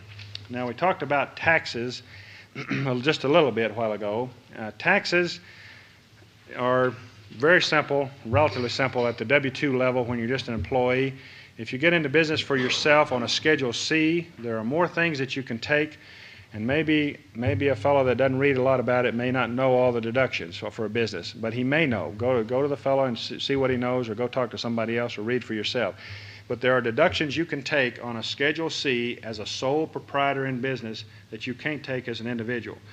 And mileage on your cars are better, your depreciation method, and especially one of the big ones is investment tax credit. And as an individual, if you go buy a car, well, that's fine. You buy a car and you get to take the interest expense you paid on the car as a deduction. If you own a business and you go buy a car, and the car is used, let's say, 100% in your business. Maybe you got 2 or 3 other cars sitting around. This is going to be one car that you use 100% in your business. The day that you buy the car, you receive 10% investment tax credit, just as if you had that much money withheld. Say you bought a $9,000 car, you don't have to have paid for it, you just have to sign up for it, and you've got $900 of taxes paid for that year. So that's an interesting little fact of the tax law, and there are many other things like that you can do as an individual business. You can stay operating at that level as a sole proprietor for many years. I'm sorry, go ahead. Are you referring to federal taxes? I'm referring to federal taxes. Investment tax. No, we don't get the investment tax credit on the state. Now, let's say you want to go into a partnership. Now, I don't know what the lawyer told you today was the definition of a partnership, but my definition of a partnership is where one man with a great deal of experience combines forces with one man with a lot of capital, and in a very short period of time, their situations are reversed. So, I want to caution you about going into partnerships. I am not a favorite fan of partnerships. I think if you've finally gotten to this point in your life that you want to start a little business, then you should go out and do your own thing. But I've seen so many situations where guys have gone into business together, and then, in a partnership, you're liable for everything the other man does. So he can go out without you knowing about it and buy $50,000 worth of merchandise, and not only is your partnership liable for that, but you're liable for that personally. They can come right back and take your house and your wife and kids and everything. Everything. You don't have anything left. So you have a great deal. Not guaranteed, though. Not guaranteed. But that's one of the problems with a partnership. But that's available to you. And then the next big step up is a corporation. Now, there are a lot of advantages to a corporation that are not available to a fellow in a sole proprietorship on a Schedule C. But you don't really need to incorporate until you get somewhere around 35, I usually use a rule of thumb, $35,000 to $50,000 net profit because of the tax rate structures.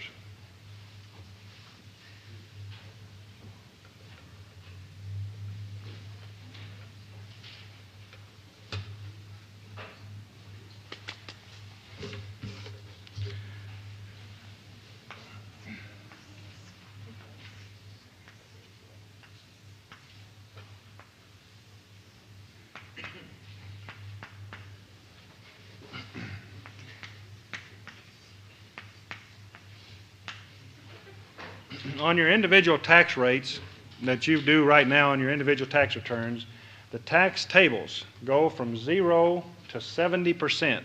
So if you had enough money, if you put millions of dollars on your individual tax return, you would come out paying 70 cents of every dollar to the federal government in taxes, because our tax rate structure is set up that way. Now, however, on a corporation, well, let's put it down here. Down in here, you may be in a very low level, and you can get down to 5%, 10%, 15%. You can be in these very low ranges as an individual or small business. However, once you start getting above 17% in the tax tables, a corporation starts, the very first dollar of his taxable income is at 17% is taxed. It goes to tax. However, the maximum is 46% of every dollar right now is taxed at a corporate level. So the tax rate structures are one thing. The other thing, unless you need a corporation because of liability problems, because you think that you want to set something up in a corporation. You see, a corporation is just nothing but another legal entity. It's a separate guy standing right over here, and it's a separate legal entity. And when you own a corporation, you really work for another guy. It's just like working for Kennecott Copper. You just happen to own all of Kennecott Copper stock. So a corporation is a separate legal entity over here, and you create another tax return that you have to do, and you create a lot of additional book work, a lot more accounting work, a lot more questions. In other words, got a whole volume of law having to do with corporations, because the law is all set up for the Kennecott Coppers of the world. What you do is you jump over in that same ball game, and you're underneath all those laws as a corporation that Kennecott Copper is, only you're just a little businessman still trying to do it all. So you'll get forms, and you'll get requests, and you'll get all kind of information once you jump into the corporate ball game. However, there are many tax advantages available to corporations that are not available to individual sole proprietorships. One of the biggest tax advantages right now, and as I say, the cost of it is so much, I don't recommend it till you get $35,000 to $50,000 net profit, not gross, net profit that you're paying tax on. Some of the advantages are the pension plan structures.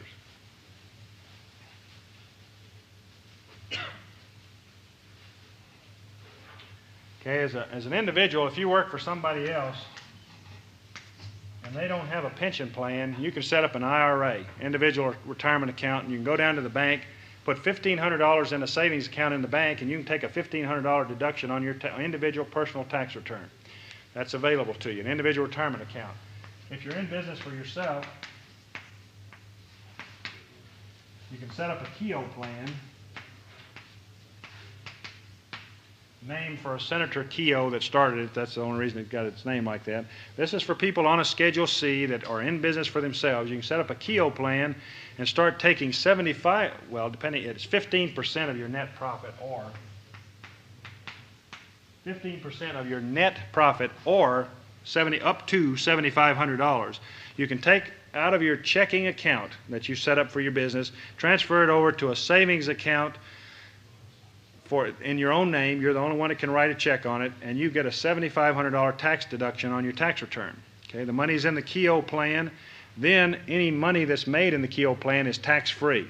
Okay, there's no until you start taking it out later at retirement age. 95% of all Keogh plans in town right now put you into a savings account at a relatively low interest rate. There are very few, but there are a few banks in town that will put you into what they call a self-directed Keogh plan. so that you can put your $7,500 over in the savings account, but 6 months down the road, if you see a lot you want to buy or a piece of real estate or any type of AAA security, anything that would be a good retirement fund, they won't let you speculate with it, but anything that would be a good retirement type investment, then you can direct your own investments. It's called a self-directed Keogh plan. But now here's where a corporation comes in and pension plans.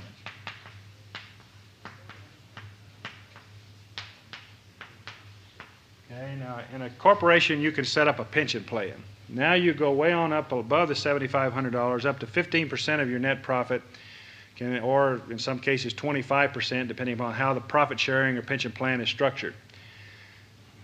Now, when you start taking large amounts out of your corporate account, checking account, putting it over in your pension plan account, and you're the only one that can write on the pension plan account, the problem with one caution, every insurance company in the world sets up pension plans.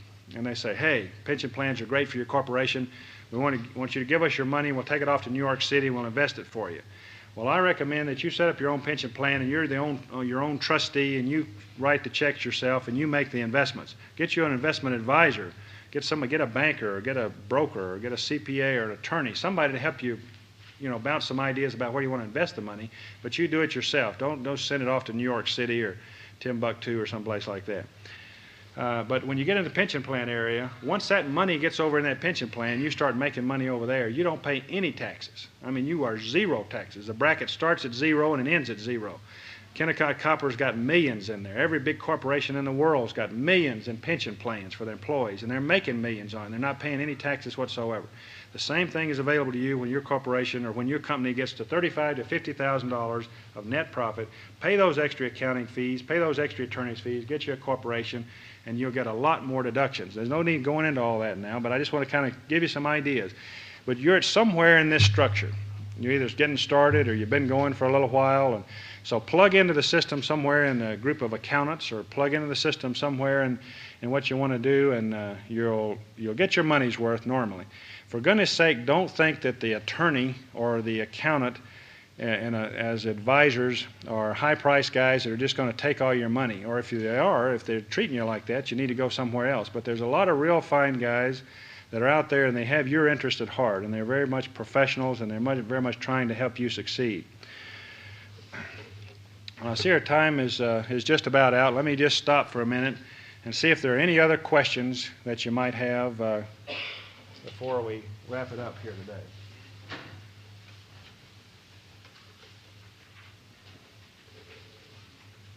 Well, I think the most sage advice, excuse me. At what point in time is it necessary, or at what point in time do you feel it would be advisable to turn all of this over to somebody else instead of doing it yourself? Is there a definite off point? No, I don't think you should ever maybe turn it all over to somebody else. You always want to know. You mean as far as just the bookkeeping? Is that what you're saying then is no matter how big your business is, you should do it all yourself? No, not the accounting part of it, but I'm thinking what I'm trying to say is that the control and the knowledge of all of this should always be in your hands. For instance, I just talked to a little guy the other day, and he had turned all of his check writing over to his secretary. He said, just write all my bills for me. I'm too busy for that. I'm over here. I'm doing this. I'm doing that. Just write all my checks for me. Pay all the bills. And about 3 or 4 months later, he realized that every time she wrote bills, she was writing an extra $500 to herself. So that wasn't her payroll check. So what I suggest to you is that you always maintain control. Now, you can let somebody else do the function, but make sure you know. So at what point should you do it? I'd say at the point that you can afford it. I think at the point that your business gets big enough, if you're starting to make money in your business, why you should, and you have a separate business and you're starting to make money in that business, then I think it would be good to go to an outside advisor, because all of these tax changes, go to somebody, go to a bookkeeper or a PA or CPA or plug into the system somewhere to get some outside knowledge. Now, you can do all of this book work yourself. You can spread your checks and come up with the total you spent for supplies and the total you spent for advertising and all that, what we call a cash disbursements journal yourself. Just go to a CPA and say, show me how to set one up. The guy will show you how to put your column headings in there, and he'll show you how to total it up, and he'll say, okay, go do all this, or you have your wife do it, bring me the totals back, and then I'll put them on your Schedule C, plus I'll tell you all this knowledge that's come out from federal government. So maybe I still didn't answer your question. Not really. There has to be a certain point at which you as an individual is going to be spending X number of hours devoting your time to all of this paperwork. All right. Now that's going to be money out of your pocket if you have to do it. Right. All right. Is it economically, is it more feasible to turn this over to somebody else or to have you yourself do it?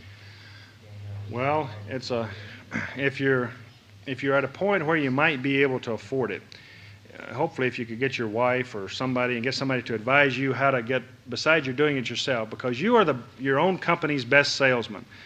And you need to not be buried in the bottom of a mountain of paperwork doing detail.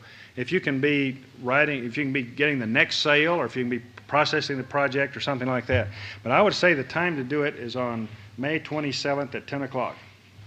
That's as specific as I can get. Now, question. Jerry, don't you think a lot depends on the individual owner, how capable he is at doing his own paperwork? Yes. A lot of people I don't think should even be horsing with it at all because they be open. I see this every day. Well, I think you. And when they come and tell us, I hear the words, well, I can't afford a bookkeeper most of the time. It's a misconception. I think they can't afford not to have a bookkeeper. I think Sam. People can do a lot of this on their own. I think it depends on the individual owner and his capabilities. Well, I think your point is well taken, because if you're just going to keep all your records in a shoebox or a great big brown paper box, and you're not going to know what you've got, and then you really don't have a system. So you need somebody to do the system for you. Assuming that you're capable of maintaining a simplified accounting system, paying your own bills and accounts receivable and so forth, then would it be advisable, or would you be able to find an accountant who would, say, monthly or quarterly or semi-annual, go over it and make sure that, yes, you are in accordance with accepted accounting procedures and give you some management services?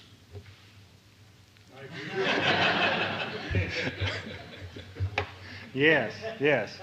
I think you'll be able to find somebody that'll do that for you. That's what they're in business for. That's what you're there for. That's what they're in business for. You bet. I think the one area where we run into people gotten themselves into trouble is so many times the small operator, in an effort to save a few bucks, and we all want to do that. I'm not criticizing that. They'll use a relative or a wife or an uncle or a sister who supposedly can do the work in order to save them money. And most of the time that person isn't qualified either. And so you've got the blind leading the blind. I think you're listening to some very sage advice from Sam Siciliano, the head of the SBA down here, and the main ones that's responsible for having these free seminars for you.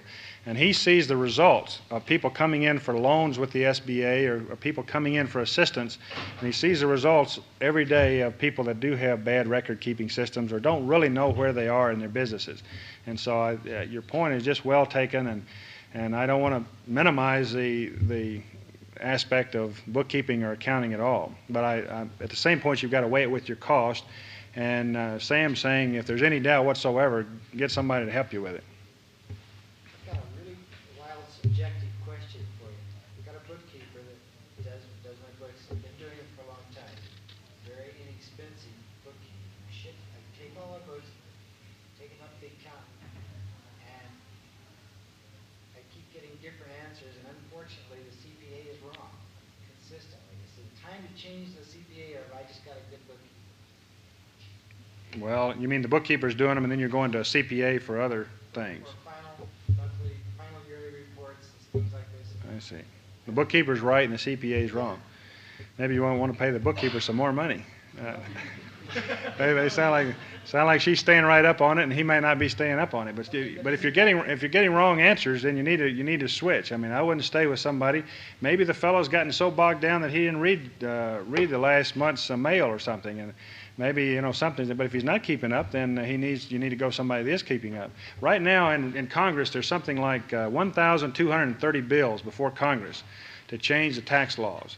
So the tax laws are changing all the time, and for the small guy with the W-2, you're going to read about it in the newspaper, and it educates everybody about the same time. But if you get into business, or you get into, you're starting to get anything a little bit more complicated, then you want somebody that's trying to stay up with things, or at least is going to research it for you as soon as you have that problem. Well, let me close with this sage advice for you.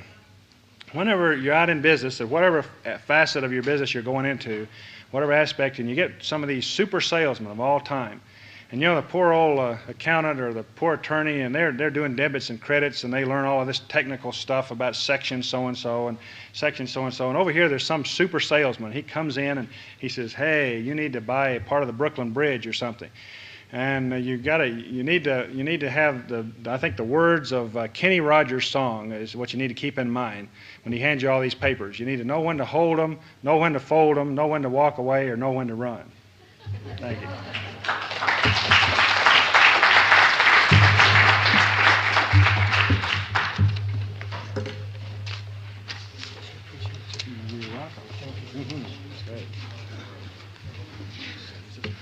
Why don't you all just stand up for a minute and shake some of the kinks out, and would you, while you're at it, would you pass that market survey down to your far left so it comes over to this end?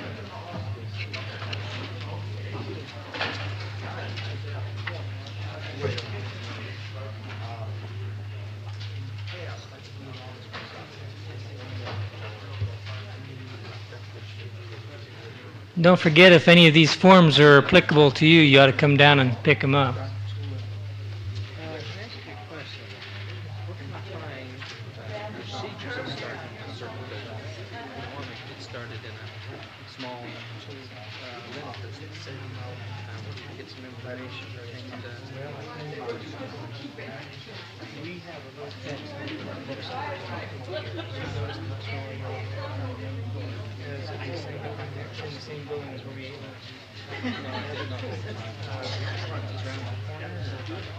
Yeah, on the west end, on the main floor.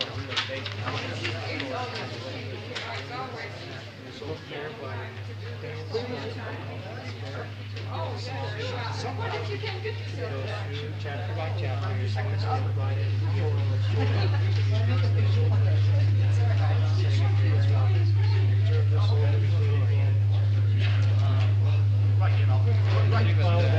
step by step.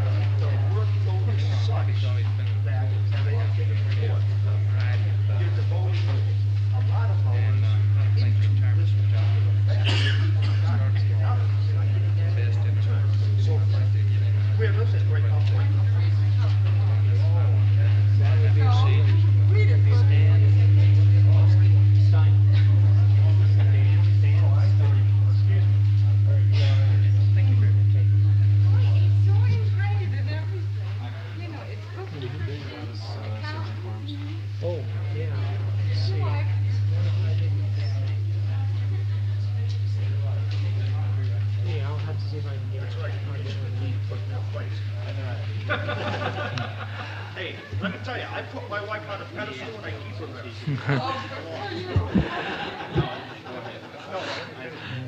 there. Okay, I'd like to go ahead and get started. If you'll kind of wend your way back to the, thank you, back to the seat.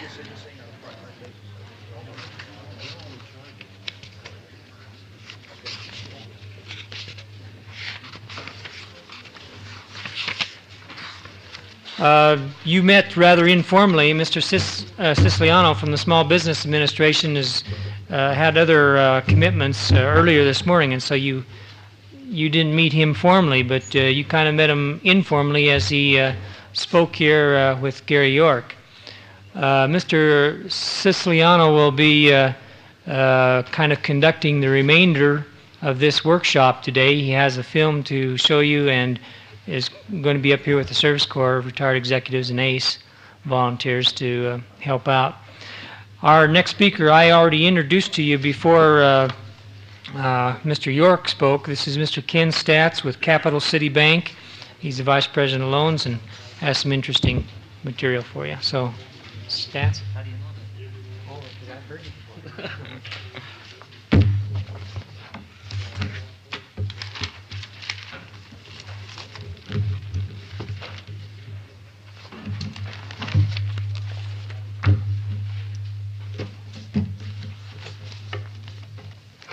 one major fear I always have when I talk to a group of people is boring people.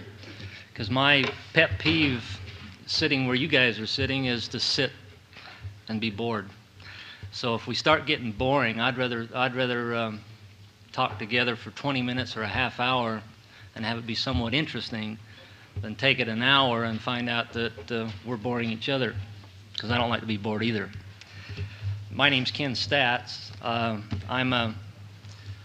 I'm Vice President of Capital City Bank, one of the owners of the bank. I think it might help you just a little bit if you know where I'm coming from. That's the way my daughter talks, at least. Something about me. I worked, prior to getting in banking, I was involved with Dun & Bradstreet for about 7 years. I started in Salt Lake City as one of those, I call them Snoopy guys, the reporter type guys that come around and ask you information on your business. Shortly thereafter, I got in management here in Salt Lake City and then spent some time in South America. I managed the offices in Brazil. And at that point, that was about 8 years ago. I worked for DNB for 7 years. I've been in banking now for about 8 years. About 3 years ago, a group of us pooled our resources and our ideas and hopefully our expertise and decided to start a bank. There are plenty of banks around, but we decided to start one anyway. That's been an interesting experience all its own.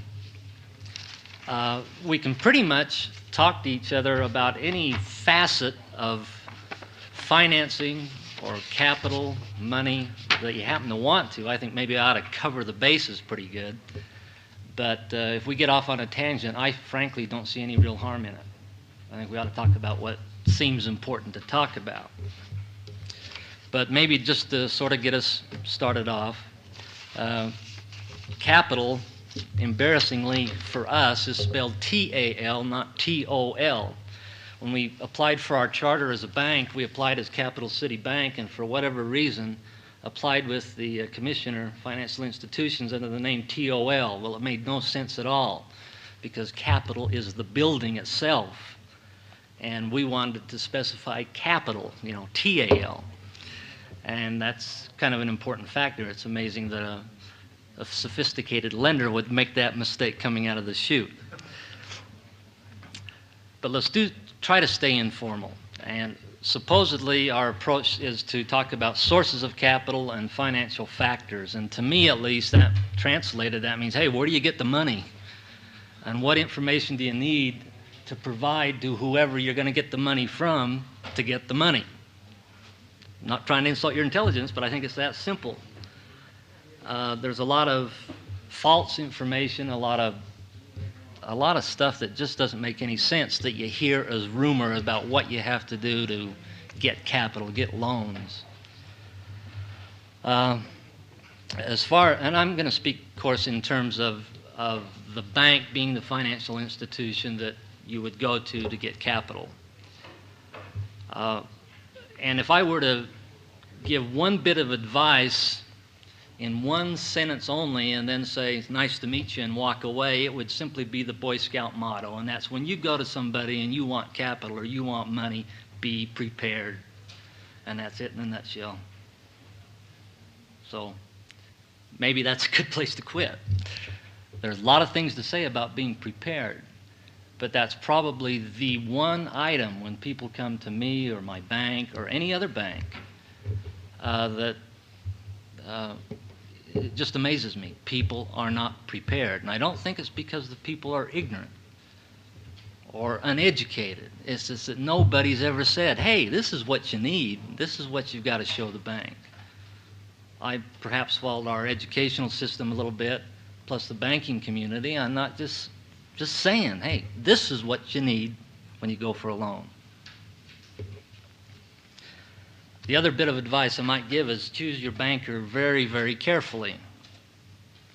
That's probably easy for me to say because, on the other end of or other side, what do you do to choose a banker carefully?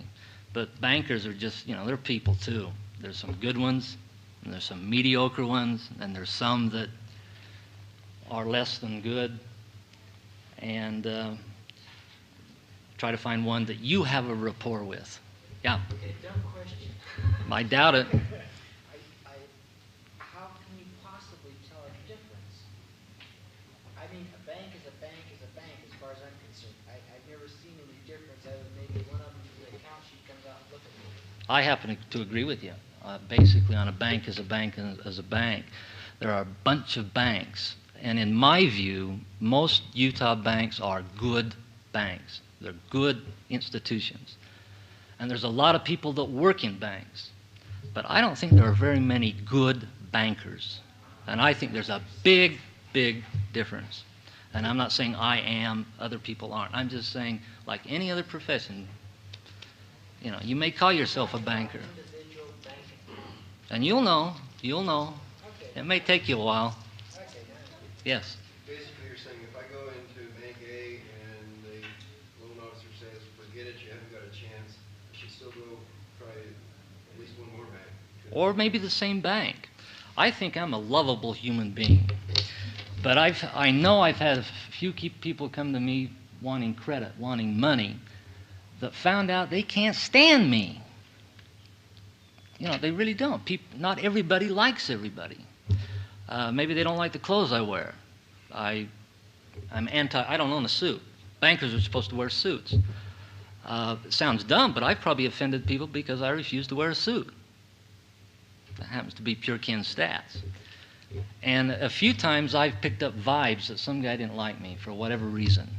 Or that I didn't like him, because that's a two-way street. And maybe it's just me, but I bring that right out in the open. I get the feeling you don't like me. Perhaps you'd rather speak to X other person in our organization. I don't say Valley's a good bank necessarily, or wants to go to Zion's. But maybe I'm the wrong person for him to deal with. And I think your relationship with a banker is a lot like a marriage. And I don't mean that to sound corny, but either you have a good rapport with the guy you deal with, or you might as well get divorced. And kind of brutal, but I think that's the way marriage is too. You know, either you get a working relationship, or you probably should get divorced. Was that an okay answer to your question?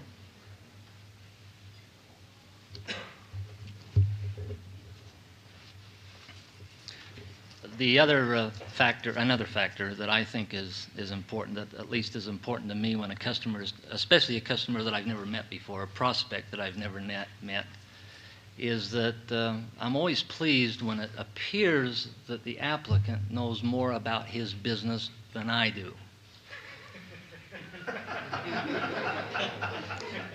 Because I'm not on an ego trip. There's some lines of businesses I deal with quite often. I think I am. I'm not an expert, but I'm sure familiar with them because I work with them a lot.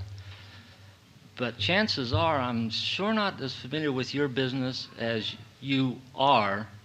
And if I am, I'm a little concerned because I want you to know more about your business than I do. I think I should be knowledgeable, and I should understand relationships and generalities, but that's your business. Kind of an aside, one of my pet peeves is for some reason everybody knows how to be a banker. I have never met a customer, well, that's not fair. I meet lots of customers who think that they can sure as heck run our bank better than we can, and they certainly feel free to tell me. But if I tell them how to run their business, they're sure offended. What I'm saying, I think I have the responsibility to be good at my job. But boy, I think it's incumbent on you to be good at your job too, and know your business. I try not to offend anybody. I tend to get point blank on things. Know your business. Yeah. I'm intrigued. How much, oh boy, another subjective, how much difference in a banking situation does the banker have? I mean, how much control does he have? I mean, can I take books in, a balance sheet, whatever, to you, you look at them and you say, no way, and take them to somebody else and he's looking at the same figures and say, hey, yeah, you got something going on. How often does this happen, and is it really true? Oh, I'm sure it happens. I'm not sure how to respond to your question. I mean, is it a wide range, or relationships, financial information has many things in common. Relationships, whether we're in a manufacturing line of business or whether you're selling women's clothing or whatever, many relationships, like the gentleman was up here before talking about the relationship between current assets and current liabilities, and the relationships are very similar in most lines of businesses.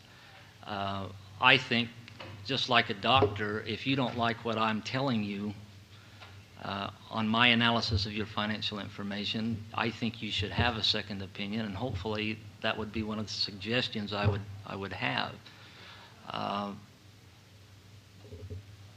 I think sometimes bankers are not willing to put forth the effort to really understand the business and the business situation, and so either because they say they're too busy or for whatever reason, where a second opinion or a third opinion or someone else might see it from a completely different perspective.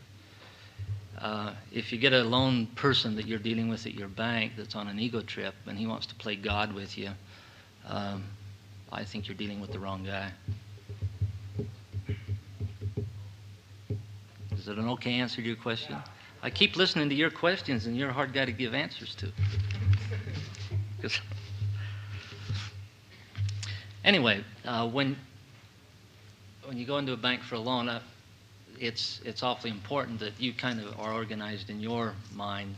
I'll tell you a couple of dumb things too. If you happen to smoke cigarettes or a pipe, and you're meeting your banker for the first time, I suggest you don't light up. Because right or wrong, he's going to form an opinion of you.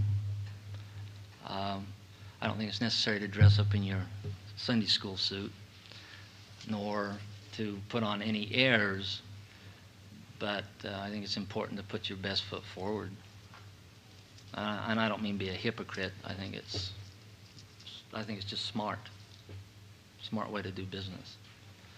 But if your approach to the fellow that you want to talk to or that you're going to talk to at the bank is organized, he knows that. He senses it just the way a dog senses fear in human beings. He knows whether you're organized or not. He knows whether you're on a fishing expedition or not. And if you clearly state what your business is, how much money you need, how long do you think you're going to need it, and how you're going to pay it back. And, there's a whole bunch of other factors that you can cover, but if you generally know your plan of attack, your action, it lends a lot of credibility, whatever you may say, and the figures that you may or may not have. Along that line, some of us, during the course of our lives, have maybe had some poor personal credit. Or we've been involved in a business venture that maybe had some poor credit. Don't let that stuff be a surprise to your banker. Volunteer it. It's pretty upsetting for your customer sitting across your desk to portray a lot of positive stuff. And then lo and behold, when you start doing some independent checking via rumor or whatever, you find out that the guy wasn't really shooting level with you. It has the effect of saying, hey, I don't think I want to do business with this guy. I don't think I have negative feelings toward a guy that says, hey, in 1972, X thing happened to me. I had some shaky credit. I appreciate that. And I think most lenders do.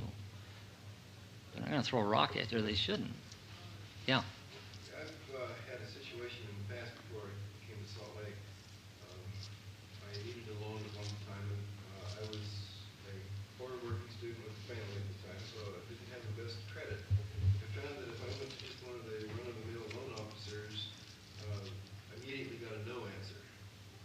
One particular day, the only loan officer available was one of the vice presidents of the bank. He listened to me, and I got what I needed. Is this fairly common? If you've got a kind of a touchy background, should you go to the vice president immediately? I really don't know. I think that's a judgment call that you've got to make. in banking, there tends to be a lot of people that the attrition in banking, like many other industries, is pretty heavy. A lot of people come, a lot of them go, and it's back to the old thing again. There's some good ones, there's some bad ones, there's some that have experience, some that don't have experience. Where possible, I think I think where you can possibly do it, you ought to be able to speak to the guy that has the authority to make a decision. That you don't portray to him what you want, and then he has to run to go to somebody else and give it again, or try to reiterate what you said. Try to talk to a guy that does have the authority to make the credit. Yes? Going to a banker for assistance in starting up a new business, how much of your own capital should you have in hand, and what kind of a package should you lay on it? Well, yeah, I'm not sure what you mean by package. Okay, as far as balance sheet and business plan, location, the whole Okay, yard. I think all facts that you answering you, I'll probably forget the first part, but let me answer the second part about the package first. I think the few items that I mentioned about how much money you need, why you need it, etc., is important. But any information that, and if you can put yourself in the shoes of someone else or the guy that you're talking to, and everything such as, what are the product lines that I'm going to carry? Who will I buy my merchandise from? Who will I sell my merchandise to? On what terms will I sell my merchandise? Yeah, Sam. One thing that I like to see that I seldom get on a new business is a pro forma information as to anticipated sales, anticipated gross profit, anticipated net profit, and break-even point. Almost exclusively, and I quit asking the question, but if I ask someone fairly new in the business or wants to start a business, what is your break-even point? They look at me and they say, huh. And it's really an unfair question. I've quit asking that question. I've learned to phrase it differently because it leaves a connotation that I'm talking down to him, and I really don't mean to. It's just that I think in those terms, and the customer doesn't. But the package should be as complete as you would like to see it as somebody was coming to you for a loan. And I think if you think in those terms, I think you'll basically provide everything. Just 1 second. Yeah. What about a new person that's coming into the area that does not have a lot of collateral but has a package like you said? How hard is it for a person to get the money to start up his business? And I don't have a lot of collateral. I'm going to be coming down from the north, and I won't have very much of anything. But yet I want to start the business. I want to get her going. And I have a package. I know what I'm going to do. I know who all my contacts are going to be. I estimate what the break-even point is going to be. But I don't have the collateral, and I need the money to get the business started. So what do I do? Yeah, and that's a common quandary, and it's a difficult one, once again, to respond to, because a lender feels much more comfortable if the prospects or the potential customer has he's playing with some of his marbles too. And it's kind of a personal aside, but my attitude as a lender is a heck of a lot different since we started Capital City Bank, because now I'm playing with my money. So I think differently. I'm more cautious maybe, or more prudent, I would like to think. Where before, when I was playing with commercial security banks' money, in my mind, that's what it was. It was monopoly. And you can kind of do a disservice to your customer for him to develop an attitude that he's playing with monopoly money. I can't say 10% or 20% if that's what you're searching for, but you've got to have something at stake as well as the lender. I think it depends a lot on your banker itself. You bet. How long you've been banking with them, how much you got savings, or whatever. You bet. Sam, you better make your point or we're going to forget. Now, this is a question. We have women here today. I think historically, women have had problems in many areas of the business world, including borrowing money. I think in some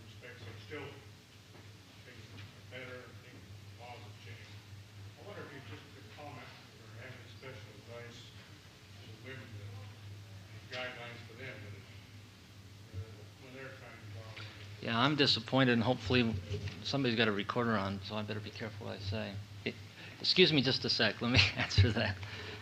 I think we're still doing kind of a disservice to the ladies. Can you still hear me if I'm... I think we're still doing somewhat of a isn't it?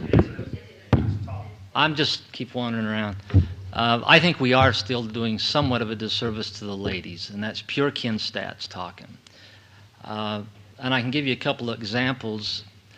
I happen to be a strong advocate of SBA, Sam, so this comes off sounding a little bit negative, but the loans to the women, for example, that is being advertised or made available, what is it, 8.25% or 8.5% with a maximum of $20,000 under the SBA program.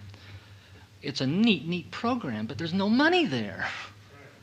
You know, it's hypocritical.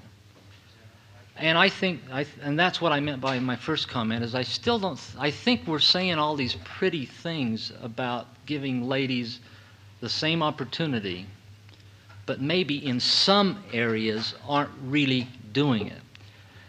And I happen to be somewhat, I'm not too old yet. I'm 38 years old, and I find myself being prejudiced. I'm not talking about lady-type prejudice now, but I have some prejudices built into me, and we all do. And I think I have to make, when I have an applicant from a lady, I have to consciously, probably shouldn't admit it, but I have to consciously remember to look at all the facets of that request that I would with a man. And I'm vain enough to think I'm doing a very good job at doing that. We could probably go on a long time about ladies' loans. Unfortunately, most loans that come to my bank that are woman-oriented loans, or the woman wants the money, unfortunately, I've had the definite feeling in many cases that woman was playing on the very fact that she's a woman. And that ain't playing fair either, friends. Because What do you mean playing on that she's woman? I mean, no, kind of poor me. Yeah. And, you know, I better shut up while I'm semi ahead. There is some of that, though. I get the same thing with, and I'm sure you've seen it, Sam, or other people that are involved in lending. When a minority group, an honest-to-God minority group, comes to me, sometimes you get the definite feeling, here I am, poor me, you've got to help me because I'm a minority. Sometimes, too, I think we both found where that particular person in front maybe someone else. Yeah, you have to be darn cautious of that, too. We've had a lot of husbands all of a sudden running in trying to borrow money for the business in their wives' names. Yeah. Yes, sir. Yeah, I have at least part of the answer, maybe. I find out in my few application of loans over the years in my business. I think the reason there's no money in that program that you just mentioned, one of those, there are many reasons, is the bank, mostly banks, find more feasible to lend $500,000 to speak builders and corporations to put up a $22 building up instead of $20,000. Yeah. And that's happened to me. Perhaps. I think, fortunately, at this stage of our development as a bank, I'm not in that situation. My legal lending limit is $120,000. My average loan is about $16,000. So what you say may have some validity, but it sure doesn't in my case because of pure logistics of the... I hope you're wrong. Yes, sir. How much weight do potential investors or shareholders have when it comes to acquiring a loan through a bank? You walk up and you say, well, this person and this person and this person have stated if I'm able to get the funding through the bank and get the business under motion or whatever, they'll be more than willing to invest this, this, and this, but they just don't want to flat come out and invest it unless they know that I have the blessings of the bank. You don't follow what I'm You don't mean as guarantors. You mean as investors. Right. Not guaranteeing a No. loan. I must have. I lost you, right? Yeah, you lost me. Okay. You go to a banker and you say, I'd like to expand my business, or I'd like to start it up. I need X number of dollars capital, right? I have this person and this person and this person who have said that once I get it under motion, once I get it going on down the road, they will be more than glad to buy 30 shares or 50 shares from me. Speaking for myself, it would have very little weight. There's no weight whatsoever in that. No, I didn't say that. It would have not much weight. It judged the credit on its ability to generate income. It should be capitalized, well capitalized going in, adequately capitalized. With me personally, it wouldn't carry a lot of weight. It would carry some weight. Yes, ma'am. What are some of the reasons you turned down? For the oh, I am, for the very same reason they turned down that gentleman's loan or that one, or the exact same reasons. In other words, guidelines, collateral, SBA, they want you to have something like 10% of the loan, correct? Now, I know you have to put up something to get something. What are your guidelines? I mean, specific. Well, they aren't any different for women than they are men, you know. Yeah, for sure. You know, if a gentleman. I mean, really, if you don't have that much in your name. You don't believe me, do you? I mean, say you're married, you know, and everything's been in your husband's name, but you've really cleaned house the last year or two. You've changed things to your credit rating, quote. You bought a little property. You're looking pretty good. So you go say, how about a loan? But this is your first venture. You're new at it. How does that go about? I keep being afraid I'm not answering any of these questions. Not any different for a girl, a female, as opposed to a male. The same factors are taken into consideration and weighed the same. You don't excuse yourself, go snicker in the other room and come back. Not yet. There might be a first time, I don't know. This is not we mistake colleges. No. You know, I've got a friend who's the director of our bank that is a very, very well-to-do individual, and he spends a lot of his time being bored. He's not a very old guy, but he's just bored. He doesn't have anything to do with his money or his time. So just for kicks, he lends money to people once in a while, acquaintances or friends, just to give him something to do, keep him out of the bars, I guess. And this guy came to him that he'd known for a while and wanted to borrow $10,000 from him. And he ended up agreeing to lend him the money, and found out that the reason that the guy wanted to borrow $10,000 from him was so he could get out of town. Well, he lent him the money, only to realize that now the guy was out of town, and he was one of the guys that he was getting out of town from. And I think, well, enough said. Did you answer my question? I don't know. Ask the question again. No, the criteria is the same. I've never yet gone in the other room and laughed. I would kind of get a kick. I wish the situation would come up because it would be a fun story to tell. Yes, sir. I find that there's a lot of difference, not just in women, it's also age. Like, say, for instance, I'm between the age of 30 and 40. I've got big family, nice home, car, truck paid for. Can then apply for a loan. Possibly yet, but let's say I'm in my early 20s, not married, apply for a loan for a car or so, or a condominium, a home. I'm going to have a cosign. Same thing with a female, divorced, got a bunch of kids. Yeah. Apply for a loan. They're going to be turned down unless they have a cosign or somebody between 30 and 40 has all this property and a cosign for her, then she may get the loan.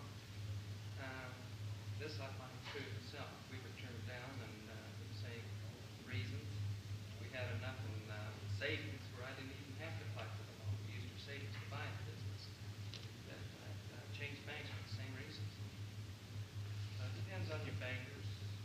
I agree. You're dealing with human beings, and that's right. Uh-huh. Is the nature of the business put some way in the loan application? The type of business you run? I'm sorry, I didn't understand that. Is the nature of the business, the person who applies for a loan, it put some way in that application? I mean, What line of business? yes, in the loan office, they say, well, she has a beauty parlor. Go into that page. It can make a big difference, you bet.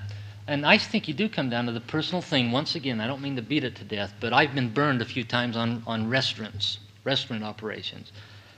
When I have a restaurant loan request, I'm still smarting from one. I'm still hurting for a beating I took on a restaurant. I am, at this point, somewhat negative about financing restaurant operations, so I refer that loan request to somebody else who doesn't have the prejudice that I have. Now, hopefully, I'll mature out of that. You've got a good reason, because historically, the mortality Oh, it's horrible. Yeah. is higher than many other types of business. Yeah, I probably ought to find a better word than prejudice, but you do have favorite lines of businesses that you've either had good experience with or bad experience with. Yes, sir. What do you do when you've got a loan package ready, you've got a marketing analysis ready for a product you're getting ready to manufacture, you've got a one-year projection, you've got, on your balance sheets, everything ready, you go to the bank, you don't have any real estate collateral, but what I did was I incorporated, you got stocks, so I could get stockholders to invest in it, and then I went into business from there. And because I don't have real estate, they turn down inadequate collateral. Okay, what you do when you go to your bank and they turn you down, then the next bank that you go to won't even consider you if you're not a member of that bank. I think that's unfortunate. I know that happens. Small, it's a new thing, okay? They said, well, it's a really, really good idea, go see SBA about it. And so we go see SBA, and we're on the waiting list, but that doesn't do us any good for capital. We're putting up in excess of, well, for a $50,000 loan, we're putting 65.5 in equity, which is machining tools or specialty tools, welding equipment, et cetera. What can you do? Well, did you apply for an SBA guarantee loan through the bank? Yes, I have, but right now it's pending. Well, but now you've applied for a direct loan from SBA? That's what I'm getting at.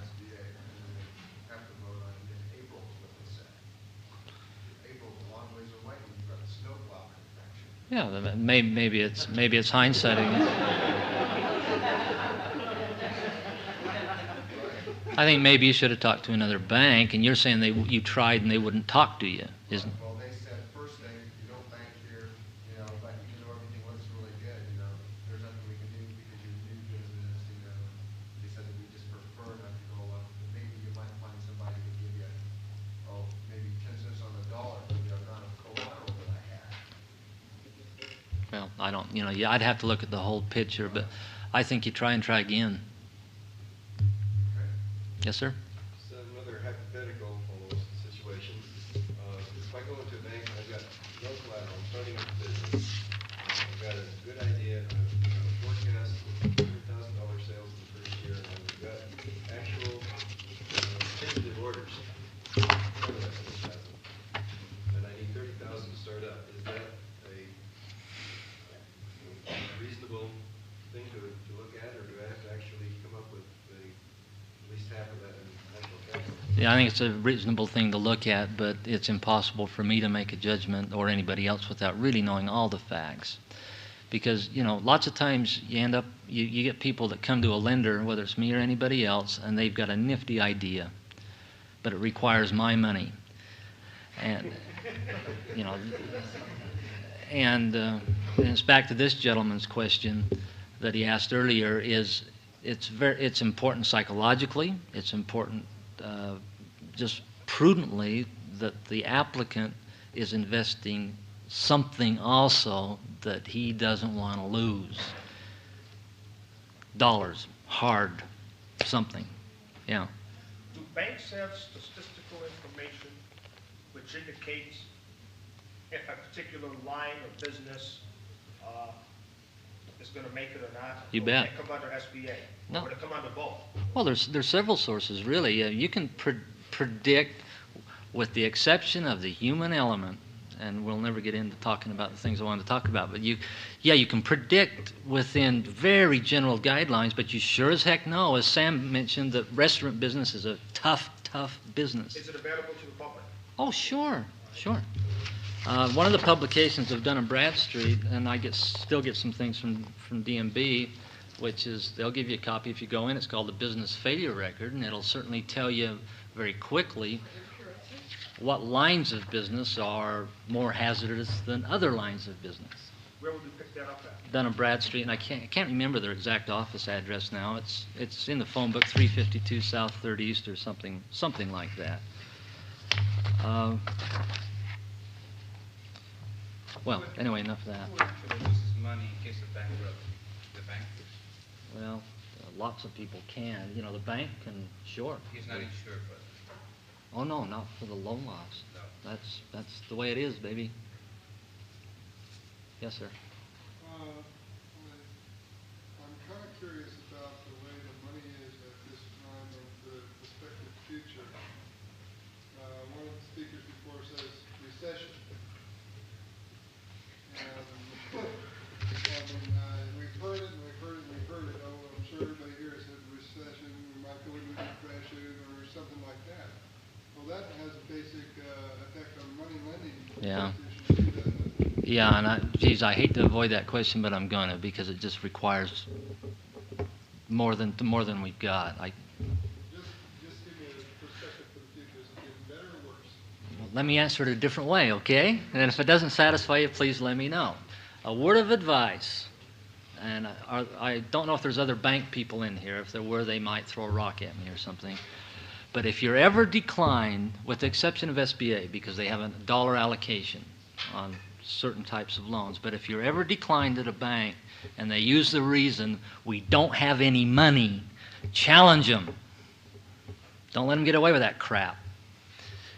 Because what they're really saying is, they're saying they don't want to lend you the money, but they haven't told you why. And I think you deserve to know why. There isn't a bank in Salt Lake, to my knowledge, that couldn't make any loan within their legal lending limit if they wanted to. Don't buy that from the banker. I've used it before. Well, let me tell you why I've used it before. It's a kind way of declining people. Pardon? But it's a cop-out. I think I owe it to a customer to explain to him the reason I'm declining him. And the reason I've used it from time to time, I don't have the money, is because he's completely unreasonable. He won't listen to what I'm saying. No matter what I say, he's not going to believe me. He's not going to accept it. And a final frustration, he says, hell, I don't have the money.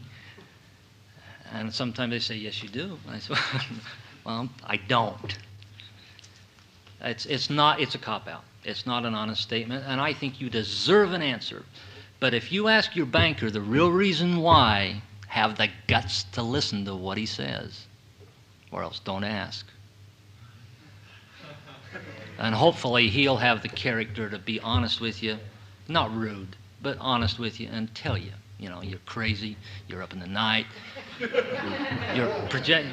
Well, again, I don't mean to be facetious, but I think I owe it to you. I think money lenders have more of a responsibility to their customers than just renting them money. And that's all money lenders are. But I think you have more responsibility than that. Yes, ma'am. Would you tell us a little bit about your interest rate on business loans? Sure. That's an open-end question, but they'll range anywhere from prime plus... in my instance, the bulk of my commercial business loans will run anywhere from the prime rate plus 2% to a prime rate as high as 4%. What's prime now? Give you an editorial now. I held our prime rate at 14.5%. I think we're the only bank in Salt Lake that's at that rate now. 14.5%. I held my prime rate. 15 1/4 is prevailing prime. But I did it. Yeah, I did it. Well, Salt Lake is using the same prime. I did it for a very good reason, and it's a personal reason in that we are not money borrowers. We are not borrowing from the Federal Reserve. We're growing very rapidly. We've got plenty of money. So if you come to me for a loan, you can call me a damn liar if I say I don't have any money. But we felt we could justify not increasing our rate. I think we cannot go past this quarter without coming up to the other bank's prime. We just can't hold it much longer. We want to make a profit, but we don't want to make an inordinate profit. There would be a different rate for different collateral, right? For different collateral, for different length of time, that the money would be repaid. If you had good real estate collateral, then would you get the prime plus 2? Depends on the term, again. If you're talking a 5 or 7 year loan, no, ma'am. 6 months to a year. 6 months to a year, you'd probably be thinking in terms of prime plus 2.5. The longer the term, the higher the rate. Well, there's a lot of variable factors in that, too. Yeah, as a generality and a response to your question, yes. It's terrible to speak in so many generalities. As far as a banker would be concerned, they'd rather see a 2-year note at a higher return, and maybe go in refinancing it later than a 5-year note to start off with? Tough question to answer again. In my situation, I want the shorter the term, the better, is what I like in my situation. Now, other banks will have their own philosophy of lending. They'll have their own policy. For myself, the shorter the term, the happier I am. That's because we're in a growth position and we want to turn our money, we want to serve more customers. Is 5 years a long note to you? 5 years is about as long as I want to go now. Yes, sir. You said at the beginning to be prepared when you walk in a bank for, okay, can you give us an idea of what else we need to have besides things and things? I mean, some of the physical or tangible or paperwork or whatever. Yeah, the balance sheet that it's been alluded to, I'm sure several times a day, and the profit and loss statement. In the case of a new business, you're not going to have a profit and loss statement based on history. You're going to have a profit and loss statement based on what you anticipate for the future. I think rather than just talk words to the banker, I would suggest that you write it down in some sort of logical format, that you have a balance sheet and you have a profit and loss statement, that you have a list of people that you think you're going to be buying from, and that you have a list of people you think you're going to be selling to, and that you know what your selling terms are. That you have your personal financial statement as well as the business balance sheet that we're talking about prepared and ready. Because if you don't, you're either going to have to take the time to fill it out while you're sitting there with the bank person, or he's going to give it to you and say, here, fill this out, come back later. And try to put yourself in the position of somebody coming to you to borrow money from you, and what information would you like to have from them. I don't mean to oversimplify it, but common sense is a big, big factor. Yes, sir. What knowledge do you have about finance companies? They are related directly to some banks for financial. Say it one more time, okay? What knowledge do you have about finance companies? Oh, finance companies? They have some connection with the banks through loan dealings. For instance, say I walk into a finance company because I was rejected by a bank, right? I know that I have to pay 25 or 26%, but this is supposed to be. I just want to get my business going, and so that's a loan. And in turn, finance company, is he dealing with some bank? Oh, probably. Yes, he's probably borrowing his money. My question is why the bank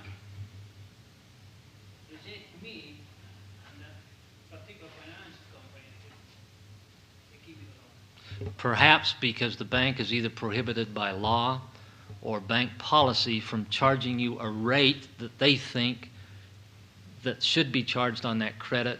So consequently, they say, hey, rather than charge him 20%, we'd rather tell him not make the loan to the company because we don't want to get the reputation in the community of charging rates that are finance company rates. That's a strong possibility that would be the reason.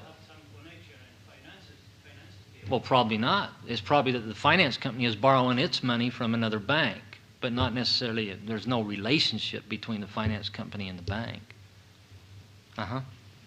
You said having banks, loans you need involved, but what about something like a credit union? When they say something like they don't have the money? I think if a credit union says that, they probably don't have the money because they're dealing on a completely different, yeah. That's my opinion. Have we beat it to death? Hope it didn't bore you. Pardon? Any other questions? Because I'm going to quit. What is the average amount that you usually loan out to this? It'll vary from bank to bank. I think I mentioned that my happens to be, we're a new bank. We're only about 3 years old. My average loan is, I think, about $16,000. I'm talking about business loans now, which is awfully small. I have loans ranging up to $120,000, $100,000, with overline accommodations with other banks up to $250,000, $500,000. But as far as, and that would not be true for security. Their average loan is probably whatever it is, $80,000, $120,000. I don't know what it is. But in my situation, it's about 16. I have about 340 loans on the books, commercial loans. Is it better to go to a bank where you're going to be locating your store, or is it better to go to a bank that is out of the area? In my opinion, in the location where you are going to be doing business. Oh, one other thing I think is darn good advice, and then I'll shut up. I recommend strongly that you deal with one bank and one bank only. Well, there are a lot of reasons. One of the prime reasons is the banker feels much more comfortable if he can feel your pulse. If he knows that has the confidence that what you're portraying to him is the way things are. Well, okay, again, it's that truth thing you were talking about the very first. As long as you're up front with your banker, hey, I've got my personal account in Valley, I've got my business account in Science, I've got another personal account at Heritage. As long as we're up front, and he knows where you're coming from. And that's it. That's his decision. You know what? I'd probably tell you if you told me the exact same thing. I said, hey, why don't you move all your accounts over here? Or maybe you ought to do... Well, I don't buy that. Or maybe you ought to do all your banking there. There's another thing on loans, that especially borrowing money. I'm not speaking of deposit. There's such a thing called a philanthropic borrower. And he's not very large, but he's got lots of banks. And he borrows a little from you and a little from everyone else. And this way, if he goes under, he feels that none of you will be hurt too badly. That's one of the reasons. Yes? One more question. You gave a business loan. I didn't know they made any. They might. I've never heard of it. I don't think so. I'm not aware of it. Yes, ma'am. Is a small business checking account handled any differently than a personal checking account? No, the mechanics are the same. Thanks, you guys.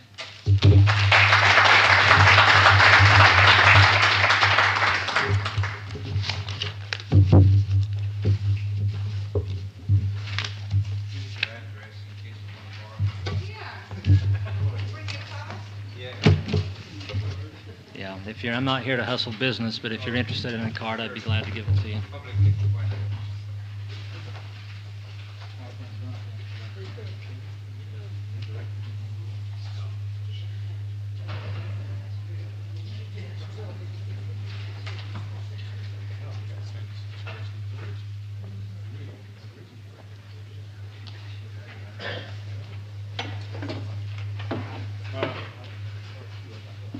I've been asked to take over for Bob Cox because he did have to leave.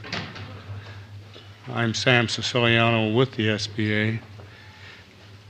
It's 3:15. Now we had scheduled a film on business location. Are you going to run the film? Yeah, I'll run it. Frankly, I have to take the blame. Our agency didn't get the film here in time. Well, it isn't even here. But we have another film that lasts about 13 minutes on advertising, which I think would be of interest to most of you. Is that okay if we play that? Yeah. Okay, fine. And then after the film, the formal part of the workshop is over. However, we have two or three of our volunteer SCORE counselors that have promised to be here that will be very happy to give you personal one-to-one counseling if you'd like it, or we can handle it as a panel and just shoot the breeze and ask any questions you may have. We'll just do it any way you want. If you want personal counseling, you go in a corner with one of our counselors and he'll be very happy to try to help you.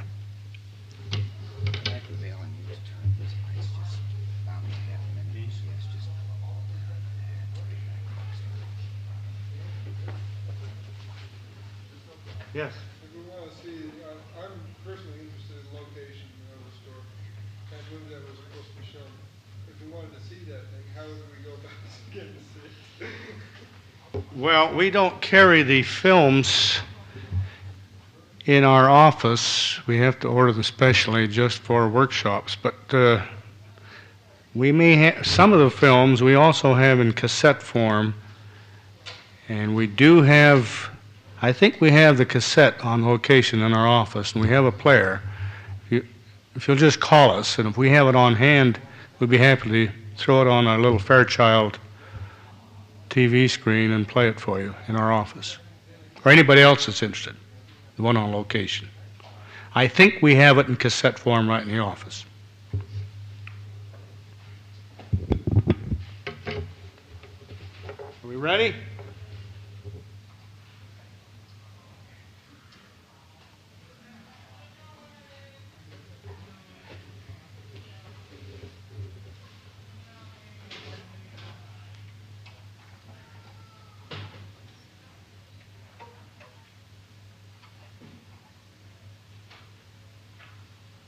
I got to see where I'm going to step so I won't break my neck. Okay.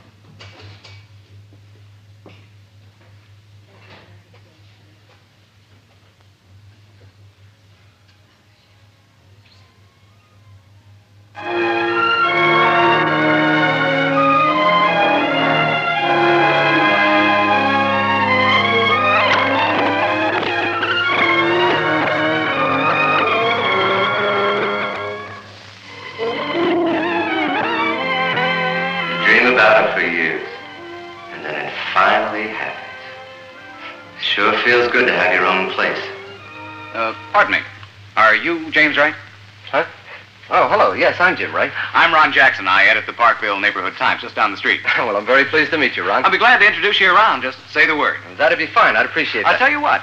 The Times could run a feature story on your opening. Help get you started off. Next week, isn't it? Yeah, open Tuesday. The story would be nice, Ron. I'd appreciate it. Oh, it'll make a good tie-in with your opening day ad. Ad? Oh, well, to be perfectly frank, Mr. Jackson, I'm not sure we're going to be doing much advertising. On the other hand, maybe we should have a small announcement ad, but just an inch or two. Maybe you'd rather not do the story. Oh, there's no strings attached to the story. We'll do that. Look, I didn't come over here just to sell ad space. You may never have occasion to use this, but of course I hope you will. Well, if I ever do run an ad, you'll get it, okay? No. If you ever decide to use us, I hope it's because you're convinced that we can reach your clientele. Do I sense that you don't believe in advertising? I think advertising's fine for the name brands I carry. But for a little guy like me, I couldn't hope to do much with it. Not with the money I have to spend. Say, would you like to take a look around? Sure, I can get the story while you show me around. But I warn you, I'm going to try and change your mind about advertising. Okay, fair enough. Having the prescription counter at the rear will pull the people past the selected sundries and notions. That way I'll get a chance to sell them coming and going. That's well thought out. You must have good experience in this line. Almost 10 years. I'm a graduate pharmacist, and I work for General Drug in the city. I learned a lot. But I've always wanted to have a place of my own. So here I am. Jim, one thing I'd like to get in the article is just what goals you have for the business. Goals? You know, what kind of establishment you want this to be. Well, that's easy. Successful. I want to make money. Yeah, I know. But I mean, from the community viewpoint, what image you want them to have? Oh, well, I feel that people want a drugstore they can trust, and that's more important than prices.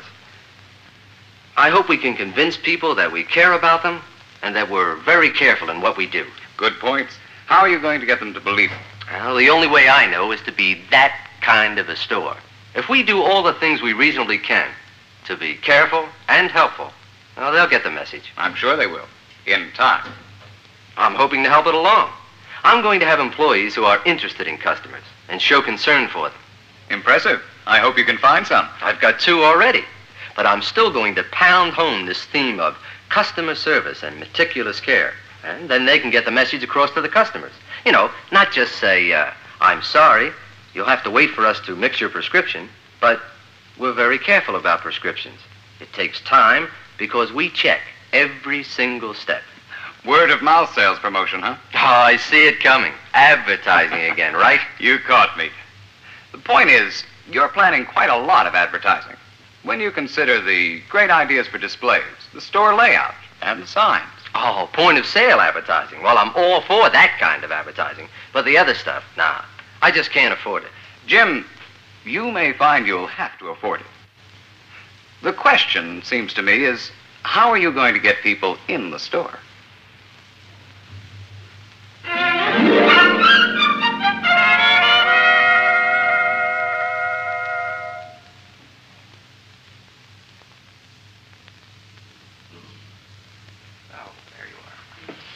And the fact is, Jim, that very few people just happen in. That's how Ron Jackson and I became friends. Pretty much like He really gave me something to think about. Of course, I was pretty stubborn about it, until Ron told me about a local merchant. Falling off. Well, he didn't think much of it. Like you, this guy started out with all the drive and enthusiasm in the world. And people liked him once they got to know him. Now, this merchant didn't go out of his way to get customers. He, too, thought they'd just happen in. And a few did. When people did come in his hardware store, he did a pretty good job of personal selling. Of course, satisfied customers tended to come back whenever they needed anything they thought the store would have. Occasionally, a customer would tell a friend.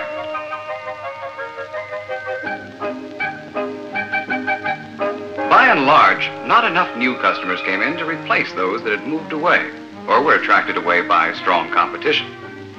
But a business has to have trade.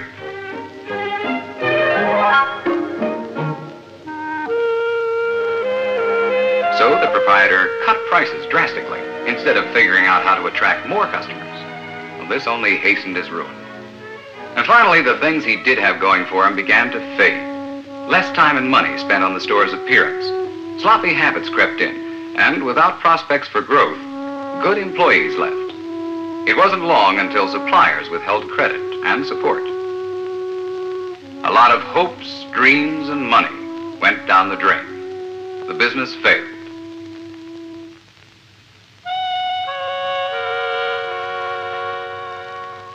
And Jim, this should be of particular interest to you. You see, that hardware store was in this building. Ouch. Oh, I won't say that you can't make it just fine, but your chances would improve with a little intelligent promotion. Well, sure, I know it can happen. But maybe something else was wrong with the hardware store. Jim, the sad fact is that about 400,000 firms go out of business every year. The 3 main reasons are lack of capital, lack of customers, and poor management. Everybody knows about capital and management, but that getting in the customer. Too many people think there's some magic in just opening a door and hanging a sign. Something exciting has to happen between customers in a business, or else. Okay, you've made your point. All successful business has to have some kind of advertising. Well, let's say some kind of sales promotion. That covers advertising, too, of course. The sales promotion includes all the techniques which expand sales. Well, look, how about a cup of coffee? We've got some fresh. Sure, sounds good. What bothers me is some ads don't seem to work. Just waste money. I'd hate to run an ad that didn't make more sales. Now, don't get me wrong, Jim. There are bad ads. Some, I suspect, do more harm than good. How do you know the difference? Now, there are a few good rules, and you can get good advice. Look, I advise my clients on what I think will work. It certainly doesn't help a newspaper to run bum ads. Okay, just for discussion. Suppose I did run an ad. Can I expect direct results? I wouldn't count on it. You wouldn't. Then why advertise? That's a mistake many small businesses make. They run one ad and then sit back and wait for the cash register to ring. If it doesn't, they blame advertising. Or the fella that helped with the ad. I'll say. You see, advertising works when it's a repetitive process. Each ad builds a little more the image of the store and its products. Very few single ads prove to be bonanzas. And there are other factors. More variables? I'm afraid so. A while back, a furniture store decided to have a special. So they took a full-page ad featuring studio couches for $118 each. Only thing was, somehow the newspaper makeup room mixed it up with another ad, and it came out 2 for $118.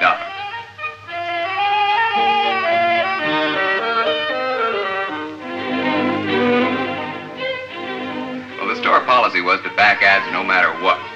But, to everyone's amazement, not one single customer showed up. People will not buy regardless of price until they need the product. The ad was worthless then. Oh, hardly. Later in the season, without more promotions, the store set a sales record in those studio couches at the regular price. How can that be? Well, there's retention value in ads. I don't know. How does an ad work anyway? I mean, what makes people buy? Well, people buy to satisfy a need, real or imagined. Where they buy depends on their idea of where they can get the best value, service, and side benefits. Ads are an extension of selling technique. An ad has to first get to the customer's attention by some device that stands out. Then it has to appeal to the customer's need and give some information about how to satisfy that need. But especially, it must identify the place where you can satisfy the need. But you still haven't met my number one objection, the cost. Well, I hate to repeat the old saw, it takes money to make money. But whatever I spend, it's just that much more added to overhead. Well, so is rent. Don't take my word for it. Look at the larger successful businesses. Yeah, but they can afford it. They're big enough. Well, how do you think they got to be big, Jim? I don't know of any successful business that didn't promote somehow in order to grow. How do you know what to spend? Well, I'd suggest you talk to your local trade association. But I can tell you that all small retail stores spend an average of nearly 3% of last year's net sales on promotion. That much? And most of it on newspaper ads. It isn't important where you spend it as long as the medium works for you. As to the amount, well, base that on your own requirements. How stiff is competition? What are the local buying habits? How fast do you want to grow? Well, if I could only do it without the added cost. Sure, that'd be great. Even better not to have to meet any payroll costs. But you can no more afford to lay off advertising than you can competent help. The cost in lost sales would be too damaging. Percentage of sales figures won't help me much. So far, I've got 0 sales. Jim, where would you like the business to be in, say, 2 to 5 years? As big as it can reasonably get? No, you'll have to be more specific than that. Advertising, Jim, like all management decisions, should be determined by your carefully planned, realistic goals for growth. Promotion is how you do it. Well, you make it sound pretty good. Maybe I should try it. But what about all the guys that are successful without advertising and sales promotions? There are some. Yeah, well, they're only successful by default. Let a sharp competitor move in on them and poof, another store building for rent. But more importantly, Jim, any business can do better, no matter how successful, by improving its advertising. Advertising won't solve all your problems. It won't improve bad service or poor products. But it can make a good business a whole lot better. The expense of it. I just don't know. Can you afford not to? Good advertising will pay for itself. And it's one of the ways in which you can compete with the big operators. Maybe. But the big boys have the experts. You can be an expert too, and you can act a lot more rapidly on decisions. And there's plenty of help you can call on through trade associations, the government, professional journals, and suppliers. Well, I'm sure going to try to make this an important store. Then how can you lose? Resolve and enthusiasm count a lot. Ron, I've got an idea. I've got an idea for an opening day ad to appeal to the growing families in this area. Now, since this is a new store, what would you think of a new baby theme? That's good. You know, featuring baby supplies and toiletries? Yeah, you could have a display up Well, front. that's the story of how I answered the advertising question. It was a very good answer for me. Good idea.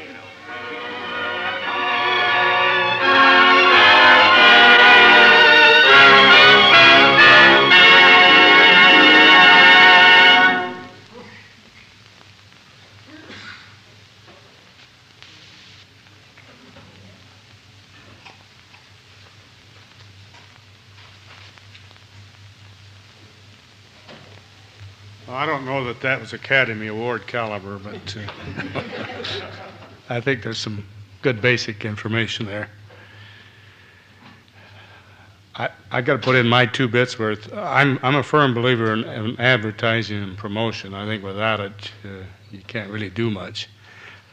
With one condition, though.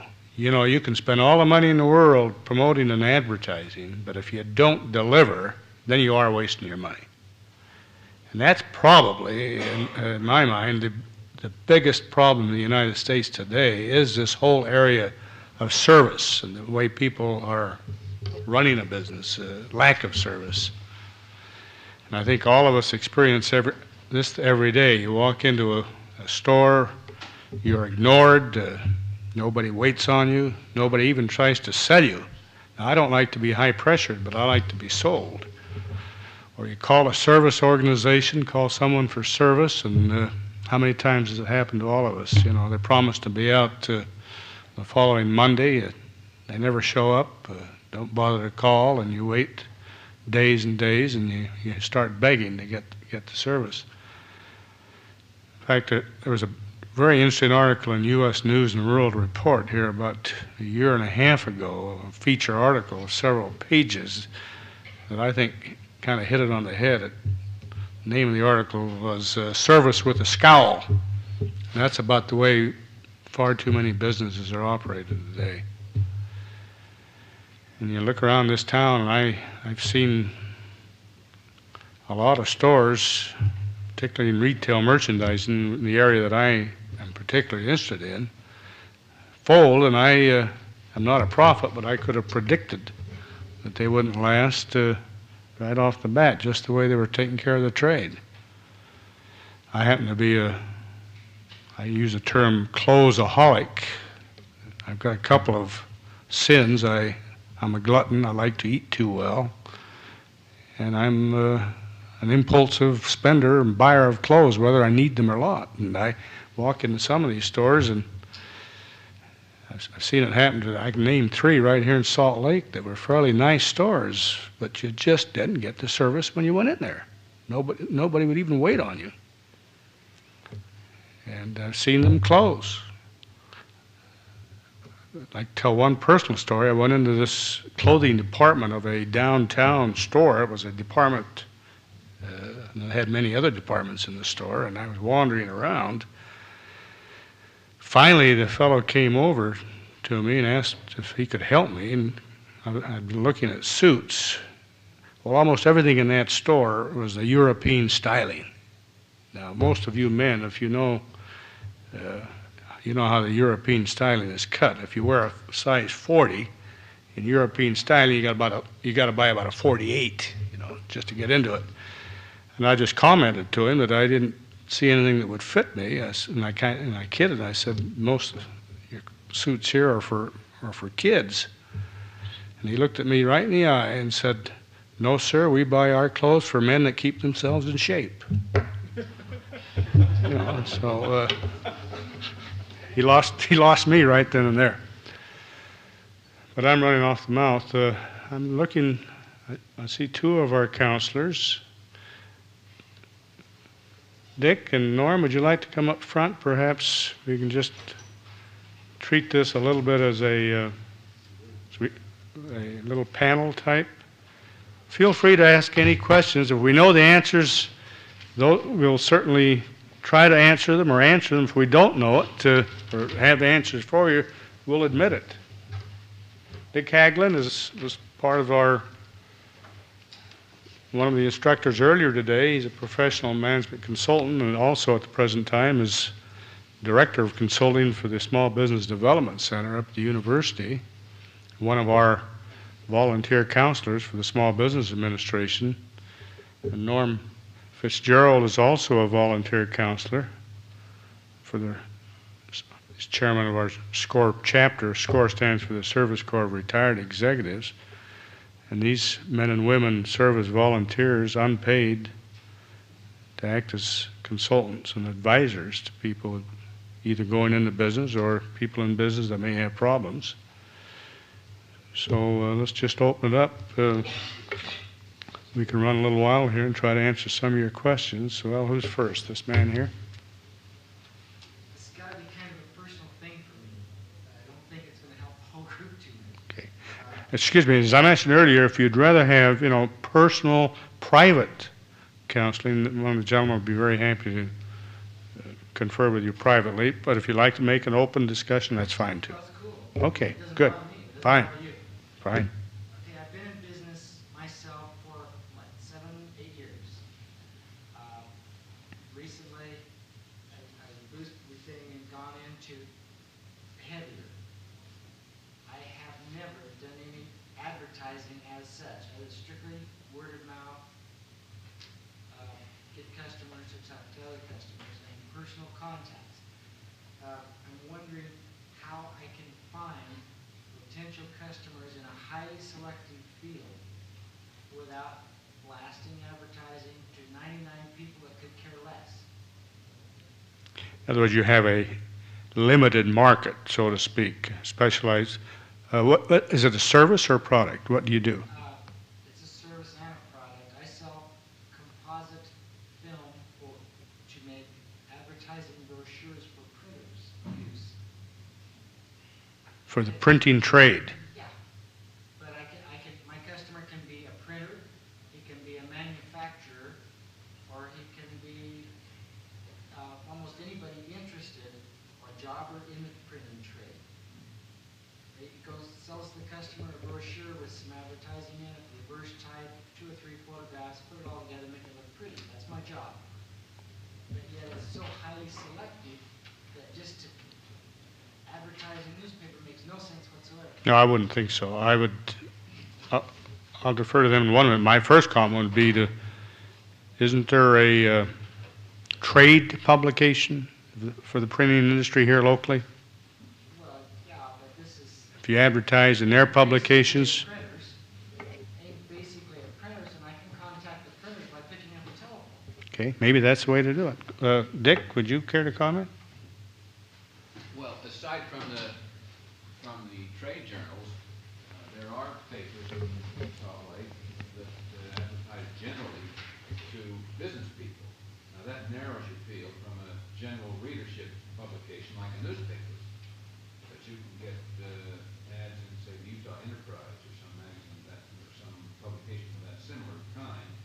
But again, cuts it way, way down from the general readership. Cuts it down from 1,000 to 1 to 100 to 1. Yeah. But I don't think that's good enough yet. Beyond that, if you're trying to get down to a specific group, the only way to do that I can think of is to go through directories of the kinds of people that you're specifically interested in and go direct mail. Now you say manufacturers, for example. You can get the directory of manufacturers from the Utah Job Service. They list all the manufacturers by county and by city within the county. So you can pick your trade area and get all the manufacturers that way. Now, if there are other people that are not included in the directory of manufacturers, you have to get them from some other directory. But aside from narrowing down to a trade journal or a general business publication, direct mail is the only way I know of. Do you have any other ideas, Norm? No, I was going to go along with Dick on the direct mail. After a careful screening, since you have such a selective market, your sources for screening are probably better than just, say, general sources as well. Well, not, maybe not, because, okay, his suggestion, go to or pick up a manufacturing list. Chances are, even a manufacturing company, unless you're talking about something like Deseret Industries, well, wait, that's not the name of the company. Deseret Company? Hypodermic needles. Deseret Company. Pharmaceutical, yeah. Deseret Pharmaceutical would obviously be a good potential customer for me. But yet, many manufacturers would not, because they're not into that big of sales promotion. They'd be interested in processed colored brochures. Well, I think his suggestion was to use direct mail directed to the people in the industry that you are dealing with, not necessarily all the manufacturers in Utah. The trade, excuse me. The directory of manufacturers is categorized in 3 different ways. One is alphabetically, the other is by SIC code. Are you familiar with standard industrial codes? No. Well, what does it mean? It's a 4-digit code that tells you what kind of business they're in. And in the front of the directory, it explains the first 2 digits, really classify it broadly as a metal manufacturing, wood products, paper products, and so on. So you can pick out the manufacturing type. And the third way is classified is by size. And it tells you whether this particular company is in the size category of, I think they go 1 to 9, 10 to 24, 25 to 49, 50 to 99, 100 to 199, by number of employees. You can get it from the Utah Job Service. Department of Employment Security. Department of Employment Security, yeah. You could probably also get... Of course, I think in all honesty, any type of advertising you do of this nature, or almost anything, you've got to anticipate a certain percentage of duplication or perhaps wasted effort. I think your large advertisers that hit the mass media, they may send out thousands knowing full well that perhaps 80, 90% of it is wasted, but it's worth it to them if that 10% responds. Well, since I've survived for this long without any promotion, since I'm relatively convinced that some promotion is necessary, if I'm selective with it, it's got to be more effective than 10%. Yeah. I think you're in a little unique type of business too, with a very limited market, and maybe you're doing well the way it is too. Well, I'm not busy. Yeah. I'd rather grow. Well, I think the area of direct mail, yeah. How about your sales technique? How do you conduct your sales? What's your sales technique for the organization? I call up a potential customer on the telephone and talk to him about what we've done in the past or what we've done in direct competition with him. Do you ever go personally? Oh, yes. I think that's still better. Telephone's good, but I think person to person is still the best. And set up an appointment and then go. That, of course, if it's within, if you can generate the business that way, probably for the type of service and thing you do is as good a way as any. Because then you're very selective and your rate of success is as high as your ability of sales and the requirement of the fellow going. That does, of course, limit the amount of contacts you can make. Well, yeah, I've got other things to do. You got other things to do. Well, maybe you should hire a salesman. Are you in the yellow pages? No. I think you ought to be in the yellow pages. Yes, with that type of service, the yellow pages is a fair, and the trade journals, and direct mail by selected basis too. I mean, you know the customers you think you can sell. You know how many you can't get to, so let them know about you as well. Okay. I think he had a question first. Back there. Okay. In dealing with Valley Bank on my financing net, and Sherm Losey, you probably know him. Yes, I do. Very helpful individual. But he suggested in our general discussion that maybe I ought to go up to management services and have them help write the proposals and things like that, and that they might be of benefit in this area. Is this a good, correct statement, or? Within limitations here. Now, when you say, you mean our management assistance department in SBA? Come into us and have us write your proposals? Maybe review it and go through and give you some general... Give you some suggestions and, yes, that's what we're there for. Either internally with our own staff or the volunteers. We did slip up today. We should have had some of our requests for counseling forms in the material that was handed out. You could fill one of those out and, and send it in to us, and we'd try to select a score counselor to help you. That's another, what we goof. But yes, you can contact us for help, or just call us. We'll mail you a request for counseling form, and we get it back. We'll make the assignment and in writing to you, and we send you a letter notifying you of the name of the counselor and the phone number of the counselor, and then it is your responsibility to call the counselor and arrange for a meeting with he or she at a time that's convenient to both of you. I think you were next. I want to know about the, I'm going to open up I want to open up a health food type of organization with herbs and stuff like that. But I want to know whether a food handler's permit is required for that or not. It seems to be on a borderline type of situation as far as I can see. I would say, and this is an assumption on my part, that if you're actually involved in the assembly or preparation of some of the products, you would need a food handler's permit.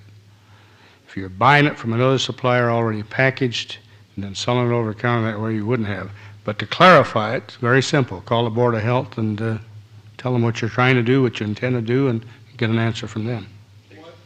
Takes $2 in 2 hours. Why not go over? What is the mortality rate for stores of this kind? And now, another question is, since I'm just starting the thing, how much should I set aside for advertising? Since no advertising has been done on that prior, and I haven't been in business in that prior. I don't know that any of us can give you actual percentages with respect to the mortality rate. I think such figures are available, maybe from Dun & Bradstreet. My observation is that the mortality rate for health food stores has been quite high in this area, maybe more so than in some other areas. Would you gentlemen want to comment? I can't comment as on the mortality rate. However, the reference material is there in Dun & Bradstreet. Morris Associates, I'm not sure that casualty rates are in there, but that gives you some other percentages that you can use to relate to advertising. Plus, many advertising guides start with the 3% that was discussed here. That's a fairly standard figure. And you should have some sort of either a pro forma statement or an operating statement at this point in time, or your estimate, best estimate thereof. And then I would personally crank in some startup advertising that I felt to get the ball rolling. There should be some front-end loading on it, I would think. Yeah. Well, I think more important than the mortality rate, you don't want to be one of the statistics. You want to be a successful store like this guy in the movie. And that depends on how well you do your planning.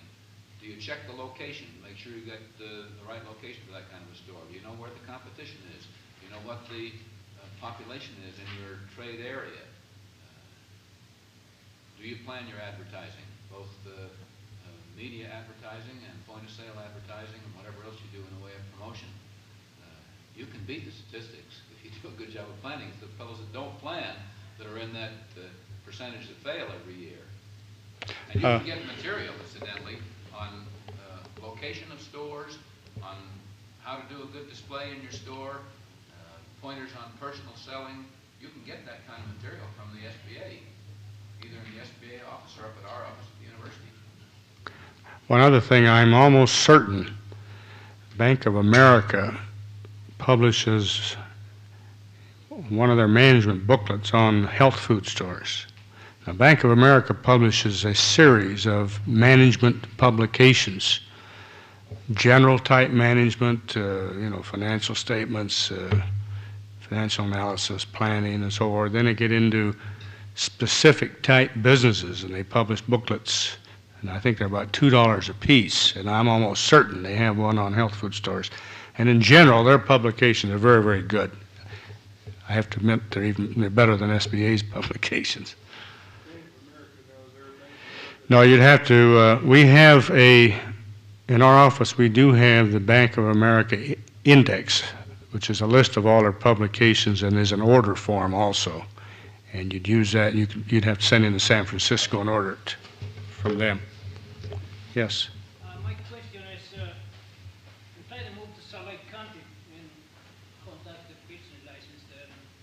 They tell me that, so I am in a manufacturing scale business, in a small scale. And they told me that I had to, in order to be a contractor, for big structures, because this is my, I have to be affiliated with the Utah Steel Association, which is the one who runs bidding place in this temple. Is it true that? The ones that runs what? Well, you had, in order to go to the bidding place, what you bid for the material and everything else, I had to be affiliated with the Utah Steel Association. It's a big association of all the steel manufacturers around Salt Lake Valley. The county told you this? Yeah. I don't know. I can't answer that. I would say that you would be governed and regulated and required to get your licenses from the Department of Business Regulations, which is a state agency. Almost anybody that has anything to do with the construction industry in Utah or subcontractors and so forth are regulated by the Department of Business Regulations. Would you agree? Yes, and you would be required to take an examination Yeah. before they'll give you a license. That's I think once you get that and satisfy their requirements.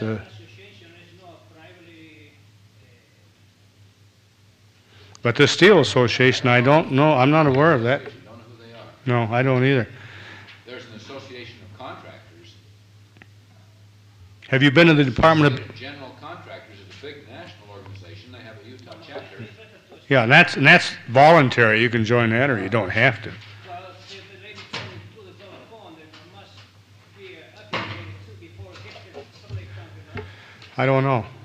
I'm afraid I can't answer that. But if you haven't been to the Utah Department of Business Regulations, that's your first step. Be approved by them and licensed by them. Yes? What's the advantage or disadvantages or sense of, say, an advertising agency as to giving you advice and counsel? Is it cost worthy to go to them? Are they professional enough to give you the advice to tell you where to strategy or effectively place your ad for your market? What's the general consensus for a small business for that? Well, advertising agencies are like lawyers. You can go to a single individual who practices by himself, and he can be a very skillful lawyer or advertising man, or he can be somebody just starting in the business. And you can go from there to law firms with 26 partners in them. And you can go to advertising agencies with 26 people in them. It's like picking any other kind of a consultant. You pick him out because you can talk to him and ask him what he can do for you, let him show you what he's done for other people, let him show you samples, get his price list, talk to him and get some preliminary advice from him. And I think most advertising agencies will give you that kind of a story without any charge. Then you make up your own mind whether that particular agency can do you some good. I think particularly important dealing with an advertising agency too would be to follow the advice that the banker gave you. Be prepared to discuss your problem. Know your markets. At least what you think your markets are. Be prepared to present what you think would work from your experience, or if you have no experience, what you think would work based on your own personal feeling about your business and your reaction to similar advertising. They should give you what has proven. They should have the expertise to give you what has proven successful with other similar businesses. give you a little more specific information on the demographics and such as were mentioned in one of the other discussions of the area, and if your ideas are well-founded, and then direct you to the proper, maybe the proper types of advertising, the proper sources and that there. So they're basically fairly worthwhile, and If they're within, if after you talk to them, they're within your budget, and they answer the questions. And like finding an accountant or a lawyer, if you find the right one. Ask them if they have done work in your particular industry. If they say yes, ask them for examples. What kind of a campaign did they run for somebody in the same kind of business you're talking about? Let them show you the results, not only in terms of what they produced, whether it's print media advertising, or whether it was a television ad or a radio spot announcement. Let them show you that, and then ask them what kind of results did they get, and then call the client and ask the client, did you feel that such and such an agency did a good job for you? Was it worth the money you spent? Just do a little investigating. It's easier to find a good advertising agency than to find a good doctor. Good lady in the back was, I think, had a hand. I was wondering, it sounds like knowing your competition is kind of important. If you're dealing in services rather than product, how do you find out where your who is your competition? How's the best way to go about knowing? Well, based upon our conversation at lunch, most of your competition is quasi-public or contract public. I got involved with the promotion scheme with them a little bit ago. So I would check with the public agencies. A lot of them are on contract services. So the public agencies that deal with that type of service. And in your case, I would check with the public welfare people, maybe Granite Mental Health, we work through the public welfare people as well. There are some private agencies, as you probably well know, in town. But that's what I would do. However, if I go into this, I'm going to go into the private sector. Mm-hmm. And well, what's the service? It's a consulting service around alcohol. Well, we have the highly successful Utah program, which is the cottage program, and we also have the commercial Raleigh Hills, among others. And AA, and there are a lot of social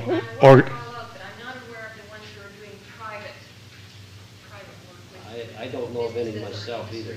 Here again, probably the best called cottage program people, and they would have their finger on it closely. Raleigh Hills might divulge such information. The VA hospital has one of the finest programs in the city as well. They would probably tell you other people who are doing it, or if you're personally acquainted with some physicians, you might ask physicians if they know of other services.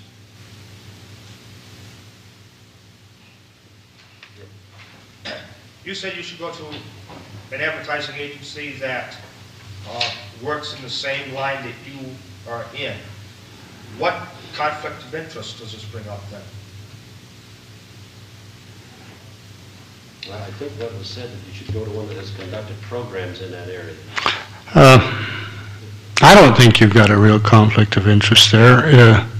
You're going to tell me if you were getting $100,000 a year from a company and some guy came in the same line of business, it's only going to give you $200 a year?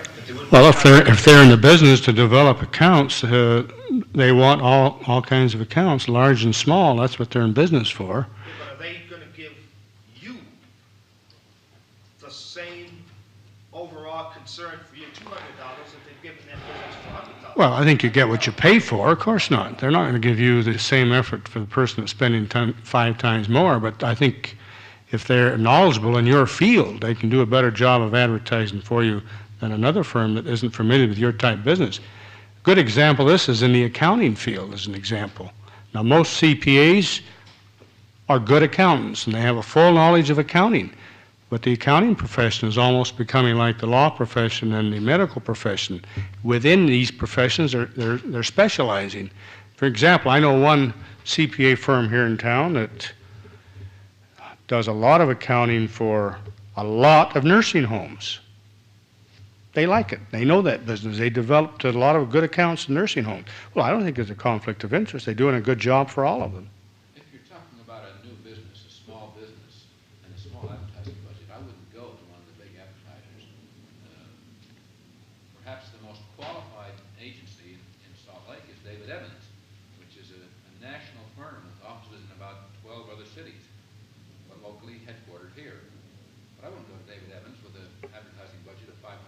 I don't think David Evans would handle anybody in this room. But I'd go to one of the You know, they're too big. find them in the yellow pages, and I still would ask them, have you done work for another client? Now, if they've done work for another client, probably in the same size category that you're talking about, and they'll tell you what they've done, and they just as soon have your $500 as anybody else's $500.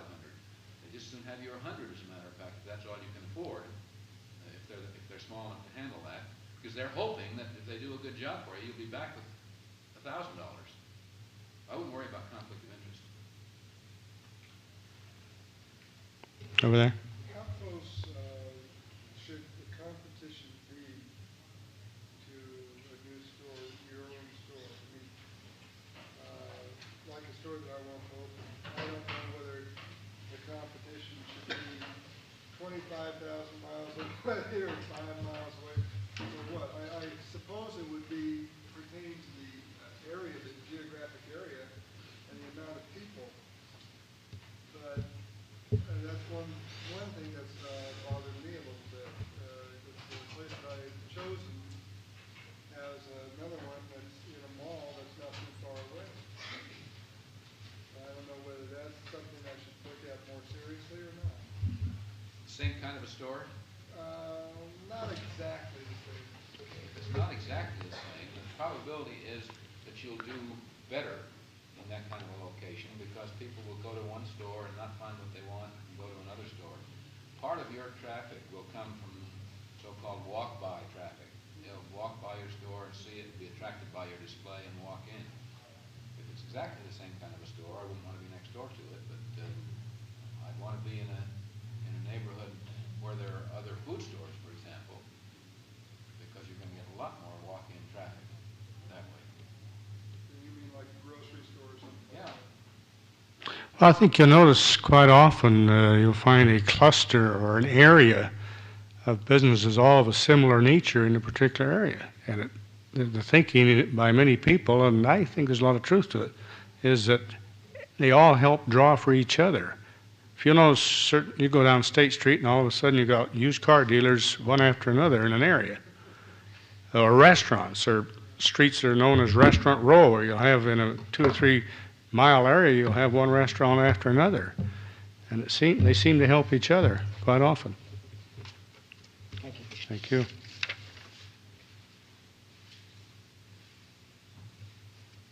I'll mail you the application.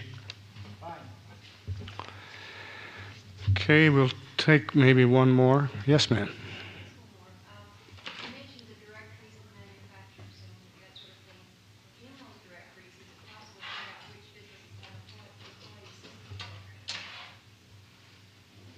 No, it's just a straight statistical, as I recall.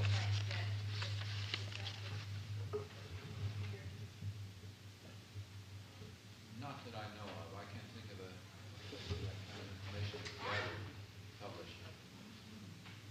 Incidentally, with regard to what you're talking about, I don't know how their program is now, but several years ago, Kennecott had a very fine program. Yes, I'm very aware of it, and it's not lasted since What was Ms. Jones, was it, that had it? You mean they don't have it? Kennecott doesn't have the program anymore?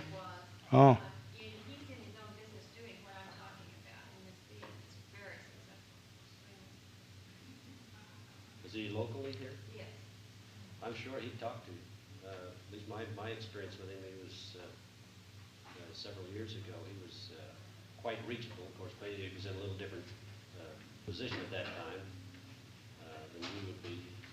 So aside from that, you generally find if you know somebody or can contact someone in the business, unless you're going to be directly really heavy competition for them, they're not too afraid to disclose good information. I don't know. Okay. Did you have another question? No, that's fine. Last question? Yes, ma'am. We can't bypass you. Go ahead. What about a motorcycle dealership? Would that be the same as a car dealership? Should it be on the road with the other motorcycle dealership? Oh, I don't think so necessarily. I think accessibility would be very important, and parking facility for the customers, and certainly not buried or out of the way. I think in an area with some traffic, but you got to be careful with traffic too. Many times you don't want too much traffic. Like, example, I don't consider 7th East a good retail street. It's almost a freeway, although there's a lot of traffic there, but I don't think I'd want a store along there. To answer your question. But they may have some different. Apparently the same general principle does apply. If, I don't know if you're acquainted with Wright's, who are right next door in the very same building with BMW. They're both very small agencies. I don't know how successful they are. I think Wright is quite successful, and the BMW has been there for several years. From that standpoint, I would say, at least in that instance, what has generally been said still applies. We've found some that have moved quite a bit, but most of them are generally along State Street within a few, not a great many blocks of each other. That's a good point. Okay, well, thank you very much for attending the workshop. What is your particular problem, so we know who to talk to? Or come on down to the boat talk. Can I ask you a quick question, please? Sure. If you were to take a hypothetical situation with a yellow page advertisement, all right? When a person looks in the yellow pages, and he picks an advertisement, is it because it's A-AAA, automobile repair, or is it because it says lowest prices in town? Or the only thing what is is the it area that about I've picked a out is on particular- 17th West, is there, if you were to and about just a block give me away is another a automotive general place. one And sentence Now, when you say automotive, you mean automotive repair or automotive condensation locksmith? resume of a good ad, would it because, would it would be a general automotive. Regular motor repairs and everything else. Right, or and having, also part of the building what would it of be the about that locksmith ad that would more or less shop in it. have a The customer only thing or is, about a potential block customer away is come a automotive repair shop. to that particular ad itself? They would be the only two for a number of blocks. Actually, the closest would be West Jordan What about or ads in Riverton. general? If you're going to have a display ad, I think. I don't think that'd be, I'm just giving you my own opinion, and I, may disagree, or I can be wrong. I'm wrong lots of times. I don't think that'd be a big factor. I think the important thing would be the area in general. If there's a lot of, in other words, you think you got a good market out there, and is your shop going to be where they can see you? You know, where you're not going to be buried and out of the way. In other words, you got a certain amount of traffic and visibility. Listed then under And if there's another shop a couple, What's your budget? few blocks away, I don't think that's a big deal to worry about. not so much that I can go to. I was just thinking, listening to The reason I ask you what's your budget, you can similar find all or three the listed in same the yellow business. Now, the locksmith can be no problem. No, in fact, I don't know if Because there's anybody out in that area at all, is there? No. In fact, there aren't too many in Salt Lake. No, the closest, I'm doing burglar alarms also, there aren't any burglar alarm installers in the whole area. As far as the locksmith is concerned, the closest would be Midvale and West Jordan. And actually, there isn't anything in West Jordan either. Riverton and that's about the closest. Yeah, there don't seem to be too many. I was just conscious of that a couple of weeks ago. I had my wallet stolen. It was on a Saturday. Thank you, John. It was actually a key case with all my keys and my ID cards and everything else in one case. I was scared to death. I didn't want to spend the weekend. Here's a guy's got my keys and my cards and my address and everything else. And I tried to find a locksmith to come over on a Saturday to change the locks in my house. But I finally found something. I paid time and a half. Got a guy out from home. But as I remember looking at the yellow pages, there's not too damn many yellow locksmiths in the Bentley. Yeah, well, it's, they're not too abundant, this is true. And actually, I'm debating whether I should try to combine the two businesses or just leave it at locksmithing. Where do you start? Actually, with some advertisement,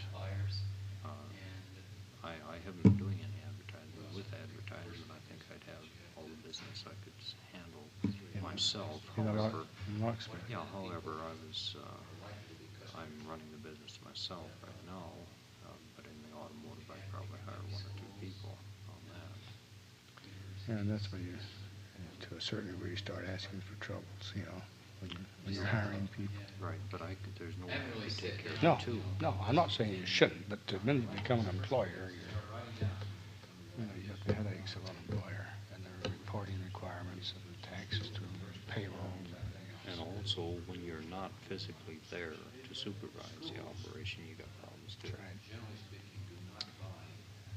That is difficult to answer. I think it's a personal decision. I would be tempted to say that maybe stay with the locksmithing business and try to expand that and build that up more. Yet, good automobile repair shops are hard to find too. You know, today there aren't too many good mechanics around. A good mechanic with any kind of a shop at all, if he treats his customers right, he's going to have more business than he can handle. Well, the reason I was considering this, I do have a fair background in automotive. But have you got the background in the new engines? They tell me it's a whole new ballgame. These, you know, fuel injection, electronic emissions, and the computerized systems and everything else. As much as anybody else has. That seems to be a problem because they're not, except for some of the dealers who are training their people, and you wonder how good they're training them. Well, I do have the expertise in it.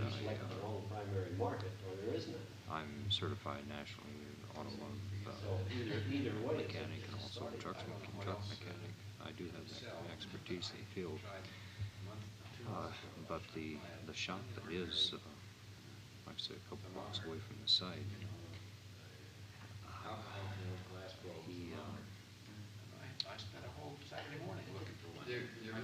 shucks, he could have so much business he wouldn't know what to do with it.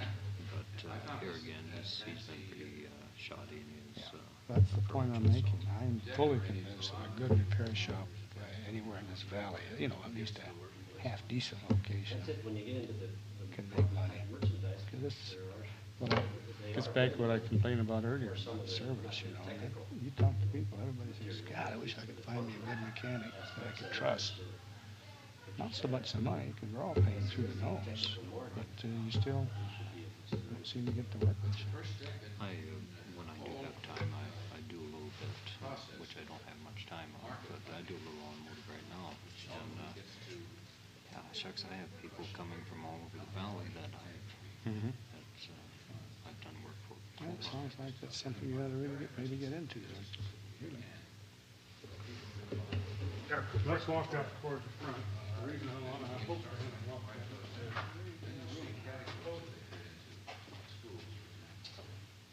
You would be SBA, is that correct? You have to bring it close. Know off the top of your head what the failure rate is for every big rate.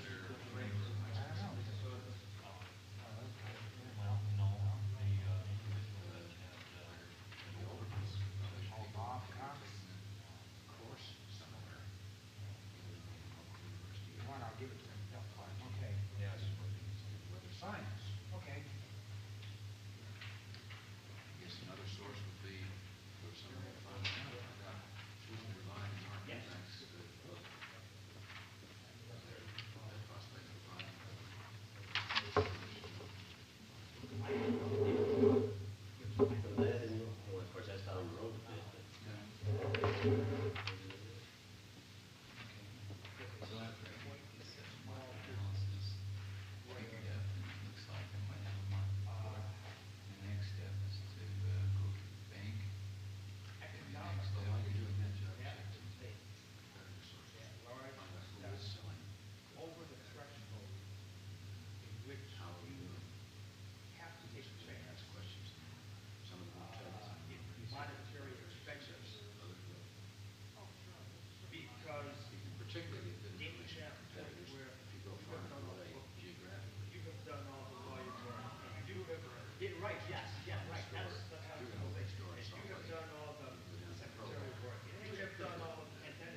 department up there, find out if they do any local business. Certainly if they do local business, so that would give you, one additional in.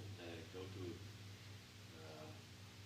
a school supply, like either Idaho or Pembroke, find out if they, if you're searching to find out if it's available or if it's a college, you are to determine if there is a market.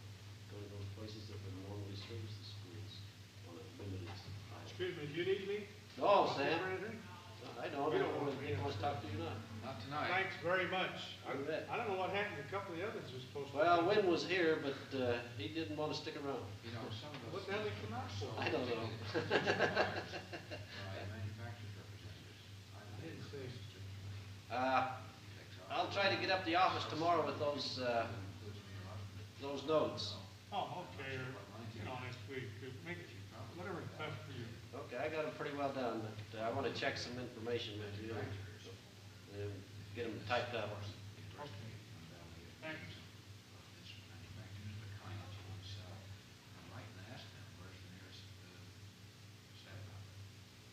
That was my next question. What about dealerships or something like that? Like say Taylor, they make club rollers and things like that. Now, do you just write them and approach them? In fact, do you like to sell? Find out they're sometimes under brand name listings, they're listed in the yellow pages, distributors and such. Barometers, you can probably find it on there, and it says Taylor, and then the list of that sells that vehicle. Well, here, if it's not in there, simple ways to write Taylor, say I'm interested in this, I'm a student of meteorology, I'm at the store, tell me what you can about it, and you'll probably find the companies are very. Do they usually ask for a certain amount of money to secure a dealership on some? Like a car dealership, you have to put a whole lot of money. But I think generally speaking, what you'll find is, most small businesses starting out, and correct me if I'm wrong, your credit, the credit situation is the thing to look at first. They'll sell to anybody that's that's in a position to retail their product, but to starting out, you'll probably be on a cash basis or COD basis. so it'd be item for item. In other words, you want to sell an item of theirs and you buy it from them, and then you have to put it on display. Right. They won't have you in inventory or allow you to survive. On a consigning basis, probably not. You don't much of that on the type of stuff that you might be handling. Now, if you found a manufacturer of some sort of an exclusive instrument that was trying to break into the market, you could probably get him to put it in there on consignment to see how it goes if you were established, if you had opened your doors. You might work that out. But on a big company where you're a small portion of the market, it would be highly unlikely, I would guess. What they probably do is to ask you for a set of financial statements. They want your balance sheet, and they have an open at least a projected income statement, and make a judgment as to whether or not you have bank references. If they think you're creditworthy, then they'll sell to you on normal trade credit. That means they'll ship to you and send you an invoice. You expect to pay in 30 days. So at that fast point, you're ahead of the game. Provided you sell it for cash. If you have to sell on credit, well, then you have to have some working capital. That's where you borrow. Okay, well, thanks very much. All right. Okay. No.